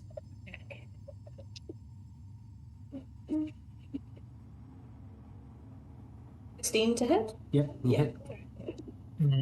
Cool. 4 plus 6. 10's magical slashing. Got it. Yeah, that's all. And she's yelling war cries. Geneva Convention, more like Geneva's legit. You're up, Joey. Oh, You're blind. okay, yeah. Yep, I am blind. Oh, my child soldiers. I'm gonna attempt to hit this guy with my. Did Disadvantage. he even try and hit me, or did He did. He did. Oh, but he missed. He missed last time. Yeah. He did 2 strikes against you. So these guys get first attack. Their second attack is at disadvantage actually, but you're blind, so the first attack was normal, and the second attack is, I mean, advantage normal, whatever. But I'm dodging. Yeah, and he Oh, missed. it doesn't matter He anyway. missed. You're disadvantaged now. 10 to hit. No.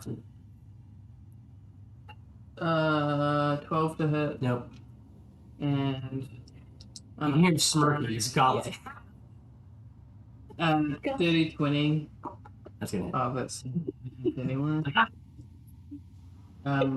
7 magical bludgeoning. Okay, got it. Yeah. And then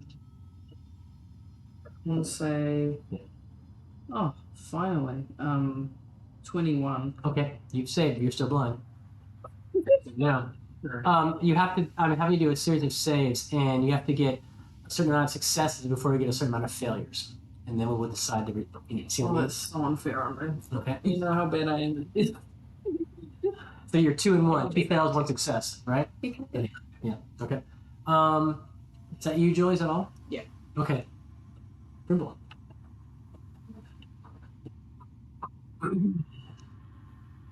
One bites against the 25 to hit, so that's 37 damage. Wah! A massive chunk out of this guy. Wah! Screaming in pain. Doesn't know what's hit him. Except if it does. And then tail attack against the goblin. That's purely 27. That's a hit. Double. 21 damage with the tail. Yeah, that goblin was flying off into nowhere. Yeah. You just see like kind of like this taily thing, and you're like, How's he? Yeah. can't be any space. But you can feel this whiff. Yeah. You can hear Dinosaur Brimble screaming out, so you probably know that something's going on. Anything else, Dinosaur Brimble?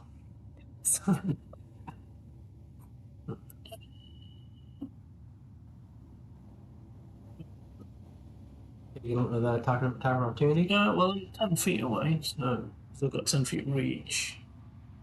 So, if he can reach me. Okay. Yes. Yeah, he can. Okay. Okay. He's gonna do attack opportunity on you, just Yeah.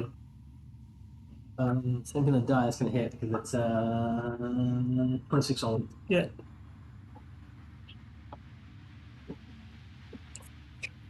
That lightning. The 10 damage. Yeah. 17 bludgeoning. Over down to Brimble. This Brimble. But thankfully, 30 feet away or whatever it is. Because I read that you polymorphed into the end of his tail, right? Always good. Right, so that was just an attack opportunity, and you've gone, so now it's Fandle's turn before the monsters go. And he's going to keep his call light in that same space, right? Can you get those 3? Because it's bigger than that, but he doesn't want to get you in it as well. Yeah. Right, so they need to make dex saves, and their DC is Goblin first. Goblin. Fail.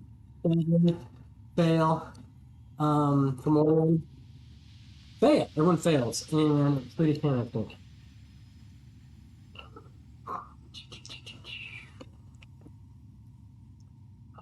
And 17 damage. The 2 goblins are killed. Yeah, 2 goblins are killed. Yeah. Oops. Yeah, they're dead. And 17 more on that Fomorian. He's like really just this massive shock of lightning comes out of the sky, smashes into him. Lightning. His turn now though. Yep. And they really are stupid, so they don't know any better, so they're gonna attack you there, Ravine. You're sitting there. That's gonna miss with an 12. And that's 16. 18. Okay, yeah, so he's just really this Fomorian's his club is just boom, slamming in the ground, making giant divots in it. And that goblin's gonna fire a silver at you. It's gonna miss. As is that goblin right there. And he's gonna hit with 19 on the die, so I'm going to win that. And then he does 8 points of piercing damage to you. That goblin there with the short. 4 because I'm raging. Yep, sure. That was their turn, so it's back at the top of the order, and it's Nixie. I'll shoot the big boy. Short, okay. Big boy. 21 to hit. That's a hit. Kill them all! Kill them all! Yeah. 26 magical piercing. What does he got? In the eye again. Same deal. So his evil eye gets. And then it's 20 still. He wavers around and he falls, and you're right in the middle of his legs, Rabin. See my javelin, but I'm seeing like. But I don't want to put my hand there. There. Yes. That's really gross. I'm like, hear me like. So, what you're hiding there? 20. 20, got it. Ravine, your turn. So, I mean, he falls down dead. Yeah.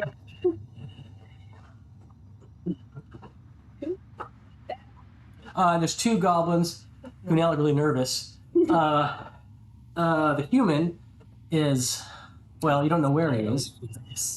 And, yeah. You can't see him. Yeah. I mean, you last saw him, he was up in front of, next to Jolie. Yeah. Try and move up here to Okay. try and shoot that with my short bow. You can dash all the way up there if you want. Yeah. Hold on, but you already shot. I've already done. Okay, I'm saying, Yeah. I'm thinking about you're raging, you're like, ah! I've got 2 more attacks to try. Okay. Shoot. 12 plus 5? 12 plus 16. Okay. Yeah. Oh. Alright, 3 piercing. Got it? And then 1 more turn. 22 to hit. 4 piercing to. That's it. Got it. Yep. That's all. Still war cry. Yeah. Jolie. Can't save. Okay, so you're not going to do anything this turn? No. Okay. 16. Okay. That's the 3rd fail. Mm. You are blinded. 1 second. Now, Maybe if we take I'm going to tell you. go back. Thank you. Jolie, that you are blinded. Okay, just so you know, you don't know how long it's going to be for, because just don't think you know, but you know this. But you're blinded for a while. Okay, in the order of days. Okay, and it feels like a natural affliction, meaning. It was magically induced, but it's like you have cataracts on your eyes. So if there was some way that, anyways. So what I'm trying to tell you, Alex, is not to worry, you're not permanently blinded. You're blinded for more than a little time, though. Like I said, you're blinded for an order of days. Okay. Unless you can somehow seek some way to heal that affliction. Okay. All right. And again, it just means you have the blind condition, so it means as we've been doing, you have disadvantage on things. So it's not. I actually can't see where I'm going though. Yeah, people are. You'll walk. How does that work? When we say ravine, no, we meant ravine. Well, you'll have to work it out. You have to role play. And deal. we'll work out mechanics. We'll work out mechanics when we need to. Right. Okay, that was your turn, Jolie. And yeah, there's 2 goblins and a human, which you don't know where he is. Okay, so I'm going to cast invisibility on myself. Okay. And then I'm going to head up round this way. See if I can see the. You're in a kind of canyon. You have to climb up. Yeah. I'm climbing. Okay. So he's casting invisibility. Move to your range, 25 feet or whatever it is. No, you can't see him right now. Okay, I'm going to keep going and end up next to Joey. Okay. Okay. Yeah. It's their turn. You can literally hear these guys. You imagine in Goblin, they're saying "fuck this," and they go to scurry off into the mountains this way and this way. You can kind of literally hear them. Yeah, the Goblin equivalent of "fuck this shit." We didn't sign up for this. They run that way into the mountains. What's his name is? Yeah, you don't know where he is. I'm gonna take us out of combat if that's all right. Yeah. And yeah, let you guys tell me what. So the scene, yeah, the Fomorians are dead. There's goblins scattered about. The ones you've killed. 2 of the 7 or so ran off into the hills. And the man whose name is he told you was Lunder, right? Yeah. And he cast a pretty powerful spell upon Jolie. One that you would guess is, well, whatever. I want to say necrotic-y in nature. What's the school of magic, right? It blind you, it's affliction on you, a contagion, if you will. And you're here in this box canyon, this little canyon. Brimble has sighted the cavern entrance to the lost cavern of the Sodge Camp. Moving in this main cavern, there's stairs going down into the caverns proper. So it's probably a good point to end, it being 4:50. Unless what do you want to? Yeah, how do you want to end this? We guide Jolie down off the ledge, and then we walk back to the night village. You want to go back to the Gnome village? Yeah, absolutely not moving forward when we've got a blind person. Okay, so it's gonna. Okay. We can hold his hand and walk him. Well, reveal him. Oh, Rocking right on the dinosaur. It's fun to go and encounter the blind person. Seriously, it's good role-playing Well, I opportunity. guess the other one is we can say to the druid that can they do cure disease. Well, yeah. Let me actually look. There's no tactical, there's just no way that carrying a blind person through a cavern makes any sense. Absolutely not. No, but if he could do that, that's No. Fandle does not have the ability to cure disease. Well, Like that. back to the. Yeah, that is indeed. You can conjure animals. Sure. You can conjure animals. Companion. Conjure some animal eyes. All right. Well, let's let me think about how we'll play. If you don't mind, let's pause right here, and we'll either start next session back at Gnome Valley or here getting to Gnome Valley. We can figure out. And actually, Andy's gone for like the next month and a half, basically. Yeah. Until September 19th.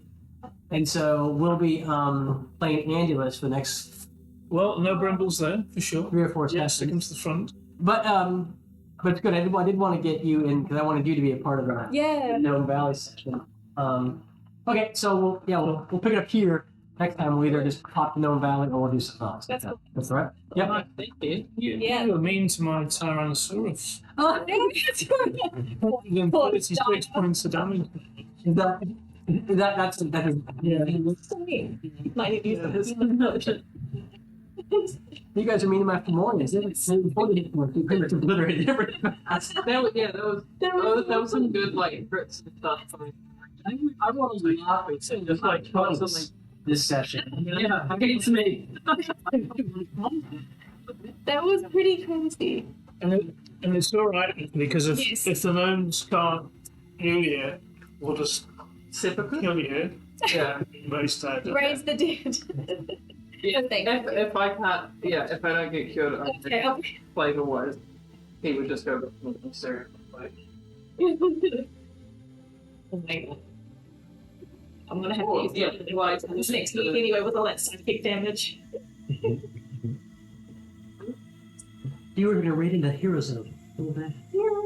Heroes own. Hero Zone. And in Sandusky, Ohio, and owned Dog. President of the Game Store. But perhaps also about Hey, Steph emailed me, Ethan. Quintus. Oh, they're doing for the Yeah. I don't even know. I don't know. Maybe as soon as she doesn't. I haven't said anything, but I'm like, okay, I have to ask her about this stuff. Like, at some point. Well, sure. Ask Seth. Just ask Seth and one else. Yeah. Yeah, I will. But he's not replied back to me because I said, yeah, I'm interested. Yeah. Sounds good. Your ultimate Brimbles? Okay, well, hold on to these. Yeah. Oh, Where's your ape? Okay. Those are options. these are How much? excellent. Great options. Yeah. Funny. Again. Yeah, I think I need to. Have fun. See you in a while. Yeah. Have fun, Bob. So, You're going on a local.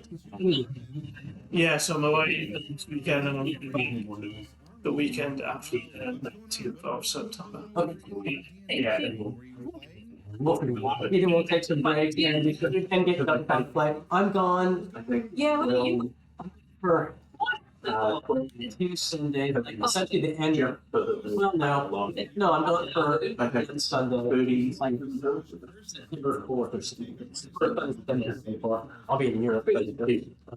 Yeah, we'll figure it out. We'll figure it out.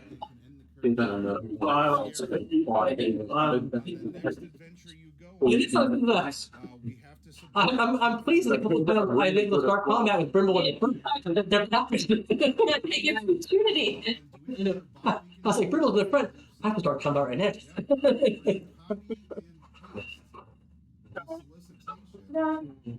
Yeah. Gosh, Alex. Yay. I'm gonna. Are you gonna go to that session? The SAA session? Yes, I am. You're going anyway. I was going anyway, so I got invited for another session. So I'm going to this. I haven't been to those meetings for years, but enjoy it. And there's not much. Yeah. There's so much content, meaning not much of it's relevant to me. Yeah. But it kind of the expense of going to America. Yeah, exactly. Like the one like building like TV. Yeah. But it's fun. I see people I haven't seen for a long time. And I did get invited by some people I don't know to present in their sessions. Yeah. But then said, and said, yeah.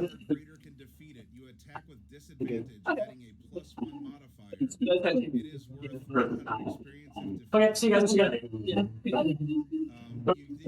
get a 21 on a D20, but you gotta roll one more time. Yeah, we'll figure something out for this coming weekend, guys. He doesn't know if you guys are leaving. That's a pull down, roll 2d20, Okay. and we'll take the first.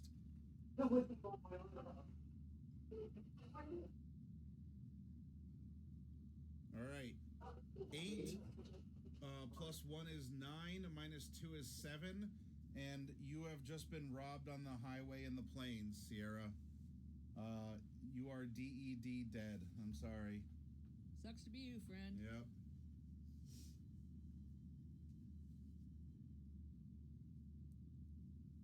Oh, is it banned already? Oh, well, Ravenstar banned the account. It doesn't necessarily mean that it was deactivated. I mean, I jumped on the reporting too. Yeah.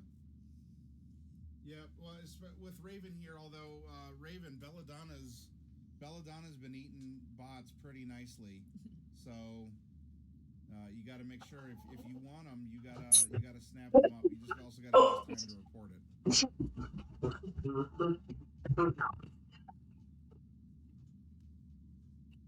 What did you make, Coffee? Oh, did you ever make that sushi as a follow-up to your previous Asian cuisine?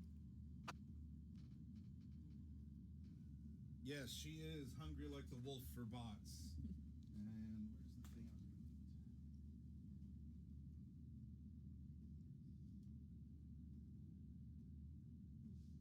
Guess I actually have to make food later too, because the stuff is sitting in my fridge. It needs to get used up. Tuna salad for sandwiches, rice for more Asian inspiration, and some pudding for a snack. Ooh, putty. Which kind of pudding? Hey, look, everyone's gone. Okay.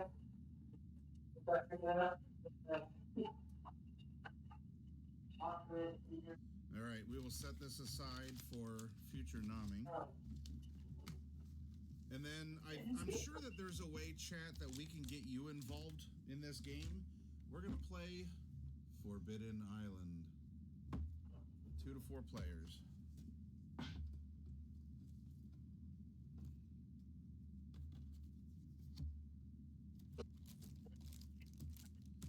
So what's the deal with Willie? Should I come home at 7:30? Remember how to play this. Just a brief overview. A team of adventurers must work together to keep Forbidden Island from sinking. In order to buy enough time to capture its four treasures, period. Once you've captured them, you must make it to How many in and out of the room? Sorry, babe. Put stuff away. win. If, however, the island sinks before you can complete your tasks, the mission ends in defeat. So first up, we must create Forbidden Island. Shuffle the 24 island tiles and randomly place them face up, non-blue and white side, into the grid as follows.